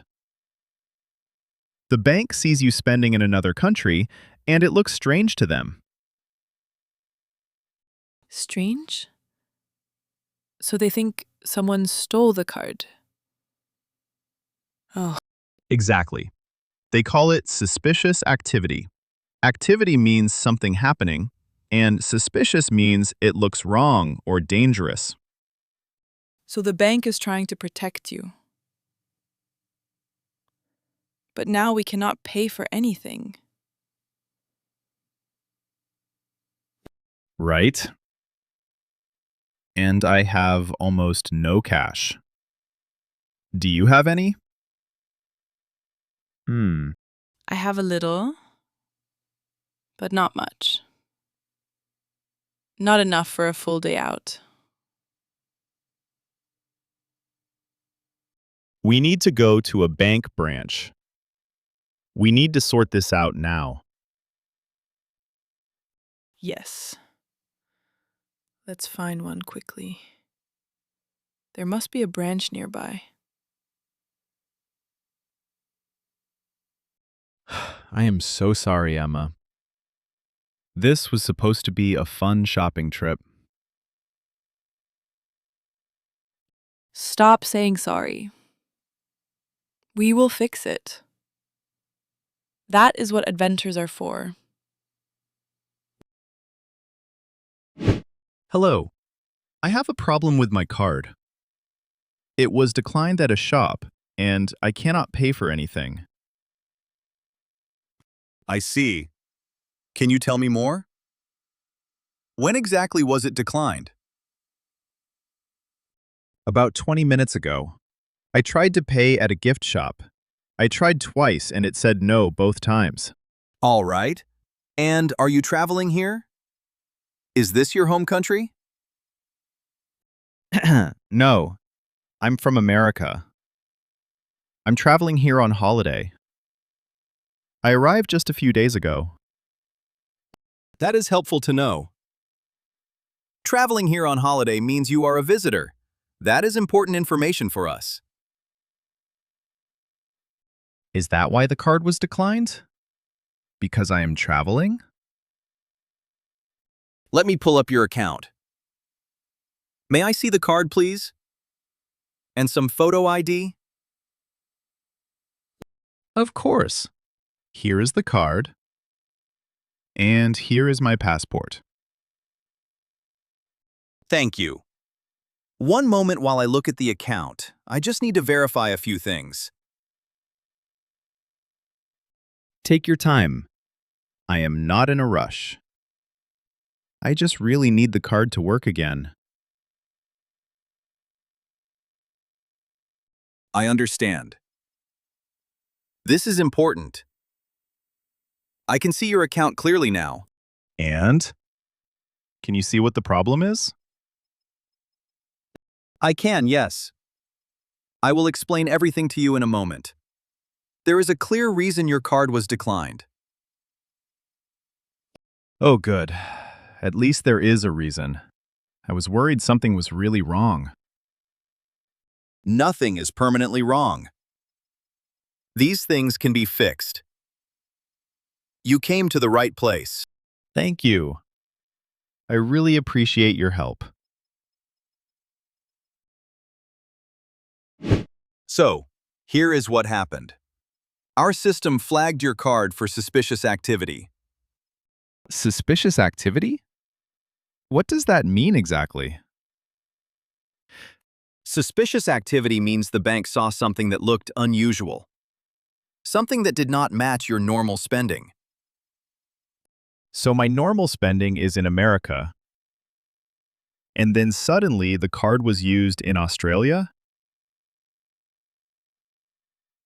That is correct. Our system saw payments in a completely different country, and it thought, maybe this is not the real owner. So the bank thought someone stole my card and brought it here. Oh? Exactly. The bank froze it for your safety. Froze means it stopped the card from working, like pressing a pause button. So froze it for my safety means the bank was actually trying to help me. Yes. It is a security measure. A security measure is something the bank does to protect your money. That is actually really smart. I am annoyed, but I understand why they did it. Most customers feel that way. The frustration is normal. The good news is, we can fix it right now. Right now? Seriously? Yes. But first I need to verify your identity. Verify means to check and confirm that you are really you. Of course. Whatever you need. I want to prove it is my account. I will ask you some security questions. If you answer correctly, I can unfreeze the card for you. Okay. I am ready. Ask me anything. Good. Let's start. And please speak clearly. This is an important process. First, could you tell me your full name and your date of birth, please? Of course.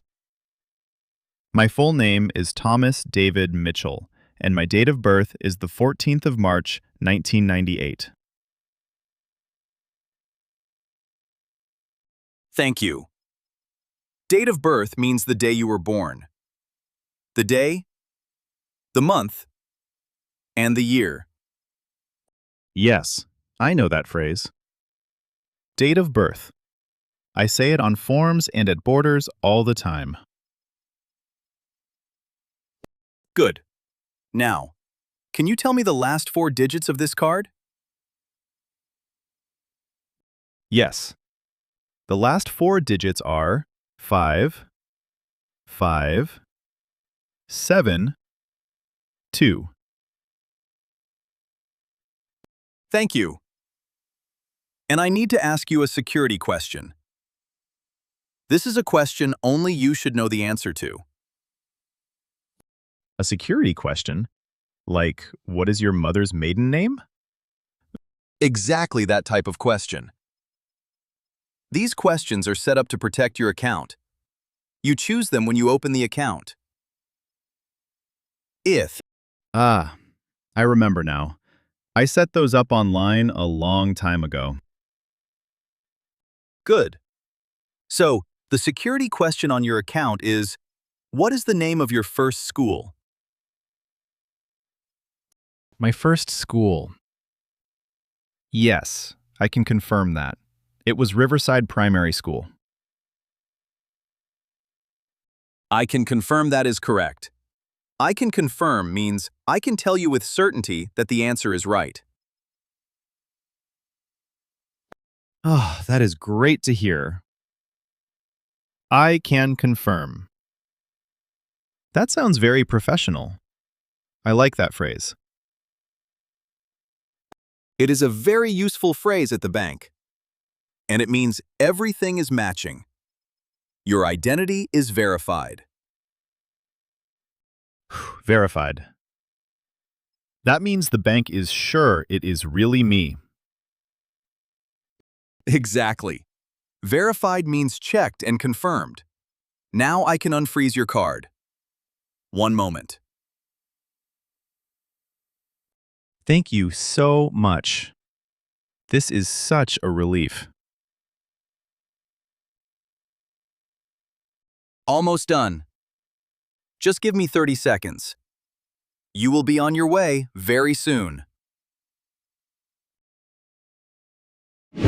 So, what happened? Tell me everything. Is the card okay now? The card is back. They unfroze it. I answered the security questions, and it is all working again. That is wonderful. I am so glad. I was waiting out here hoping it would be good news. The lesson is, tell your bank before you travel. That is the big thing I learned today. Tell your bank before you travel? What do you mean by that? Before you go abroad, you call your bank or use their app and say, I am going to Australia from these dates. Ah. So the bank knows to expect payments from another country, and it does not look suspicious. Exactly. If I had done that before the flight, the card would never have been frozen. So tell your bank before you travel means give the bank a warning so they know it is really you spending abroad. You explained it better than I did. You should have been the one in there. 2. Maybe next time. But Tom, are you okay? That must have been stressful. It was embarrassing more than stressful. The cashier was very kind about it, but there were people behind me. These things happen. Even native English speakers get their cards declined sometimes. That is true.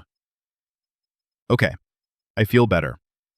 Now, should we still go back to the shop? Okay. Yes. But first, I want to get some cash too. Can we go inside the bank for a minute? You want to take out cash? Good idea. Let's go back in.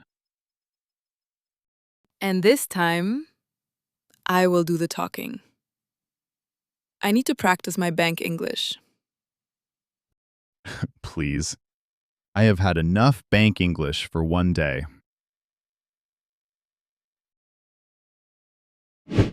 Hello. I would like to withdraw some cash, please. Of course. Withdraw means to take money out of your account. How much would you like today? Withdraw.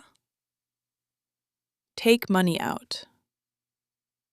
I would like to withdraw a reasonable amount for a few days in Sydney. No problem at all. May I see your card and some ID, please? Hello? Yes, here's my card, and here's my passport. Thank you. And would you like small notes? or larger notes? Small notes, please. I find it easier to pay with smaller notes in shops and cafes. Very sensible. Small notes, like 10s and 20s, are easy for everyday use. Can I also ask about the exchange rate? I want to understand what I am getting. Of course. The exchange rate is the price of one currency compared to another. For example, how many Australian dollars you get for $1 or €1. So the exchange rate tells me how much my home money is worth here. Exactly. Exchange rates change a little every day, so it is always best to check before you withdraw a large amount. I see. And when I withdraw here at the counter, is the rate better than at a currency exchange shop? Usually the bank rate is quite fair. Currency exchange shops on the street sometimes have extra charges, so comparing is a good idea. That is very useful to know. Thank you for explaining. You are welcome. Let me count your cash now. Small notes, as you asked. Thank you very much. Small notes, please, and a receipt if possible. Of course. I will print your receipt with the transaction details. Always keep it as a record. Before you go, can I give you one quick piece of advice about using the ATM when you are traveling? Yes, please. I will probably use an ATM later today. What should I know? An ATM is the cash machine on the street or in the bank. ATM stands for Automated Teller Machine, but most people just call it an ATM or a cash machine. ATM. The machine where you take out cash with your card. Yes, I know this word. Good. The most important thing is your PIN. PIN stands for Personal Identification Number. It is the secret number you type to use your card. Yes, my 4-digit secret number. I never tell it to anyone. That is exactly right. Never share your PIN. Not with anyone. Not even bank staff. Not even bank staff? Never. A real bank worker will never ask for your PIN. If someone asks, it is a scam. A scam? Like a trick to steal money? Exactly. A scam is when someone tries to trick you to take your money. Always be careful. And you mentioned covering the keypad. What do you mean by that? When you type your PIN at the ATM, cover the keypad with your other hand. Use your hand like a small roof over the buttons. So no one can see the numbers I am pressing. That is right. Cover the keypad. It is a simple habit, but it protects you every time. That is such a useful tip. Cover the keypad and never share my PIN. I will remember both of those. You are very switched on. Switched on means smart and alert. Travel safely out there. Switched on. I like that. Thank you for all your help today.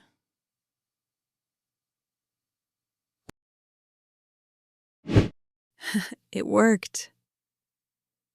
The card worked this time. Tom, you are free. I cannot believe I was declined in a souvenir shop. Of all the places. In front of everyone.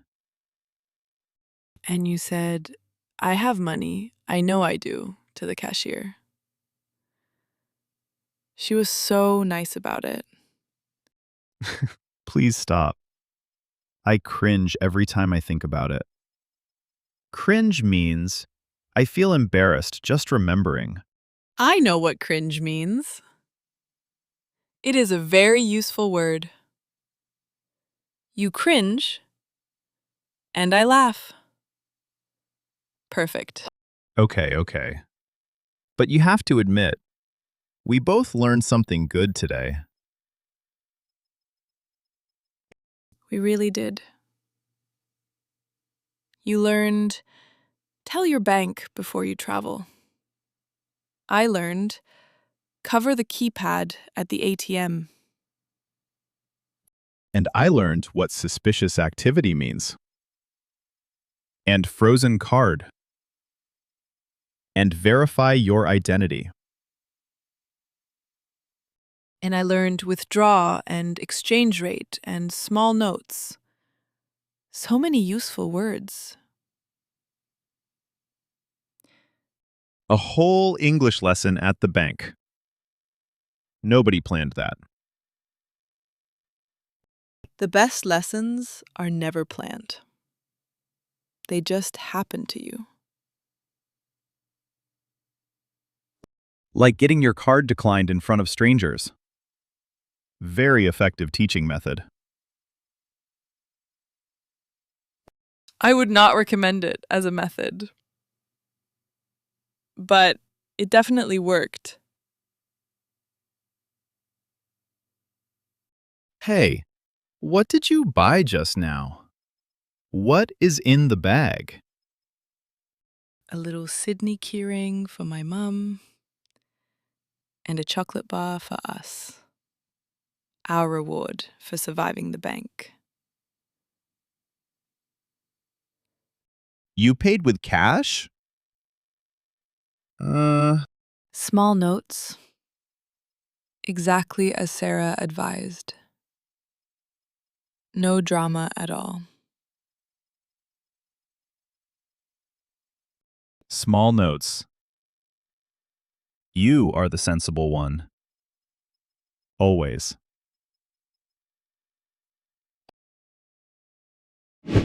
What a day.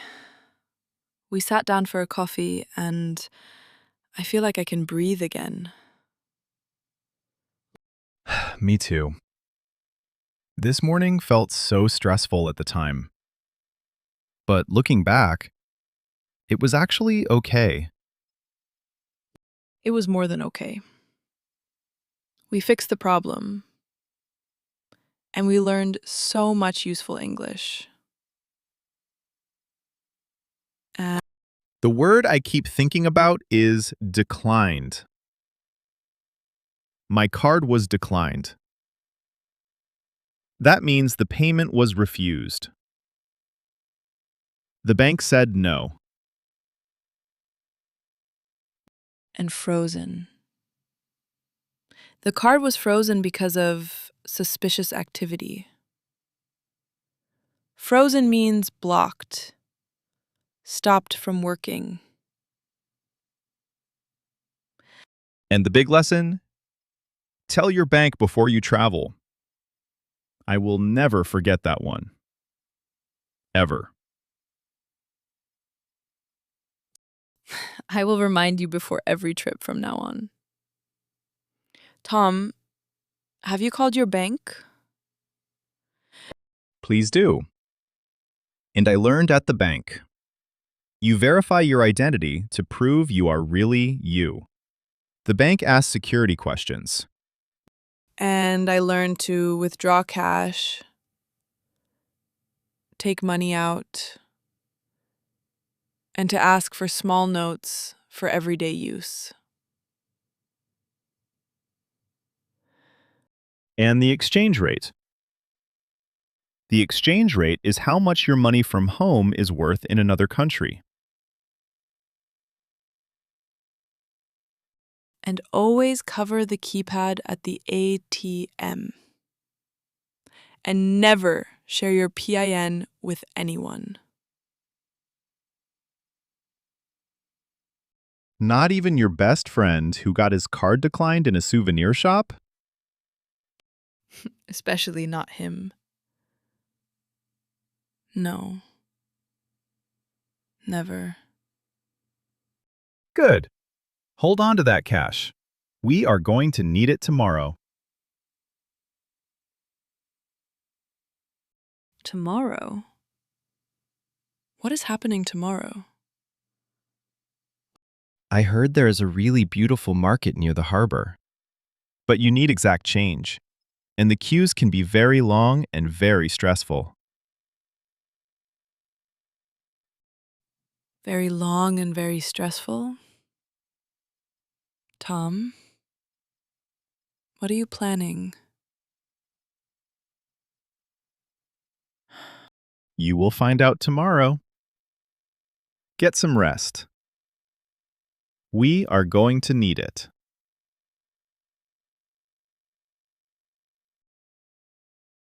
Daily English Experience. Emma? You sound out of breath. Are you okay? Tom, I cannot find the entrance. I am standing outside the building, but I do not see the right door. It starts in 5 minutes and I am lost. Okay.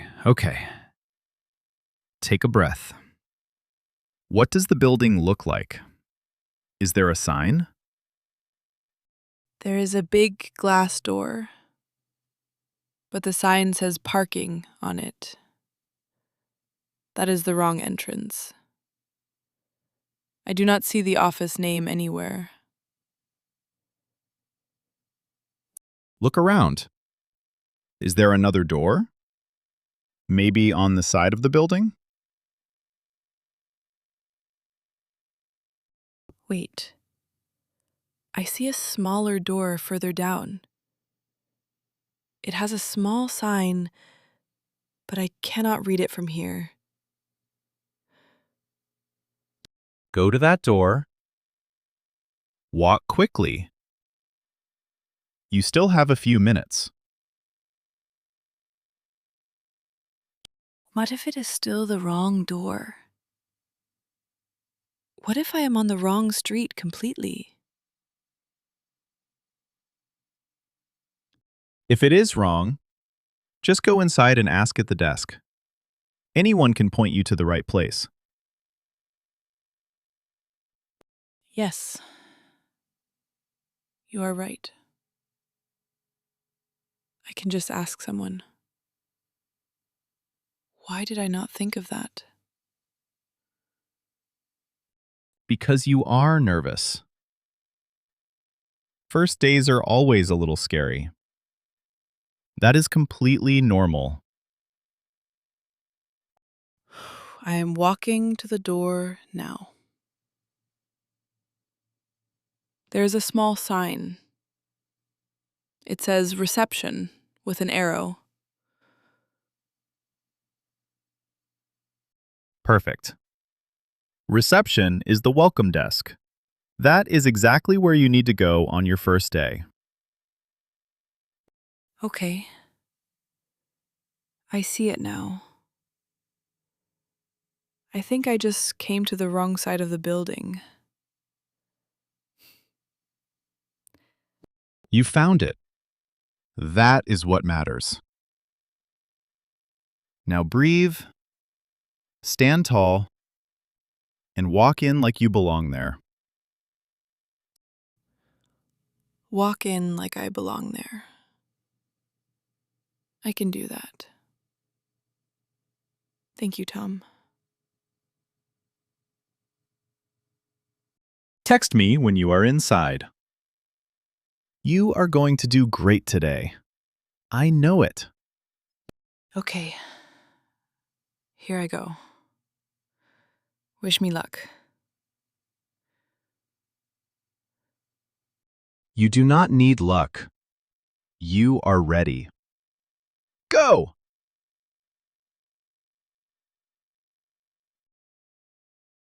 Good morning.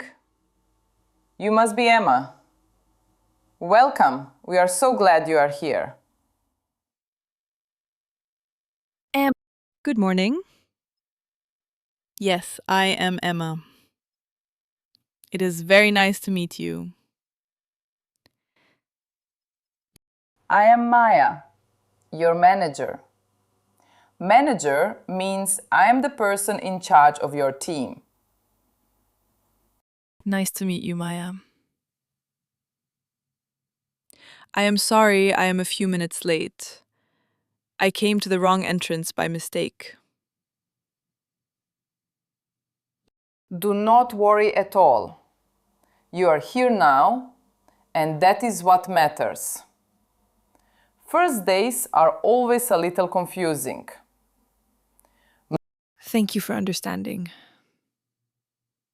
I am very happy to start here today. We are happy to have you. Let me just check you in at the desk here. This is called signing in.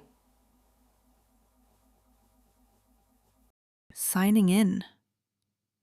What does that mean exactly? It means you write your name and the time when you arrive. It is just a simple record, so the building knows who is inside. Oh, I see. Like a register. That makes sense. Exactly like a register. Good comparison. And here is your visitor pass for today. A visitor pass. Am I a visitor? Just for today. A visitor pass is a card you wear so people know you are new. Tomorrow you will have your real ID card. 1815. My own ID card. That sounds very official. I like it. Come on. Let me show you where you will be sitting. And then I will introduce you to the team. Yes, please. I would love to meet everyone. They are excited to meet you too. I told them you were joining this week. I hope I can remember all their names. Do not worry about that. Nobody expects you to remember everything on the first day. Take your time.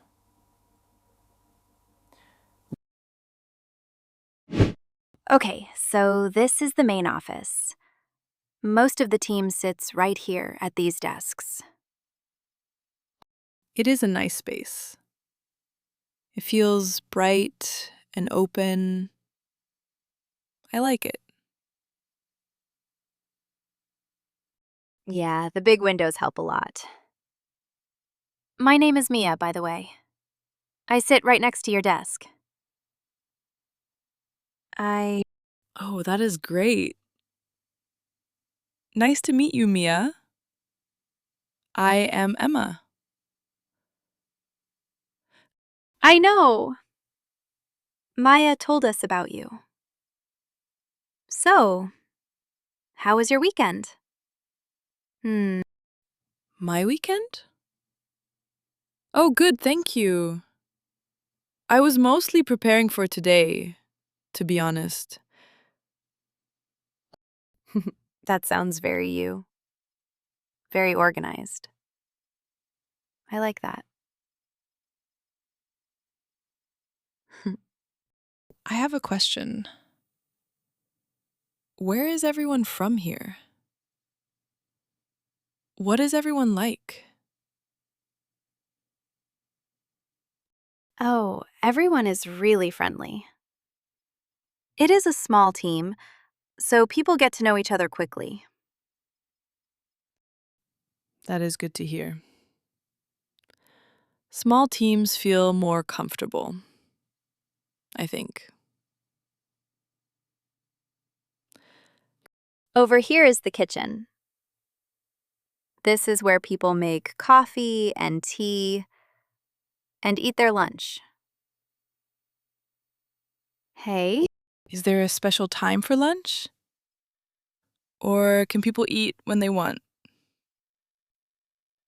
Most people take a break around midday. Not a fixed time, just whenever works. Oh. That is flexible. I like that. In my last job, lunch was always at exactly 12:30. Here it is a bit more relaxed. And over there is the meeting room, the glass one with the door. And I see it. It has a big table inside. yes, we use it for team meetings and for calls with clients. Clients are the people or companies who pay us for our work. Clients. So they are the customers of the company. I understand. Exactly right. Okay, your desk is right here. Make yourself at home.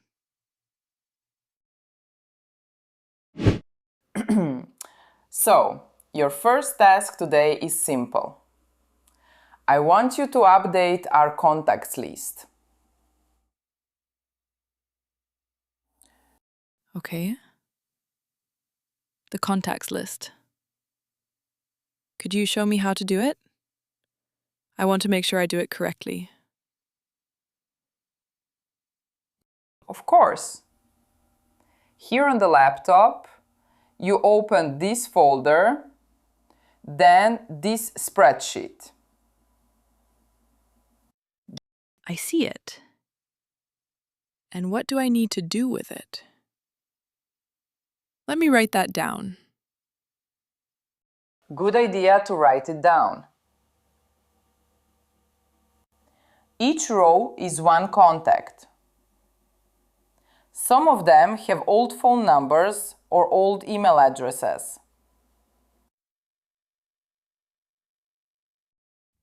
So I need to check each one and update it if the information is wrong. Is that right? Exactly right. The new information is in this email folder here. You match the name to the right row. Match the name to the right row. Okay.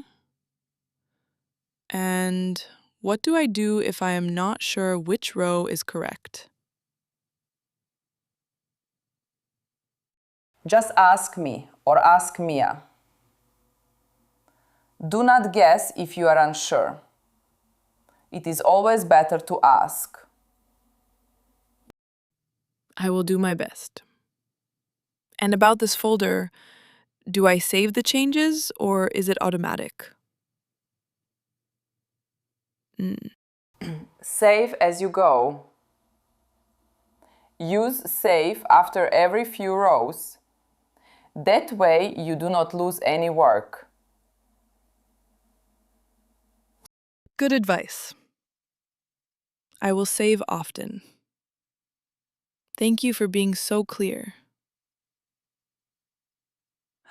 You are very welcome. And Emma, this is a learning day. You are not expected to be perfect. That is helpful to hear. I feel a little pressure to get everything right. It is my first day. No. I know. But first days are for learning, not for being perfect. Just do your best. That is all anyone asks. I will do my best. I promise. I believe you. Come find me if you need anything at all.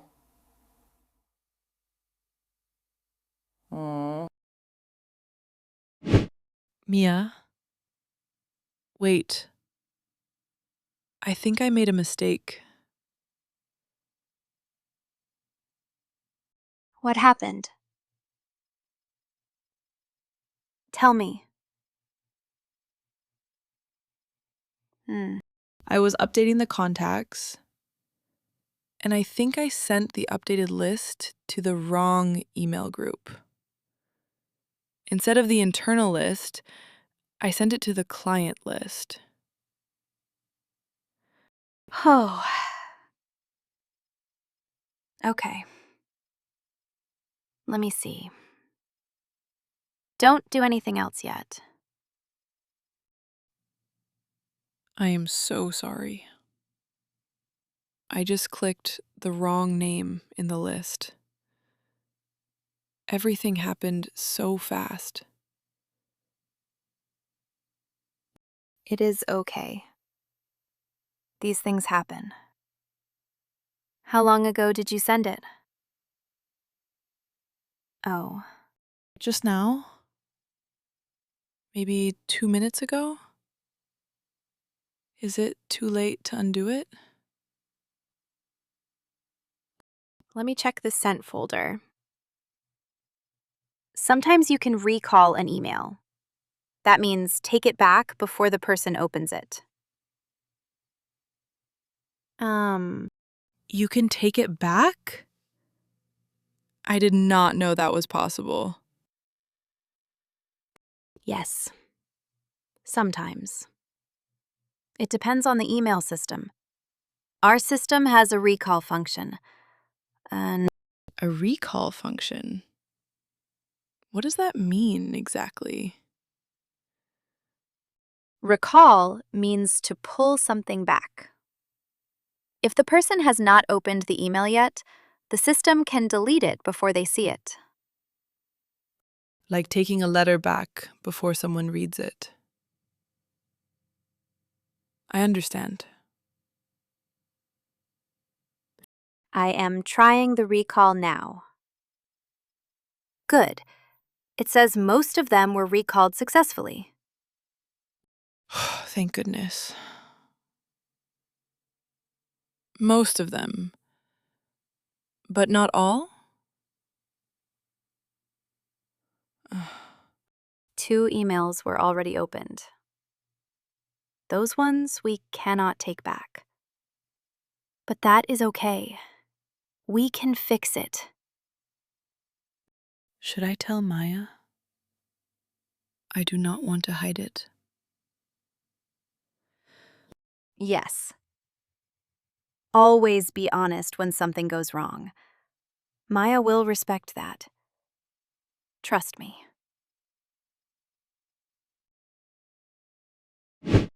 Okay, so I am not sure how to write the follow-up email.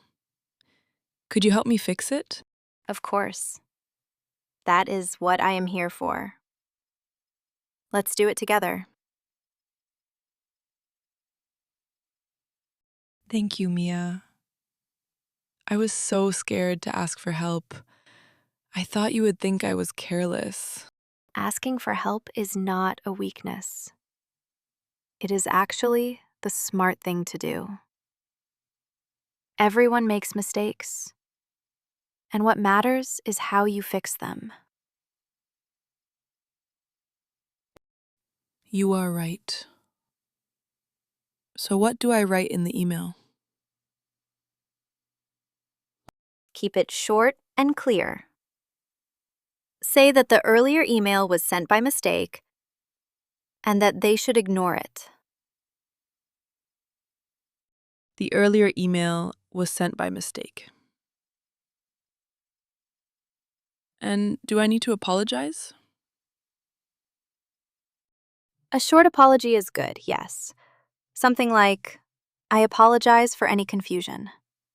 I apologize means I am sorry in a more formal way.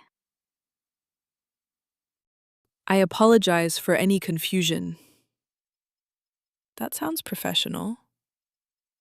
I will use that. Good. Then sign off with your name and your role. Emma, contacts team.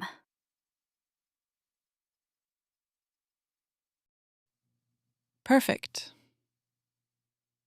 Okay, I think the email looks good now.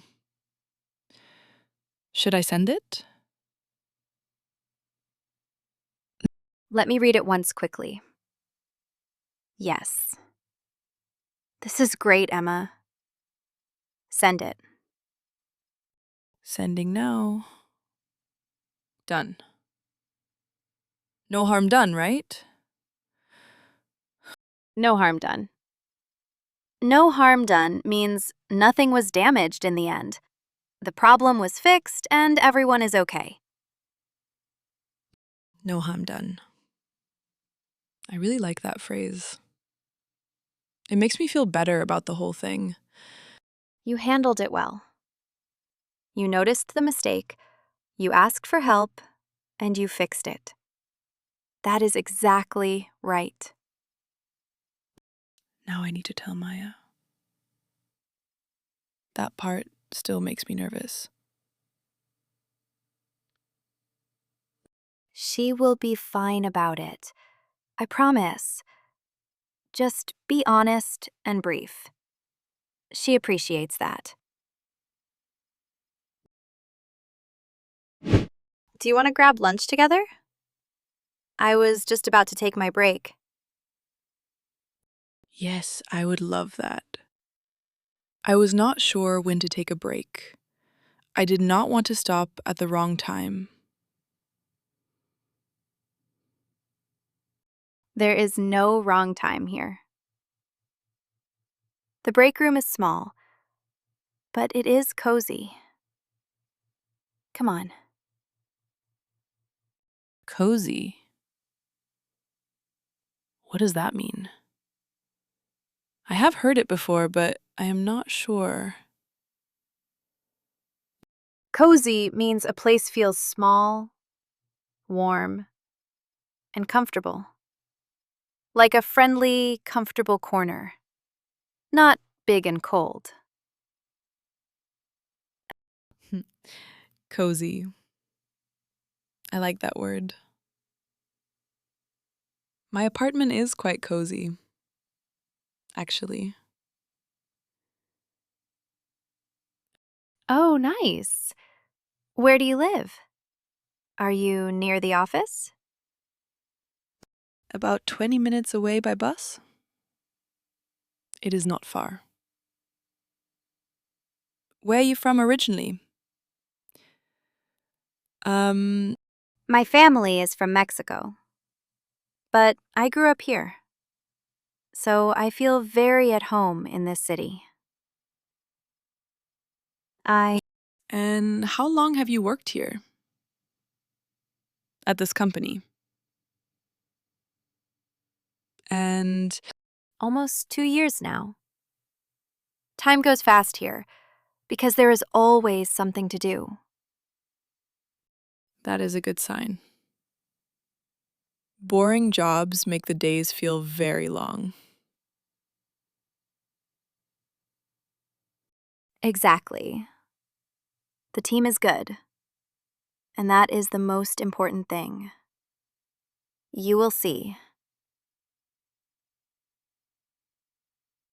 Can I ask, was your first day here scary too? Or was it easy for you? It was scary. I remember feeling totally lost. I called my mom on my break and nearly cried. Really? You seem so confident now. That takes time. After a few weeks, it starts to feel like home. Just give it time.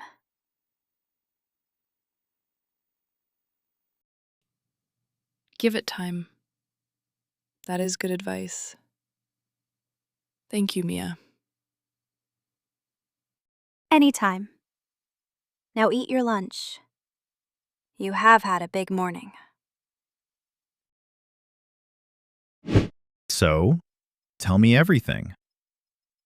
How is the first day going? Tom, it has been a morning and a half. But I think it is going okay. That is great to hear.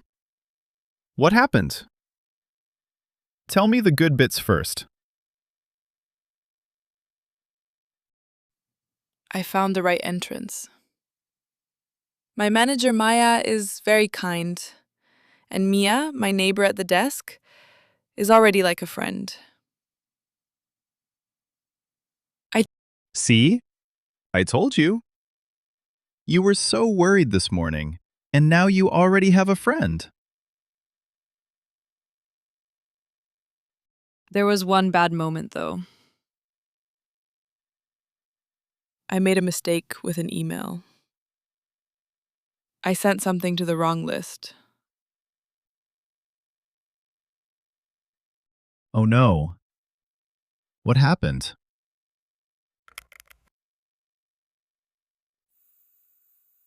Mia helped me fix it.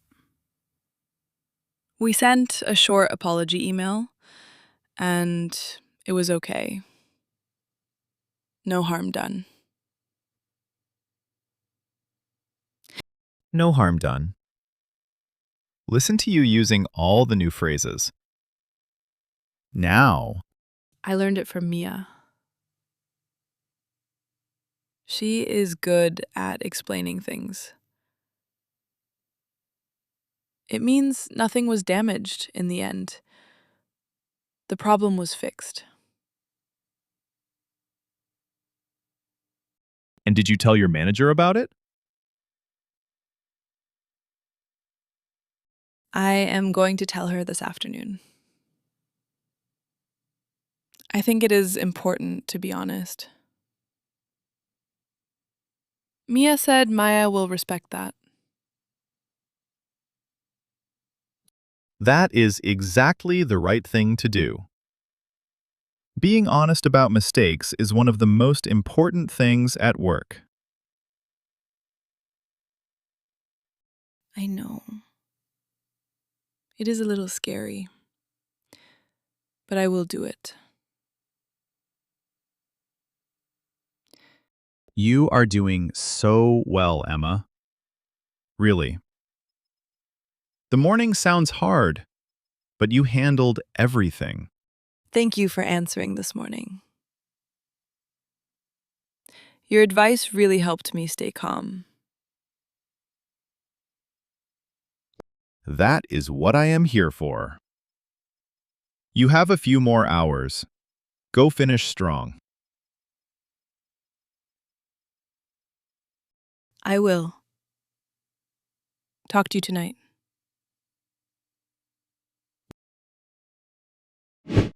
Come in, Emma. Sit down. I wanted to check in before you leave today. Thank you, Maya. I also wanted to talk to you. I need to tell you about a mistake I made this afternoon. I heard a little about it from Mia. Tell me in your own words. I sent the updated contacts list to the wrong email group. I sent it to the client list instead of the internal list. I am very sorry.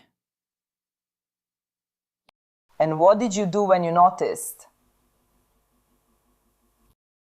I told Mia straight away. We recalled most of the emails, and I sent a short apology to the two that were already opened. Good. Coming to me and being honest, that matters more than the mistake itself. I felt really bad about it. It was careless of me. It was a simple click in the wrong place. These things happen to everyone, especially in the first few days. You are not angry? No. I'm actually quite pleased with how you handled it. You acted quickly, you asked for help, and you came to me honestly. That is maturity. Thank you. I was very nervous to tell you. I can imagine. But now you know, this is a safe place to make mistakes, as long as you own them and learn from them. I will be much more careful tomorrow. I will double check before I send anything. That is all I ask. And Emma, you did well today. First days are always hard, and you kept going. Thank you. That means a lot to me. It really does. Good. Get some rest tonight. See you tomorrow. Good night, Maya. Thank you for everything today.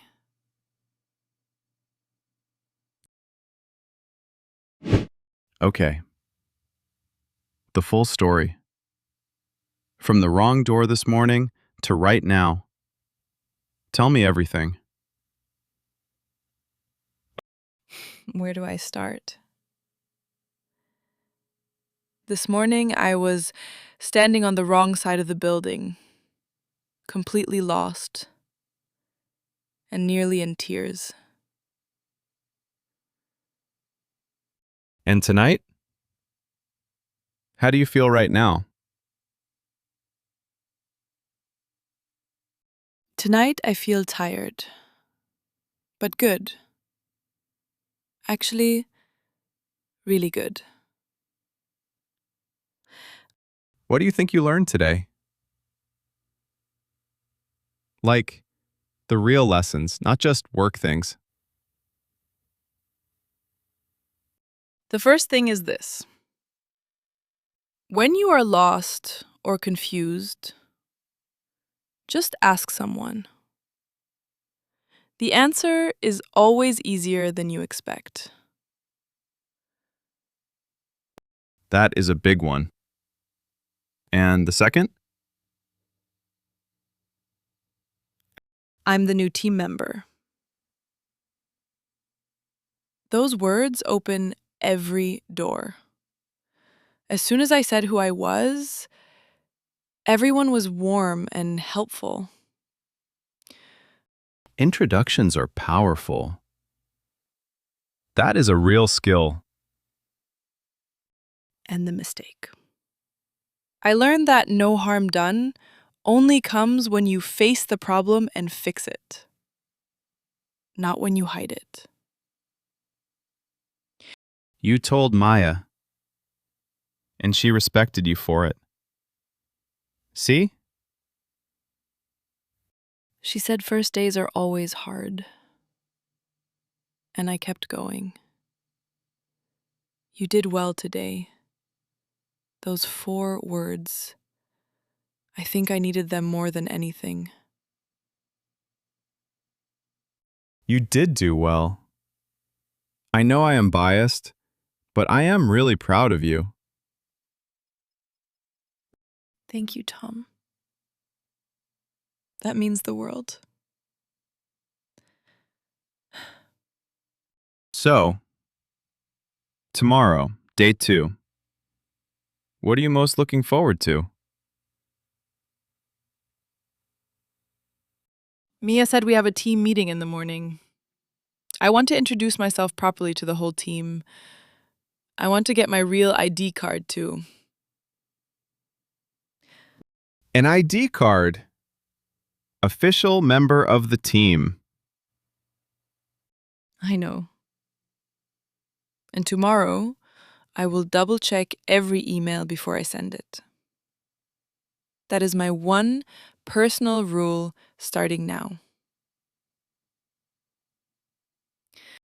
A very good rule. You are ready for day 2, Emma. Get some sleep. I will. Good night, Tom. Thank you for being there today. Every single time I needed you.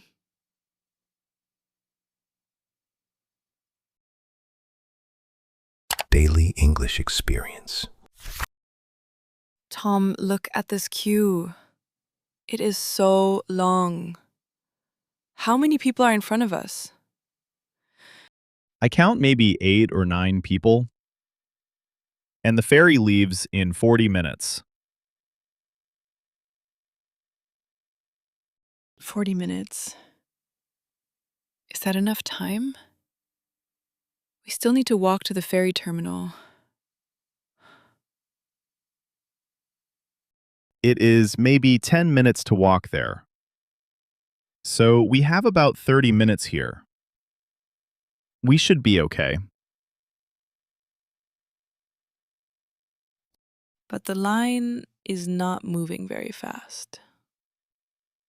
The barista is making every order by hand. That takes time. Barista. Do you know that word, Emma? I am not sure. What does barista mean? A barista is the person who makes coffee at a cafe. They are trained specially. They steam the milk, they make the espresso, everything by hand. Oh, so a barista is like a coffee expert. Not just any person making drinks, a real specialist. Exactly. In a good cafe like this one, the barista makes every cup carefully. That is why it takes longer. Okay. Then let's use the time. Let's look at the menu while we wait.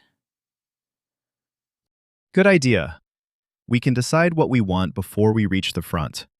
Then it will be fast. The menu is up there on that big board. There are so many choices. So many choices. Some of those words I do not even know. And I am the native speaker. Then we will learn together. What does flat white mean? That one I actually need to think about. Let's look carefully. The line moved. 2 people just ordered. We are getting closer. See? 30 minutes is plenty. We are going to make that ferry.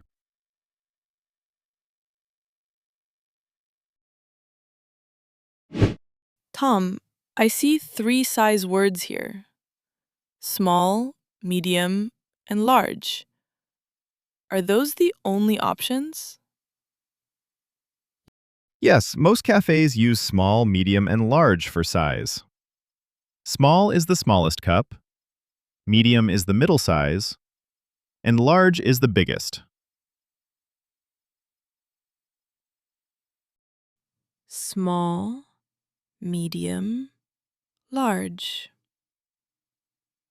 And what is the difference exactly? Is it only the size of the cup? The size of the cup, yes, but also the amount of milk and coffee inside. A large has more of everything than a small. I see. So if I want a stronger coffee, I should choose a small? That is a great question. Actually, yes. A small often has the same amount of espresso as a large, but less milk, so it tastes stronger. What is espresso? I see that word on the board too. Espresso is the very strong, very dark coffee that is made with hot water pushed through ground coffee beans. It is small in amount but very powerful in flavor. It is the base of almost every coffee drink. So espresso is inside my latte or my flat white too? Yes, exactly. You take the espresso and you add steamed milk on top, and that becomes a latte, or a flat white, or a cappuccino. Okay, so the espresso is always the strong coffee part, and then the milk makes it softer and creamier. Perfect. You just explained it better than most people could. I think I want a medium. Not too big, not too small. The classic choice. Medium is always safe. I think I will go large. I need the energy for the ferry tour. Tom, what is oat milk here? I see it listed under the milk options. Oat milk is milk made from oats. Oats are the grain used to make porridge. It is not from a cow. It is a plant milk, and it is very popular now. Oh, so it is dairy-free. Some people choose it because they cannot drink regular milk. Exactly. Or some people just prefer the taste. It is creamy and a little sweet. I want to try oat milk then. I have never had it in my coffee before. And Go for it. I think you will like it. We are almost at the front. Get ready to order. Hi there. What can I get for you today? hi. I'll have a large flat white, please. With regular milk. 1 large flat white, regular milk.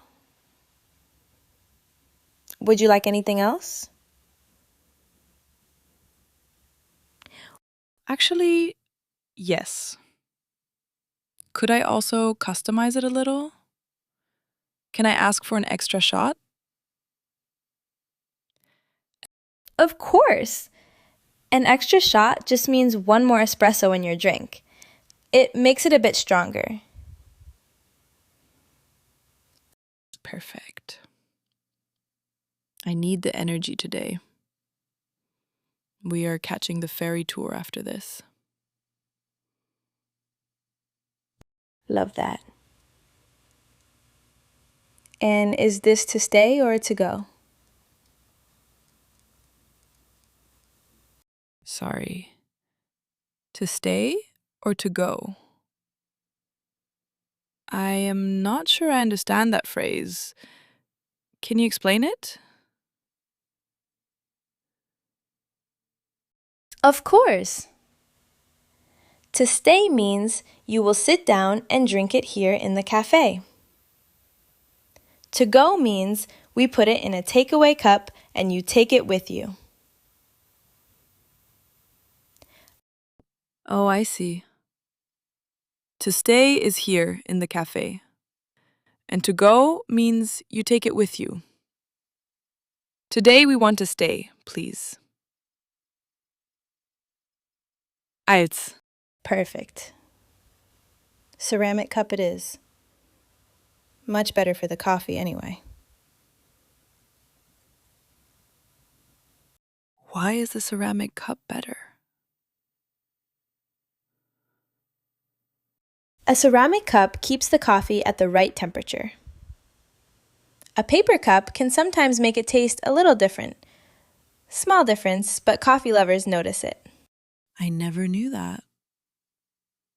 Good to know. Wonderful. And what name shall I put on the order? And Tom, please. T-O-M.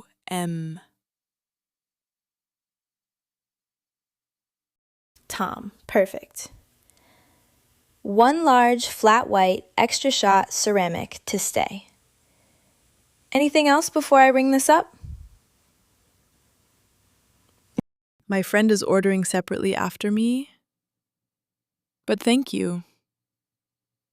She will be right up. No worries at all. Step aside and I'll be right with her.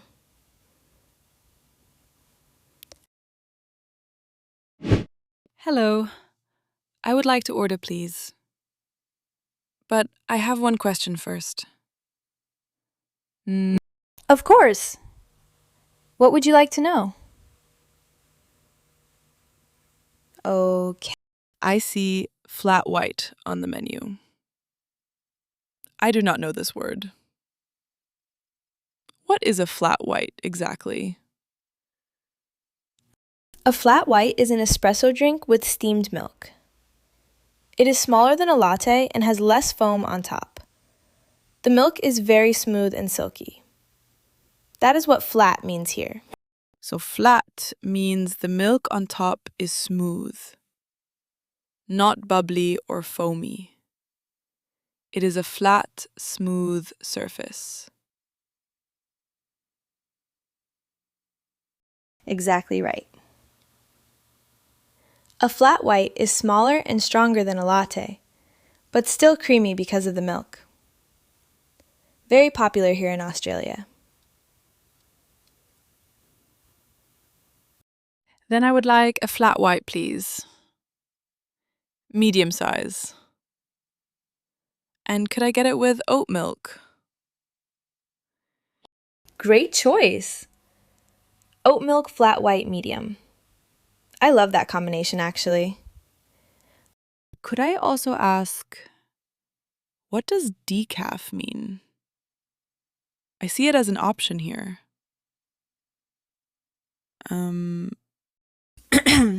Decaf is short for decaffeinated. Decaffeinated means the caffeine has been removed from the coffee. Caffeine is the part of coffee that gives you energy and keeps you awake. So decaf coffee has no caffeine. It tastes like coffee, but it does not make you more awake or energetic. Right. Some people choose decaf in the afternoon or evening because they do not want the caffeine to keep them up at night. But I understand. But today, in the morning, I want the real caffeine. I want the energy for the ferry tour. Perfect time for a regular flat white then. Oat milk flat white, medium, regular caffeine. Coming right up. Thank you for explaining the menu. It was very helpful. Anytime. It is always good to ask.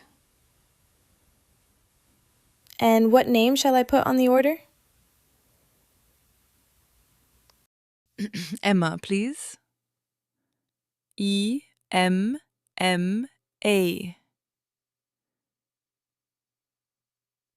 Emma. Lovely. Could I just get it to stay or to go? To stay, please. We are sitting down for a little while.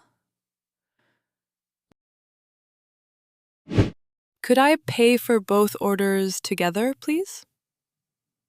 My friend and I ordered separately, but I would like to pay for both. Absolutely, no problem at all. I can combine them into one total for you. Absolutely. Great. I will pay by card. Is that okay? Of course. Just tap your card on the reader here whenever you are ready. Tapping now. Did that go through? Yes, all approved. Thank you very much. Oh. I see a tip jar here. Is it normal to leave a tip in a cafe in Australia? It is completely optional. There is no pressure at all. Some people leave a little something if they enjoyed the service, but it is never expected. I see. So a tip is extra money you give to say thank you. Like a way of showing you are happy with the service. Exactly right. It is called leaving a tip or tipping. And if you pay with cash and there is change left over, you can also say, keep the change. That means the staff can keep the extra money. Keep the change.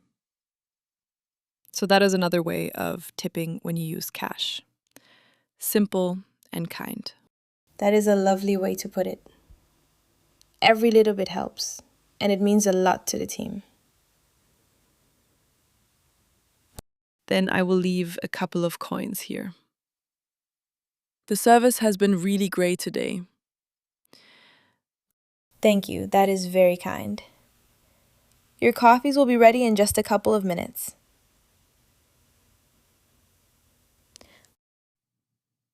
Wonderful. The names on the order are Emma and Tom. E-M-M-A and T-O-M. Got it. I will call your names when they are ready. Go ahead and find a seat.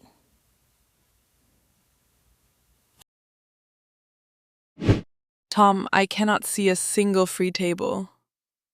Every table has people at it. You are right. It is really busy this morning. I did not expect it to be this full. What do we do? We cannot stand here holding our coffees when they are ready. Wait. Look over there, in the corner. That woman is sitting alone. There are 2 empty chairs at her table. But the table is hers. Can we just sit down there? Is that polite? It is perfectly normal in a busy cafe. You just need to ask first. It is polite to ask before you sit at someone else's table. What do I say? How do I ask in English? You say, "Excuse me, is this seat taken?" Is this seat taken means, is someone already using this chair? Is somebody sitting here? Is this seat taken? So taken here means used or occupied, like someone has already claimed the seat. And Yes, exactly. Or you can also say, "Do you mind if we sit here?" Do you mind means, would it bother you or is it okay with you? do you mind if we sit here? Okay. I will try it. I will go and ask. You can do it. Just speak clearly and smile. People here are friendly. Okay. I am going to walk over there right now. Watch me. I am watching. Go for it. Here I go. Excuse me, do you mind if we sit here? Easy. Perfect English, by the way. That sounded completely natural.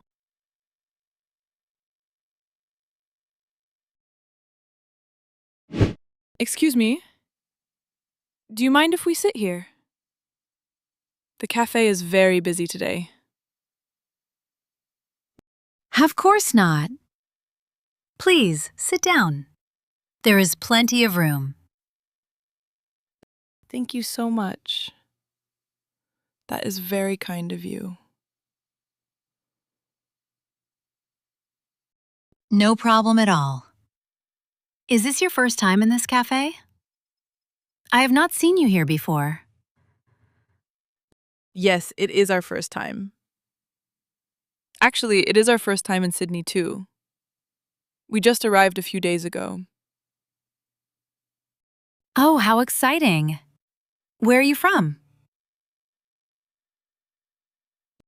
I am from Japan, and my friend Tom is from America. We are here on a holiday together. I love that. Is this your first time in Australia? Yes, first time. It is very beautiful here. The people are so friendly and welcoming, and That is so nice to hear. I have lived here for 3 years now, and I still love it. I'm from Mexico originally. oh, Mexico. So you came here from another country too. How was it at the beginning? Was it hard to understand Australian English? Very hard at first. Australians speak very fast and use a lot of local slang. But after a few months, you get used to it. What is slang? I know the word, but I am not sure. Slang is very informal words that people use in everyday conversation, but you usually would not find them in a textbook. For example, in Australia, people say arvo instead of afternoon. Arvo means afternoon. So if someone says, see you this arvo, they mean, see you this afternoon. Minais. Exactly. You got it straight away. You are a fast learner. I am trying. I love learning English. Every conversation teaches me something new. That is the best attitude. Just keep talking to people and asking questions. You will be fluent before you know it. Thank you. And thank you for sharing your table. I hope we have not disturbed your reading. Not at all. I enjoy a little company in the morning. Enjoy your coffee and your tour.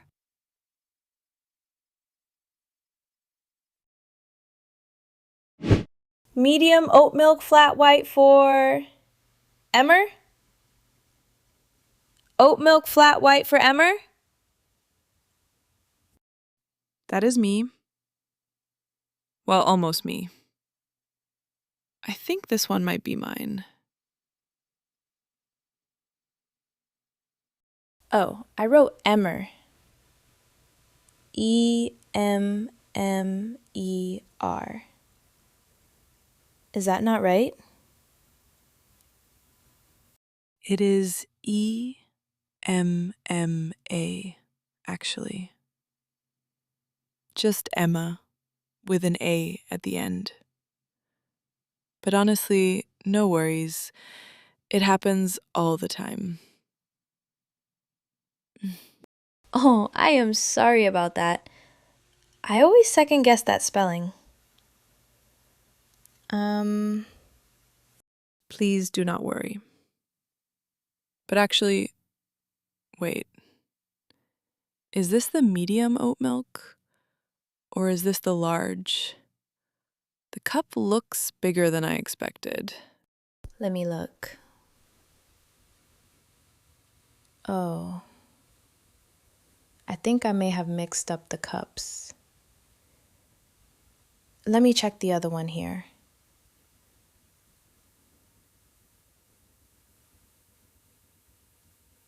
Oh. I think this larger one might belong to my friend Tom. He ordered the large flat white. I ordered the medium oat milk. You are absolutely right. I put the names on the wrong cups. I am so sorry about that. Please do not worry at all. No worries, right? Very Australian of me. I love that.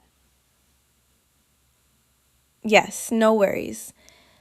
Let me get you the right cup right now. By the way, when something is wrong with an order in a cafe, what is the best way to say it politely? Just say, "Excuse me, I think this might not be mine." Or, "I think there might be a small mix-up." Something calm and friendly like that. I think this might not be mine. Or, I think there might be a mix-up. Polite and clear, no fuss. Exactly. Mix-up means a small accidental mistake. Something got confused or swapped by accident. It is not anyone's fault. It just happens. Perfect. So this medium oat milk is mine, and the large flat white is for Tom. That is right. I am sorry again for the mix-up and for the creative spelling of your name.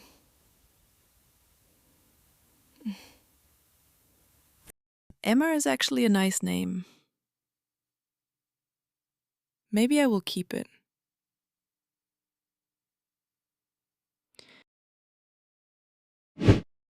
This is really good. The oat milk flat white is creamy and smooth. I am so glad I tried it. Mine is great too. The extra shot was a good idea. I can already feel more awake. We learned so many coffee words this morning. Small, medium, large. Flat white, decaf, oat milk. And to stay or to go. And mix up. And tip jar. Not bad for 1 cup of coffee. And we practiced asking for a seat. Do you mind if we sit here?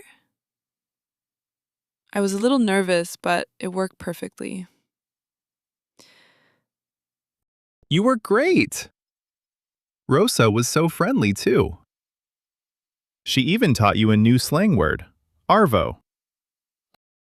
Arvo. I love that word. It is so short and cheerful. Okay, we have about 15 minutes before we need to leave for the ferry. How are you feeling? Good. Actually, really good. I feel calm and ready. This coffee helped a lot. Same. I was a little stressed in the queue earlier. But now, this is exactly what a good morning should feel like. Look at the street outside. Everyone is in a rush. But we are just sitting here, relaxed. That is what a good cafe does. It slows everything down for a few minutes. You get to breathe. In Japan, we have a similar idea. We call it taking a moment to pause and appreciate where you are. This feels like that. I love that. Taking a pause to appreciate the moment, that is a good life skill. I am almost finished. Should we start getting ready to leave? Drink the last bit first. The ferry will wait. Well, actually, it will not. But we have time. Then I will finish it now.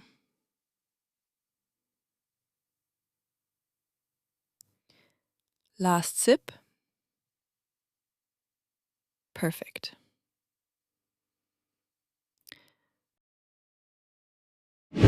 Tom, this morning was just a coffee stop. But I feel like I learned so much real English. That is exactly how it works. Real English happens in real places. A queue, a counter, a table with a stranger. The most useful phrase for me today was to stay or to go. I had never heard it before, but now I will always know what it means. It is such an everyday phrase. You will hear it in every cafe and fast food place in the English-speaking world. And now it belongs to you. And I practiced asking for a seat. Is this seat taken? And do you mind if we sit here? 2 very natural ways to ask. And both worked perfectly.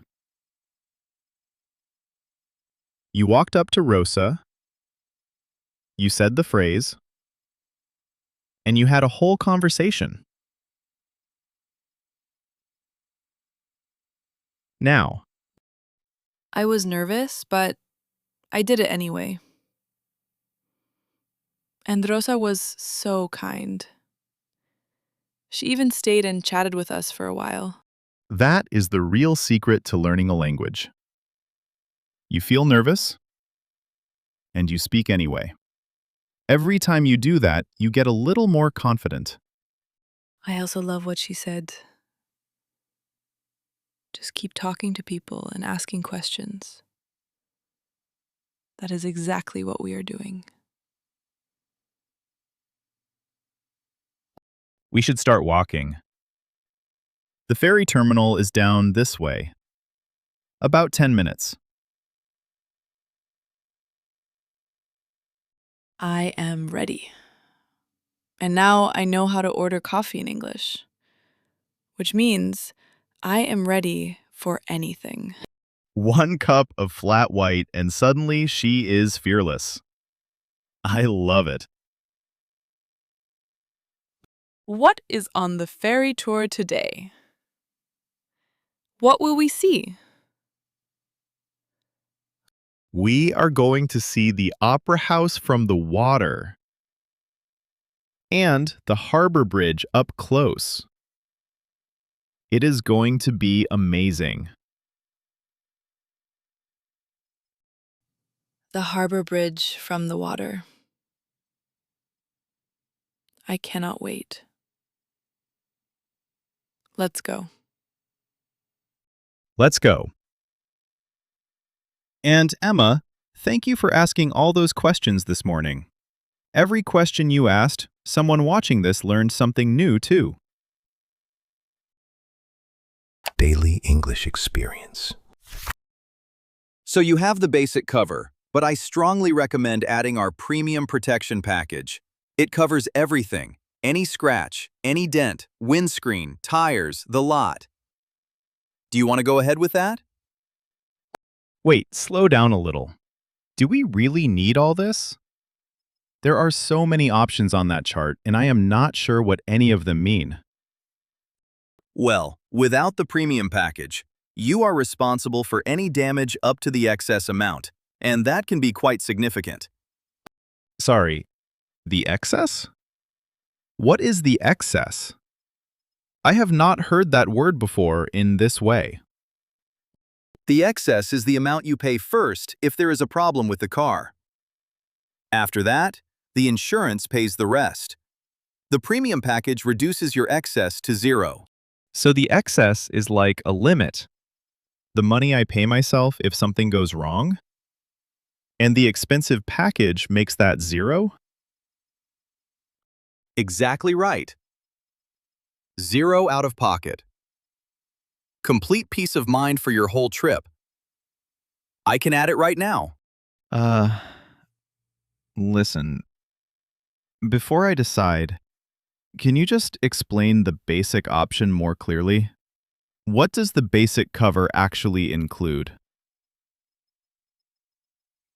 The basic cover protects the body of the car above a certain amount. But things like the tires, the windscreen, and the underside are not included. Okay, so the basic is not nothing. It covers the big parts of the car, just not every single part. That is correct. But you never know what can happen. Sydney traffic, road debris. I always recommend the full protection for tourists. I understand. And I appreciate that. But I would like a moment to think and to talk through the options more slowly with you. Can we go back to the beginning? Of course. Take your time. That is what I am here for. Thank you. Okay, so let's start again. What exactly is the difference between basic and full insurance? Just the simple version, please. Simple version. Basic means you pay something if there is damage. Full means you pay nothing. The choice is really about how much risk you want to take. How much risk I want to take. Okay, that actually makes sense. I need to think about this carefully. Fair enough. Take a minute. I am right here. Okay. I am going to call Emma quickly, and then we will decide together. 1 minute. No rush. She is welcome to come in and look at the chart too. Okay, so let me understand. The basic insurance is cheaper, and the full insurance costs more but covers everything. Is that right? That is exactly right. The basic policy has an excess, which means if the car is damaged, you pay the first part of the repair cost yourself. And the excess? That is the amount I pay before the insurance helps me? So if the excess is high, I could end up paying quite a lot. Correct. The excess is like your share of the cost. Think of it this way. If you scratch the car badly, the basic insurance covers everything above the excess, and you pay the excess yourself. I see. So the excess is my own risk amount, and the full insurance removes that risk completely. It is like paying a bit more now to avoid paying a lot later. You understood it perfectly. That is exactly how it works. The full cover gives you complete peace of mind. No surprises at the end of the rental. And if we do not take the full cover, do we also need to leave a deposit? I think I heard that word when Tom was talking. Good question. A deposit is different from insurance. A deposit is money we hold on your card while you have the car. We release it when you return the car safely. A deposit. So it is money that is held, not money that is taken. It comes back to me if the car is fine? Exactly right. It is a security hold. We authorize it on your card, but we only take it if there is a problem. Otherwise, it is released within a few days. Okay, that is good to know. So the deposit is separate from whether we choose basic or full cover. We always pay the deposit. Always the deposit, yes. And if you choose full cover, the excess is zero, so the deposit is also much lower. Right. So full cover means less money held on the card and nothing to pay if there's a problem. That does sound safer for a day trip. For a long road trip, I always say full cover is the smarter choice. One small thing. Do you have your own travel insurance from home? Sometimes it already covers car rental. Oh, I did not think of that. I do have travel insurance. I can check if it covers car rental. That would change everything. Absolutely worth checking. If your travel insurance already covers the excess, you may not need our full cover at all. Take a moment and look. Thank you for saying that. Most people do not tell you that option. I really appreciate it. Happy to help. Take your time and check the policy. I am here when you are ready.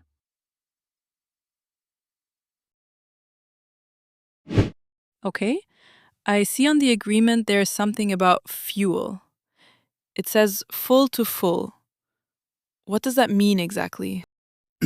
Full to full is our fuel policy. It means you pick up the car with a full tank of petrol, and you return it with a full tank too. I see. So when I get the car, the tank is full, and when I bring the car back, I must fill the tank again before I return it. Exactly. Return it with a full tank, and there is no fuel charge from us. If you return it with less than a full tank, we fill it up and charge you for the fuel, and that charge is usually higher than the petrol station price. So it is better for us to fill the tank ourselves before we come back. That way, we control the cost.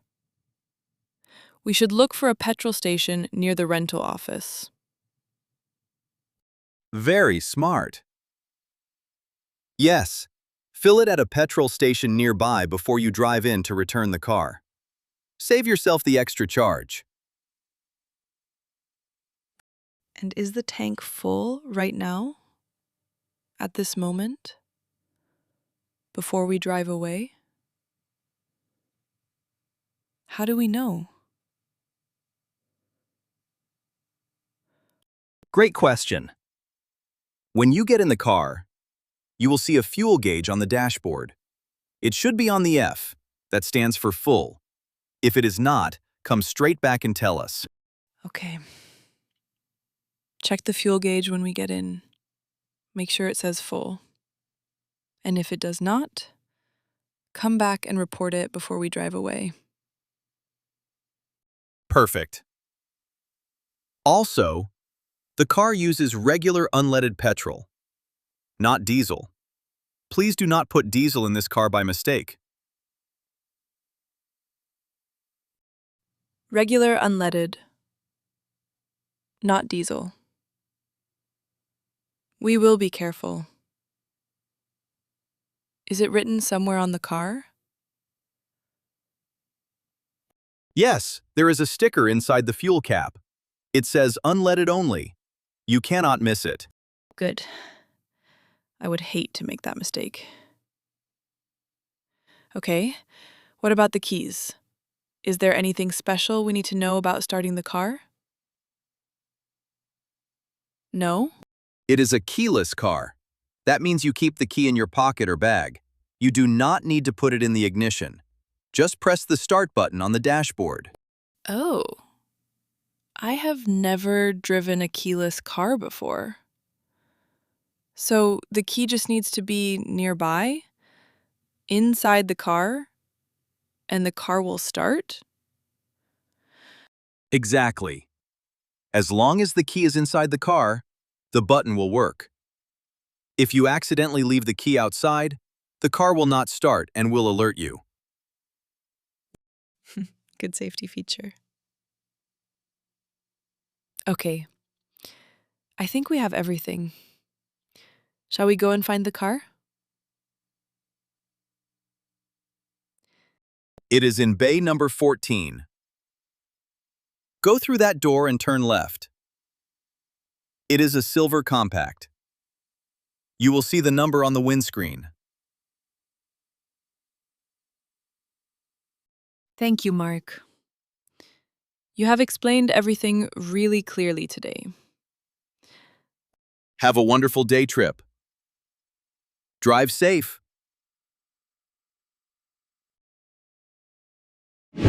Wait. Before we sign anything, I want to check the whole car carefully. Is that okay? Of course. That is exactly what you should do. Take your time and check every panel. Okay, so the front looks fine. The left side looks fine. But wait. Look at this. There is already a scratch here on the back corner.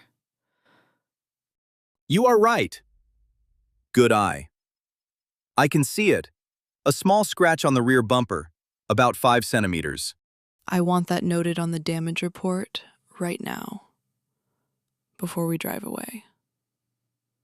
I do not want to be charged for a scratch that was already there. Absolutely. I am circling it on the diagram right now. Pre-existing damage.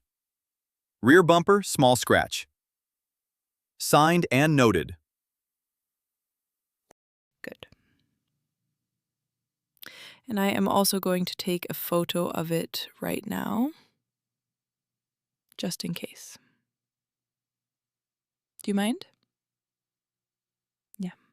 Not at all. In fact, I recommend it. Take a photo of every side of the car. It is the smartest thing a customer can do.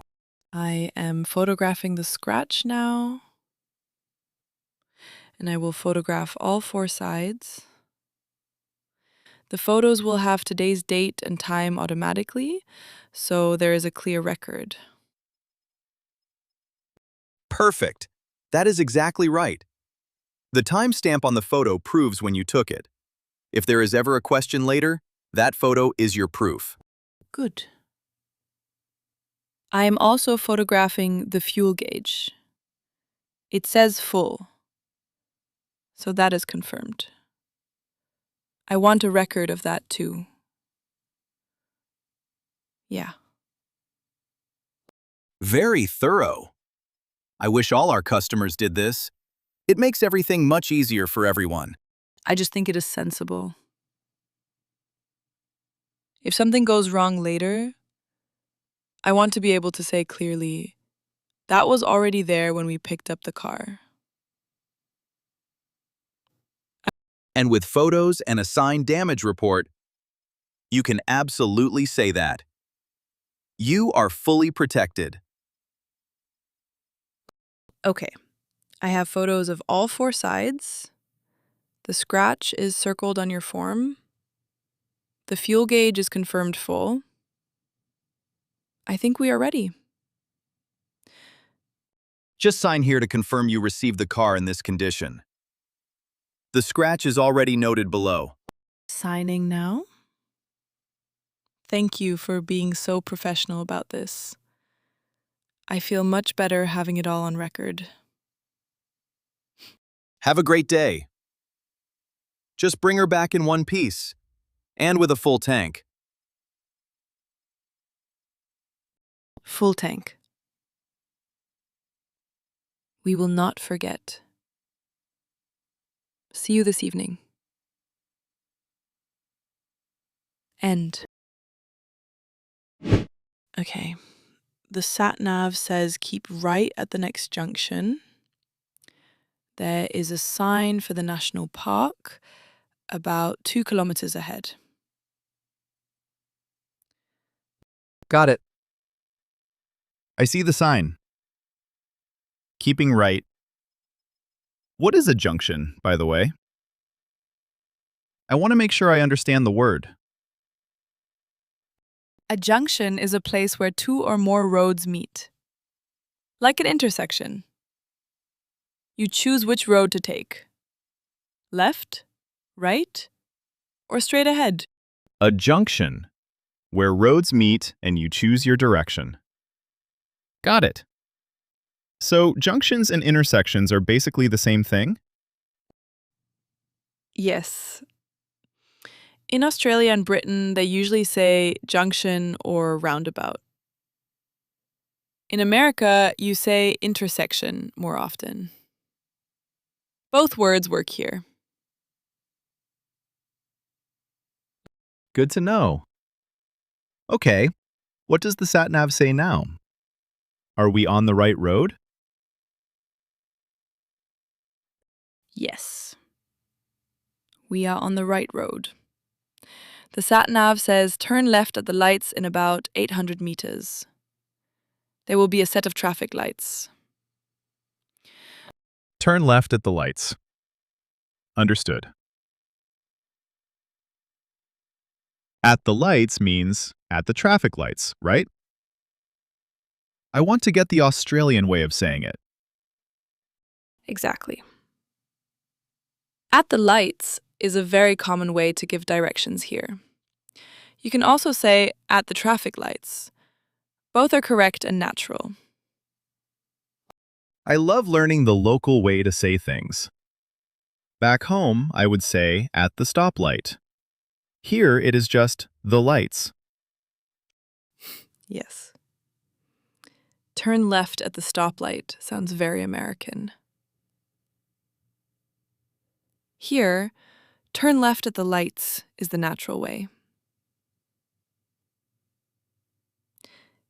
Oh, I can see the lights ahead. They are green. Turning left now. Perfect. The sat-nav says we are en route. In about 15 minutes, we will reach the lookout. The views are supposed to be amazing. I cannot wait. The road is so beautiful already. Look at those trees. They are huge. Those are eucalyptus trees. They are also called gum trees. They are everywhere in Australia. The smell is wonderful. Gum trees? Like chewing gum? Why do they call them that? Not exactly. The tree produces a sticky liquid, a kind of natural gum, from its bark. That is where the name comes from. So the tree makes a natural gum from its own bark. That is fascinating. You really do know a lot of things, Emma. I read the travel guide last night. You were sleeping. Of course I was. Good thing one of us did the research. And Hello. We need to fill up the car. This is our first time at an Australian petrol station, and I am not sure how it works here. No worries at all. It is pretty simple. Which pump are you on? We are on pump number 7, and we need to fill it right up. Completely full. Is that okay? Absolutely. Just put the nozzle in and squeeze the handle. It will stop automatically when the tank is full. Then come inside and pay at the counter. Oh, so I fill it first and then pay? I was not sure which way around it works here. In some countries, you pay before you fill. Oh, Here in Australia, most petrol stations are fill first, then pay. That means you put the fuel in, note the pump number, and then come to the counter and tell me the number. fill first, then pay at the counter. And I just say pump 7 when I come in, and you will see the total on your screen. Exactly right. The pump number tells us which one you used. And the screen shows the amount. Very easy. That is helpful. Thank you. One more question. We have a rental car, and it needs unleaded petrol. How do I know which nozzle is the right one? Good question. The nozzles are color-coded. The green nozzle is regular unleaded. That is what most rental cars use. The black nozzle is diesel. Do not use that one. Green is unleaded. Black is diesel. And our rental car has a sticker inside the fuel cap that says unleaded only. So I just need to use the green nozzle. You have done your homework. Exactly right. Check the sticker, use the green nozzle, and you cannot go wrong. Thank you. I will fill it now and come in to pay. Can I pay by card at the counter? Yes, card is fine. Tap, chip, or swipe. We take them all. See you inside in a minute. Perfect. Be right in. Take your time. I will be at the counter.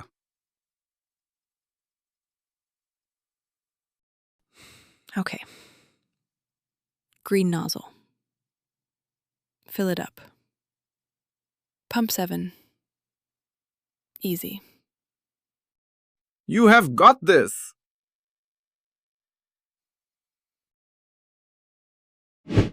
Emma, this view is unbelievable. I had no idea Sydney had places like this just outside the city. I know. The Blue Mountains are so close, and yet it feels like you are completely away from everything. I love it here. Blue Mountains. But they look kind of green and gray to me. Why are they called blue? The eucalyptus trees release a fine oil into the air, and in the light, it gives the mountains a blue haze. That is where the name comes from. The more trees, the more blue. So the blue color is actually oil from the gum trees? The same trees we saw on the drive? I love that. Yes. The same gum trees. The blue color is real. It is not just a name. On a clear day, it is even stronger. Days like today make me realize how lucky we are. We have a car, we have the whole day, and no one is telling us where to go or what to do. Road trip freedom. That is the great thing about renting a car. You can stop whenever you want and go wherever you feel like going. Speaking of stopping, I am getting hungry. I saw a little cafe on the way up the mountain. Should we stop there on the way back? Yes, definitely. I want to try a proper Australian meat pie. The guidebook says the cafe down the hill makes a good one. A meat pie. I have heard about those. What is it exactly? Is it like a pot pie in America? No. Similar idea? It is a small pastry case, like a little shell made of pastry, and inside there is minced meat in a thick sauce. You eat it in your hands, often with tomato sauce on top. Tomato sauce on a meat pie. I am ready. That sounds great. Okay, but we should not stay too long. We need to be back at the rental office before they close. What time do they close? The paper says the office closes at 6. It is 2:30 now. So we have time for the cafe and still get back easily. Good. And do not forget, we need to fill the tank before we return the car. We should look for a petrol station near the rental office. Already thinking about it. I will check the map when we get back to the car. There is always a petrol station close to rental companies. Good. Then cafe first, petrol on the way back, return the car, and then the whole evening is free. Yeah. And nothing bad will happen at the return. We have the photos, the damage report. We are completely prepared. Yes. We are.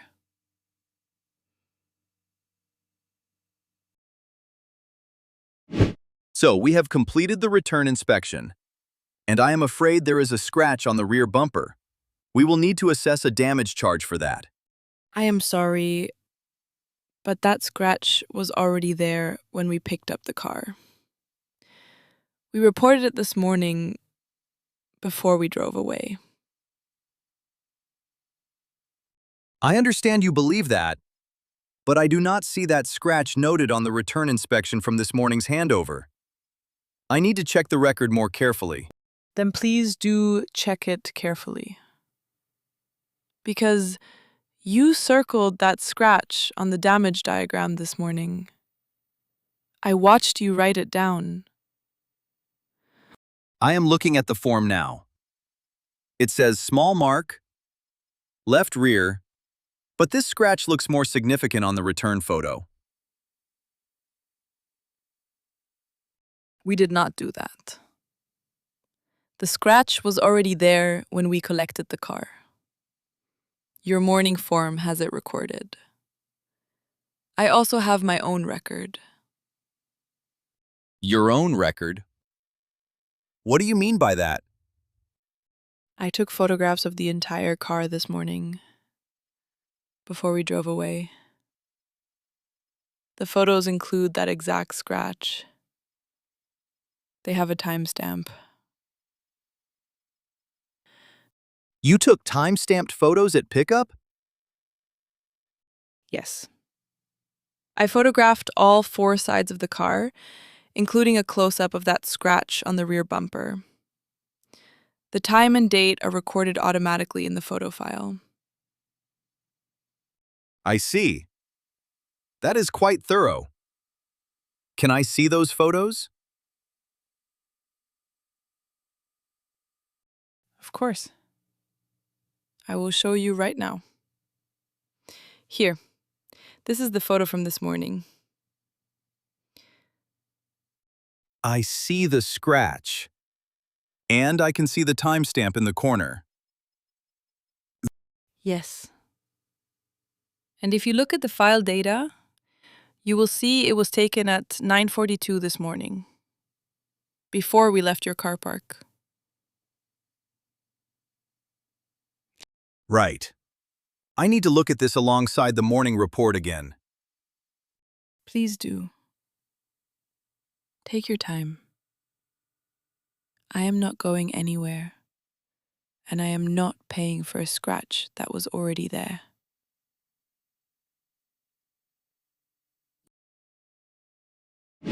Here is the photo from this morning. You can see the scratch clearly. And here, in the corner, is the timestamp. Yes, I can see the timestamp. 9:42 a.m. That is before the car left the lot. Exactly. 9:42 is before we drove out of your car park. You can verify that against your own exit barrier records if you need to. The morning report does have a notation here. Small mark, rear bumper. I think I may have been looking at the wrong section of the form. That is understandable. But I hope you can see now that the evidence is very clear. The scratch was pre-existing. We did not cause it. You are right. The notation is there, and your photo confirms the condition at pickup. I owe you an apology for the confusion.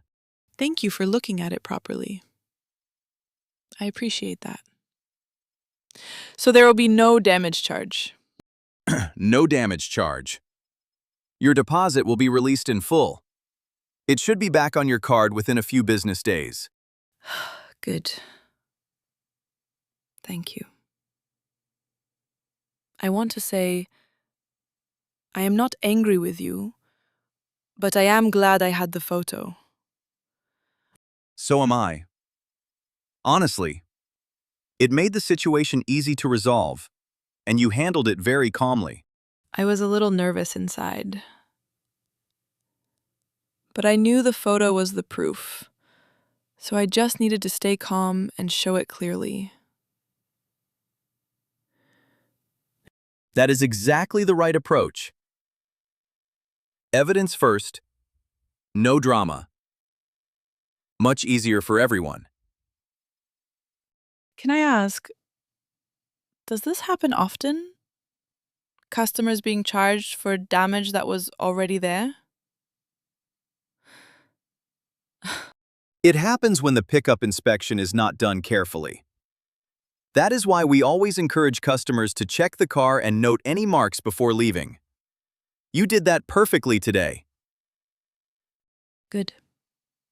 I will tell everyone I know to photograph the car before they drive away. It takes 2 minutes, and it can save you a lot of stress. 2 minutes. Every panel. Every scratch. If every customer did that, we would have far fewer of these conversations. Well, lesson learned. For both of us, I think. Have a good evening. You too. Truly, thank you for being so reasonable about it. I cannot believe he tried to charge us for that scratch. Emma, you were incredible in there. I was just calm. I knew the photo was the proof, so I did not need to argue. I just needed to show it clearly. That is exactly the right way to handle it. I would have panicked. You were completely steady. I think the most important thing I learned today, the single biggest lesson, is to always photograph the car before you drive away. Every side, every scratch. Always photograph the car. I will never skip that again. 2 minutes of photos saved us a lot of money today. And the timestamp is the key part. The photo must have the date and time in it, because that proves when you took it. Without the timestamp, the photo is much weaker as proof. Proof with a timestamp. That is a life skill, not just a car rental skill. You can use that logic anywhere. We also learned so much vocabulary today. Insurance, excess, deposit. Do you remember what excess means? The excess is the amount I pay myself if there is damage. The insurance pays everything above the excess. So a high excess means more risk for me. Perfect. And the deposit? A deposit is money they hold on your card while you have the car. They do not take it. They just hold it. And they release it when you return the car safely. Exactly right. And what about the fuel policy? What do we always say? Full to full. Pick it up full. Return it full. And fill it at a petrol station yourself. Do not let them fill it and charge you their price. We did everything right today. We checked the car carefully. We photographed it. We asked questions about insurance instead of just agreeing to everything. And we returned with a full tank.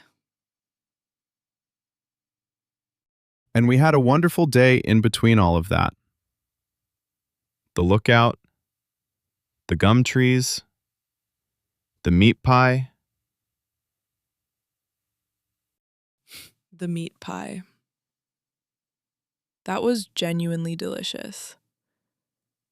I did not expect to love it so much. See? That is why you rent a car. You get off the tourist trail and you find the real things.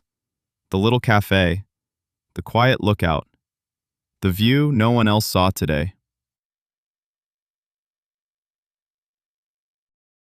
You know what? Next time we are somewhere new, I want to rent a car again.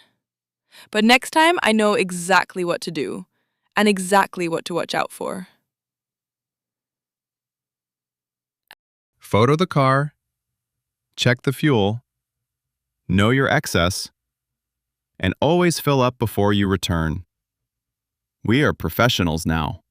Come on. I am starving again. Let's go find somewhere to eat and celebrate a good day. Lead the way. And this time, I am buying. Daily English Experience.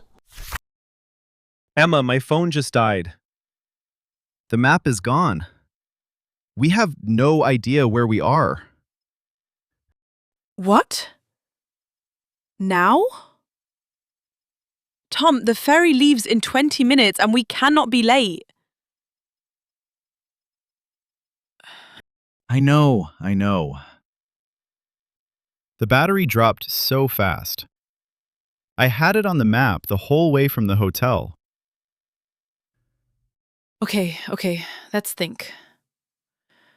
We need to find the harbor. Which direction is the water? I cannot tell. The buildings are too tall. I can see the sky, but not the harbor. Look for a sign. There must be a sign for the ferry terminal somewhere on this street. I see signs for a pharmacy, a cafe, a car park, but nothing for the harbor. This is the wrong part of the city, I think. We cannot just stand here. We need to ask someone. Right now. Yes. Asking someone is the fastest way. Let's find a local. Yes. Wait, there is a woman over there near the shop door. She looks local. Let's ask her. Okay. Go ahead, Emma. You are better at asking politely. I will try. Okay. Come on, we are running out of time. 20 minutes. We need to move fast. Let's go. We can do this. We just need one good answer and we will find it. Don't panic. Right. No panicking. One clear question, one clear answer, and we go. Excuse me. We have to hurry. Please, let's go to her now. Yes. And next time, I charge the phone the night before. I promise. Is. Next time. Yes. But right now, focus. Excuse me? I am so sorry to stop you. Could you help us, please? Of course. What do you need? We are trying to get to the harbor ferry terminal. We are completely lost. Excuse me, how do I get to the ferry terminal from here? Oh, the ferry terminal. Yes, sure. So you go straight down this road, then turn left at the big crossing, then right past the park, and then left again at the tall glass building. And it's maybe 5 minutes from there. Oh, I am sorry. That was fast. Could you say that again, more slowly, please? Oh. Of course, sorry. I talk too fast sometimes. Let me go step by step. Thank you. Step by step is perfect.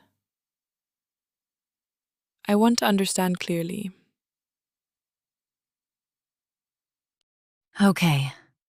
First, go straight. Straight means keep walking forward. Do not turn. Go straight. Keep walking forward. Got it. Then turn left at the big crossing. Turn left. The crossing is where two roads meet. You will see the traffic lights. Turn left at the traffic lights. And then? Then turn right. That is the other direction, right past a small park. You will see green trees on that corner. Turn right past the park. I think I understand. Is it far from here? Not too far. Maybe 10 or 12 minutes on foot if you walk quickly. But you need to hurry. Do not take wrong turns. Yes, we definitely do not want wrong turns. Thank you so much. You were very clear and very kind. Good luck! The ferry terminal has a big blue sign. You can't miss it once you get close. A big blue sign. Perfect. Thank you again. You really helped us. No worries. Enjoy the harbor. It is beautiful today. Tom, this does not look right. There are no shops, no people. I think we took a wrong turn. I think so too. I took a wrong turn. I went right when Rosa said left. I am so sorry. It is okay. It is okay. But we need to go back. We took a wrong turn. That means we went in the wrong direction, right? Yes, exactly. A wrong turn means you turned the wrong way at a corner. Like I turned right, but we needed to go left. Okay. So we go back. Let's go back. We returned the last crossing. Yes, let's go back to the big crossing with the traffic lights. That is where I made the mistake. We still have maybe 13 minutes. 13 minutes! We must walk fast. Come on. I am sorry. I was trying to remember what Rosa said, but I got confused. Left and right are hard when I am stressed. It's okay. We learn from it. Left is this side, right is that side.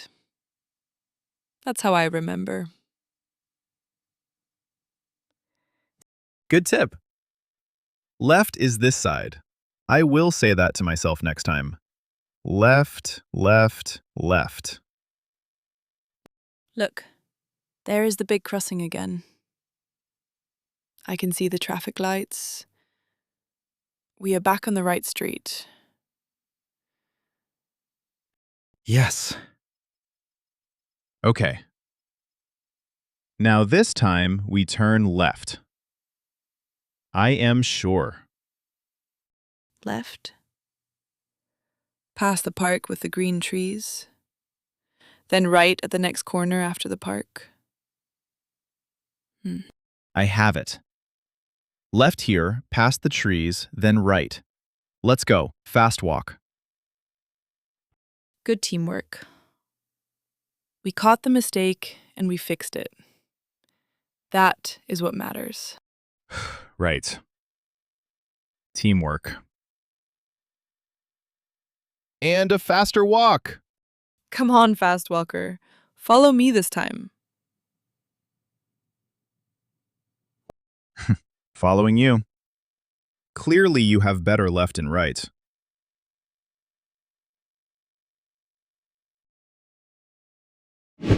Hi there, sorry to bother you. Can you help us find the harbor ferry terminal? We are a little lost. Sure, no problem. You are close, actually. How did you come? We got confused and took a wrong turn. We came back to the main crossing and now we are here. Which way do we go from here? Okay, easy. Turn left here at this corner. Turn left means you go this way toward the park. Turn left at this corner. Toward the park. And then? Go straight for about 2 blocks. 2 blocks means 2 streets. You walk past 2 crossings and keep going. 2 blocks, past 2 crossings, keep going straight. Got it. What do I see after that? Then turn right. You will see a big intersection. After that turn, the terminal is on the corner. It is on the corner of the next street. On the corner. Does that mean right at the meeting point of 2 streets? And Exactly right. On the corner means right at the place where 2 streets meet. The terminal building sits right at that meeting point. You can't miss it. And is there a sign we should look for? We heard there is a big blue sign. Yes, big blue sign says ferry terminal in white letters. And you can smell the harbor from there. Salt water. You will know you are close. That is really helpful. Left here, straight for 2 blocks, right at the big intersection, then it is on the corner. Perfect. You said it exactly right. How long do you have? About 10 minutes? Is that enough time to walk it? If you walk fast, yes, just enough. Do not stop. Go now. Thank you so much. You explained it so clearly. Left, straight 2 blocks, right at the intersection, on the corner. Good luck. You will make it. Go! Thank you. We are going right now. 2 blocks straight, then right. We have this.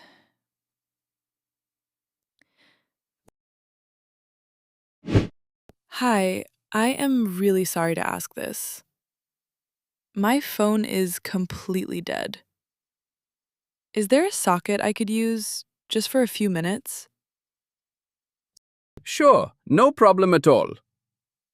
There is one right here, under the counter. What cable do you need? Oh, thank you. I have my own cable. Here. A socket. That is the place in the wall where you plug in a charger, right? Exactly right. A socket is the hole in the wall and your charger goes in. Some people call it a plug point or a power point. Same thing. Perfect, plugging it in now. I just need 2 minutes, honestly. Enough to open the Maps app. 2 minutes is fine. Are you lost? You both look a bit stressed. Yes, we are trying to get to the harbor ferry terminal. We have about 8 minutes now. Is it far from here? Okay. From here? Not far at all. Do you know Bridge Street? Walk down to the end of this street and you will hit Bridge Street. Bridge Street. And then?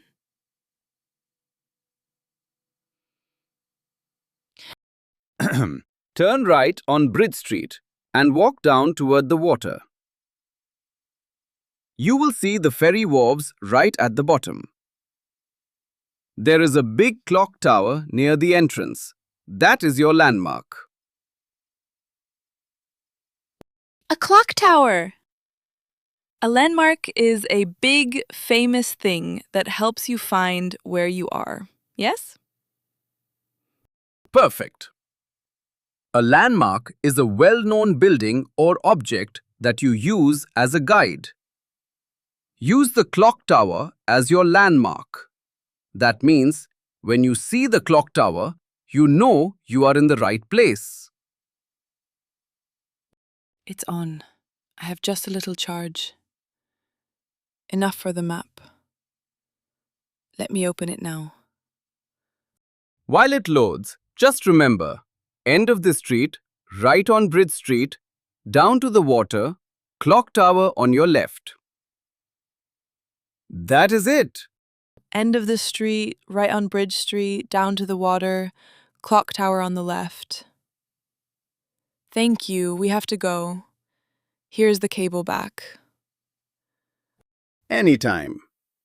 Now run! You have time, but you need to move. We are running. Thank you so much, you are amazing. Best cafe in Sydney, I mean it. Have a good day.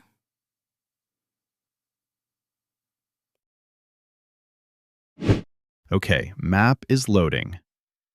I have maybe 10% battery. That is just enough. Where are we on the map? Can you see? Yes, here we are. We are 2 blocks from Bridge Street. 2 blocks. That means there are 2 streets between us in Bridge Street. 2 blocks, 2 streets to cross, and then we reach Bridge Street. And David said, turn right on Bridge Street. Right. And from Bridge Street, it is straight down, maybe 4 minutes walking fast. It is near the bridge. Near the bridge? Which bridge? The Harbour Bridge? A bit further along from the Harbour Bridge, yes. The ferry terminal sits near the bridge, close to the water. We are almost there. 2 blocks to Bridge Street, then right, then straight down to the water. How many minutes do we have? 6 minutes. If we walk really fast, we can do this. 2 blocks is not far. Okay. Let's go, and we will not stop for anything. No more detours. No more wrong turns, I promise. Left, right, I am paying full attention this time. Good. And I will walk on your left side so you remember which side left is. That is actually very helpful. Okay, first crossing ahead. That is 1 block done. 1 block. One more and then we turn right. I can see the water ahead, look. I see it, a thin line of blue between the buildings. That is the harbor. We are close. We are really close. Come on, this is the second crossing now. Turn right here. This must be Bridge Street. Yes! The map says this is Bridge Street. Turn right and then straight down. Straight down to the water. I can already hear it. Seagulls. Seagulls and salt water. That means the harbor is right there. Let's go.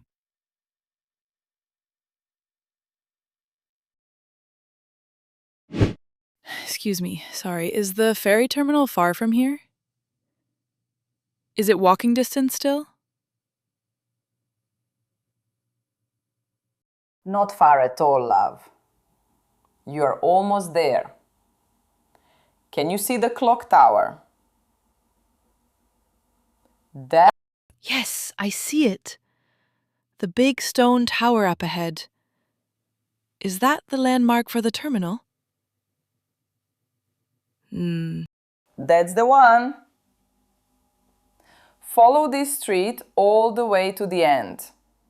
To the end means don't turn, just keep going until the street finishes. The terminal entrance is right past the clock tower. Follow the street to the end, and the terminal is past the clock tower. Is it far? Is it far? I mean, how many minutes? 2 minutes if you walk quickly. Maybe 3. You are in walking distance. That means close enough to reach on foot. Walking distance. Close enough on foot. That is a good phrase. Thank you for explaining it. You are doing so well. Are you in a hurry? You look a little worried. Yes, we have a ferry in about 4 minutes. We got lost, but we found our way again. We just need to make it in time. Yes. 4 minutes. You will be fine if you go now. The terminal gate is right there past the tower. I can see it from here. Thank you so much. You have been so kind and clear. One question. Do we need to show anything at the gate? They usually check your booking or ticket at the gate. Have it ready on your phone. They scan it quickly. Don't dig around in your bag at the last second. Have it ready. I will open it right now while we walk. Thank you, thank you. Go on then. Follow the street to the end, past the clock tower. You're very close. And follow the street to the end. We have it. Thank you so much. You are wonderful. go! You are going to make it. Have a beautiful trip. Thank you. We are going. Tom, I can see the sign. The blue sign, ferry terminal. It is right there. I see it! I see it! We made it! Almost. Come on, the gate must be near the entrance. Have your booking ready. I have mine open on my phone. I have mine. Wait, where is the booking? Found it. Okay, it is open. We made it! That is when you arrive just in time, right? You always say we made it when you get there at the last second. Exactly. We made it means we got there in time. We did not miss it. Just in time means at the very last moment. Not early, not late. Exactly at the right second. Just in time! This is just in time right now. I love this phrase. Save the lesson for 1 second. The gate! I can see the staff at the gate. A woman in a uniform. Okay. Calm down. Look normal. Walk quickly, but do not look like we are panicking. Right. Calm. Confident. We have the booking. We are here. We are fine. Do you think they will still let us on? What if the gate is already closed? It has not left yet. I can hear the engine running, but no horn. The horn means it is leaving.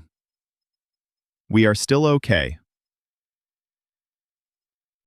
Then let's go. Straight to the gate. Booking ready in hand. Emma, I can't believe we found it.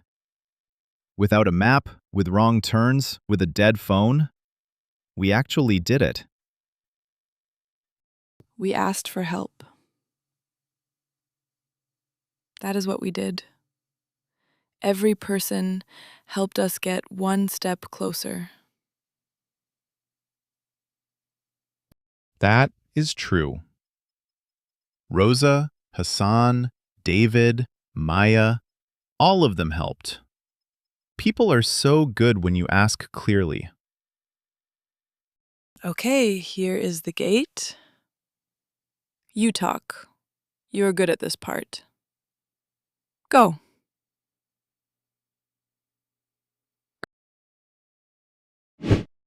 Hi, hello. Are we too late? We have a booking for this ferry. And Just in time. I was about to close the gate. Booking, please. Phone or paper. here, right here on the screen. Are we too late? That means, have we missed it? Is it too late for us to get on? Scanning now. And no, you are not too late. Too late would mean the ferry has already left, but it has not left yet. Oh, thank goodness.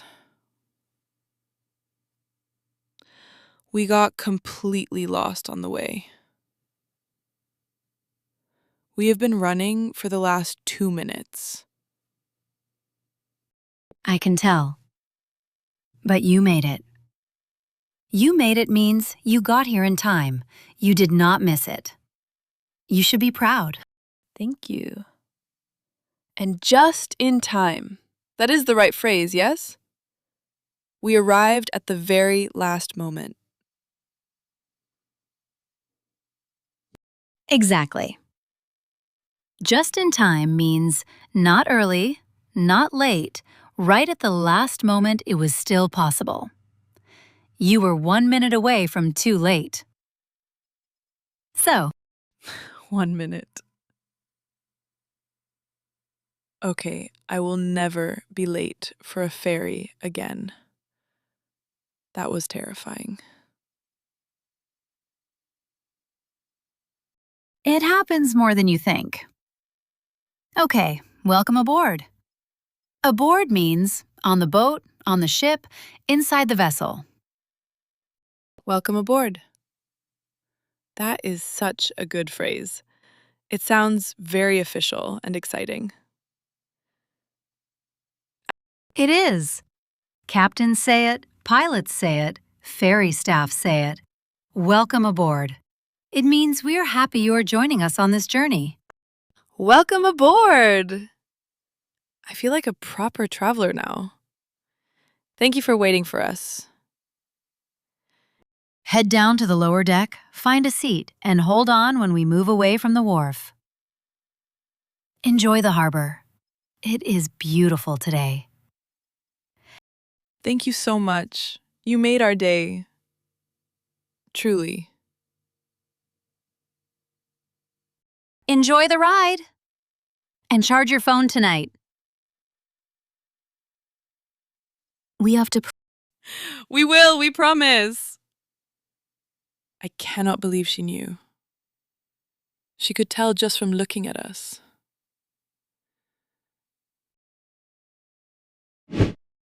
We are on the ferry. We are actually on the ferry. I still cannot believe it. 1 minute to spare. I have never run that fast in my life. My heart is still going quickly. Mine too. But look at this view. The whole harbor, the bridge, the city. It is so beautiful. It really is. I think getting a little lost made us appreciate it more. We had to work for this view. We learned so much today, and not just from a book. We learned real English on real streets from real people. What was your most important phrase today? If you had to choose one. Could you say that again, more slowly, please? Rosa talked so fast, and I was not embarrassed to ask again. That phrase saved everything. That is such an important one. If you do not understand, you say it. You ask clearly, you repeat it. Could you say that again, more slowly? And Hassan taught us turn left, turn right, go straight, 2 blocks, and on the corner. 5 direction words in one conversation. Beautiful. And David taught us landmark. A landmark is a famous building or object you use as a guide. The clock tower was our landmark today.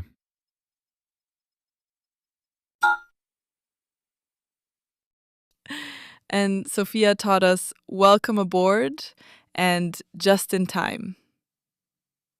Just in time means at the very last possible moment, not early, not late.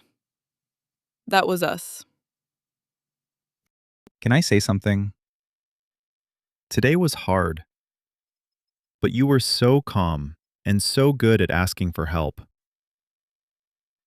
I was not always calm. I was scared when you said the phone was dead, but I knew we had to keep moving and keep asking. That is the real lesson, I think. When you are lost, do not freeze. Ask someone, listen carefully, say, "Could you repeat that?" and keep going. And next time, charge the phone. Every single night. Without fail. Every single night. I wrote it on my hand. Look. You did not. Oh, Tom. What does it say? Ugh. It says charge in big letters. I think I will remember. Good. Because next week, we have a harbor walk and a rooftop dinner and a beach. And I need that map. The harbor walk, the rooftop dinner, the beach. I cannot wait. But first, let's just sit here for a while and enjoy this. Yes. Just the water and the wind and the city behind us. This is the best kind of lost. The kind that brings you somewhere beautiful. The best kind of lost. Emma, that is going in the next video title. I mean it.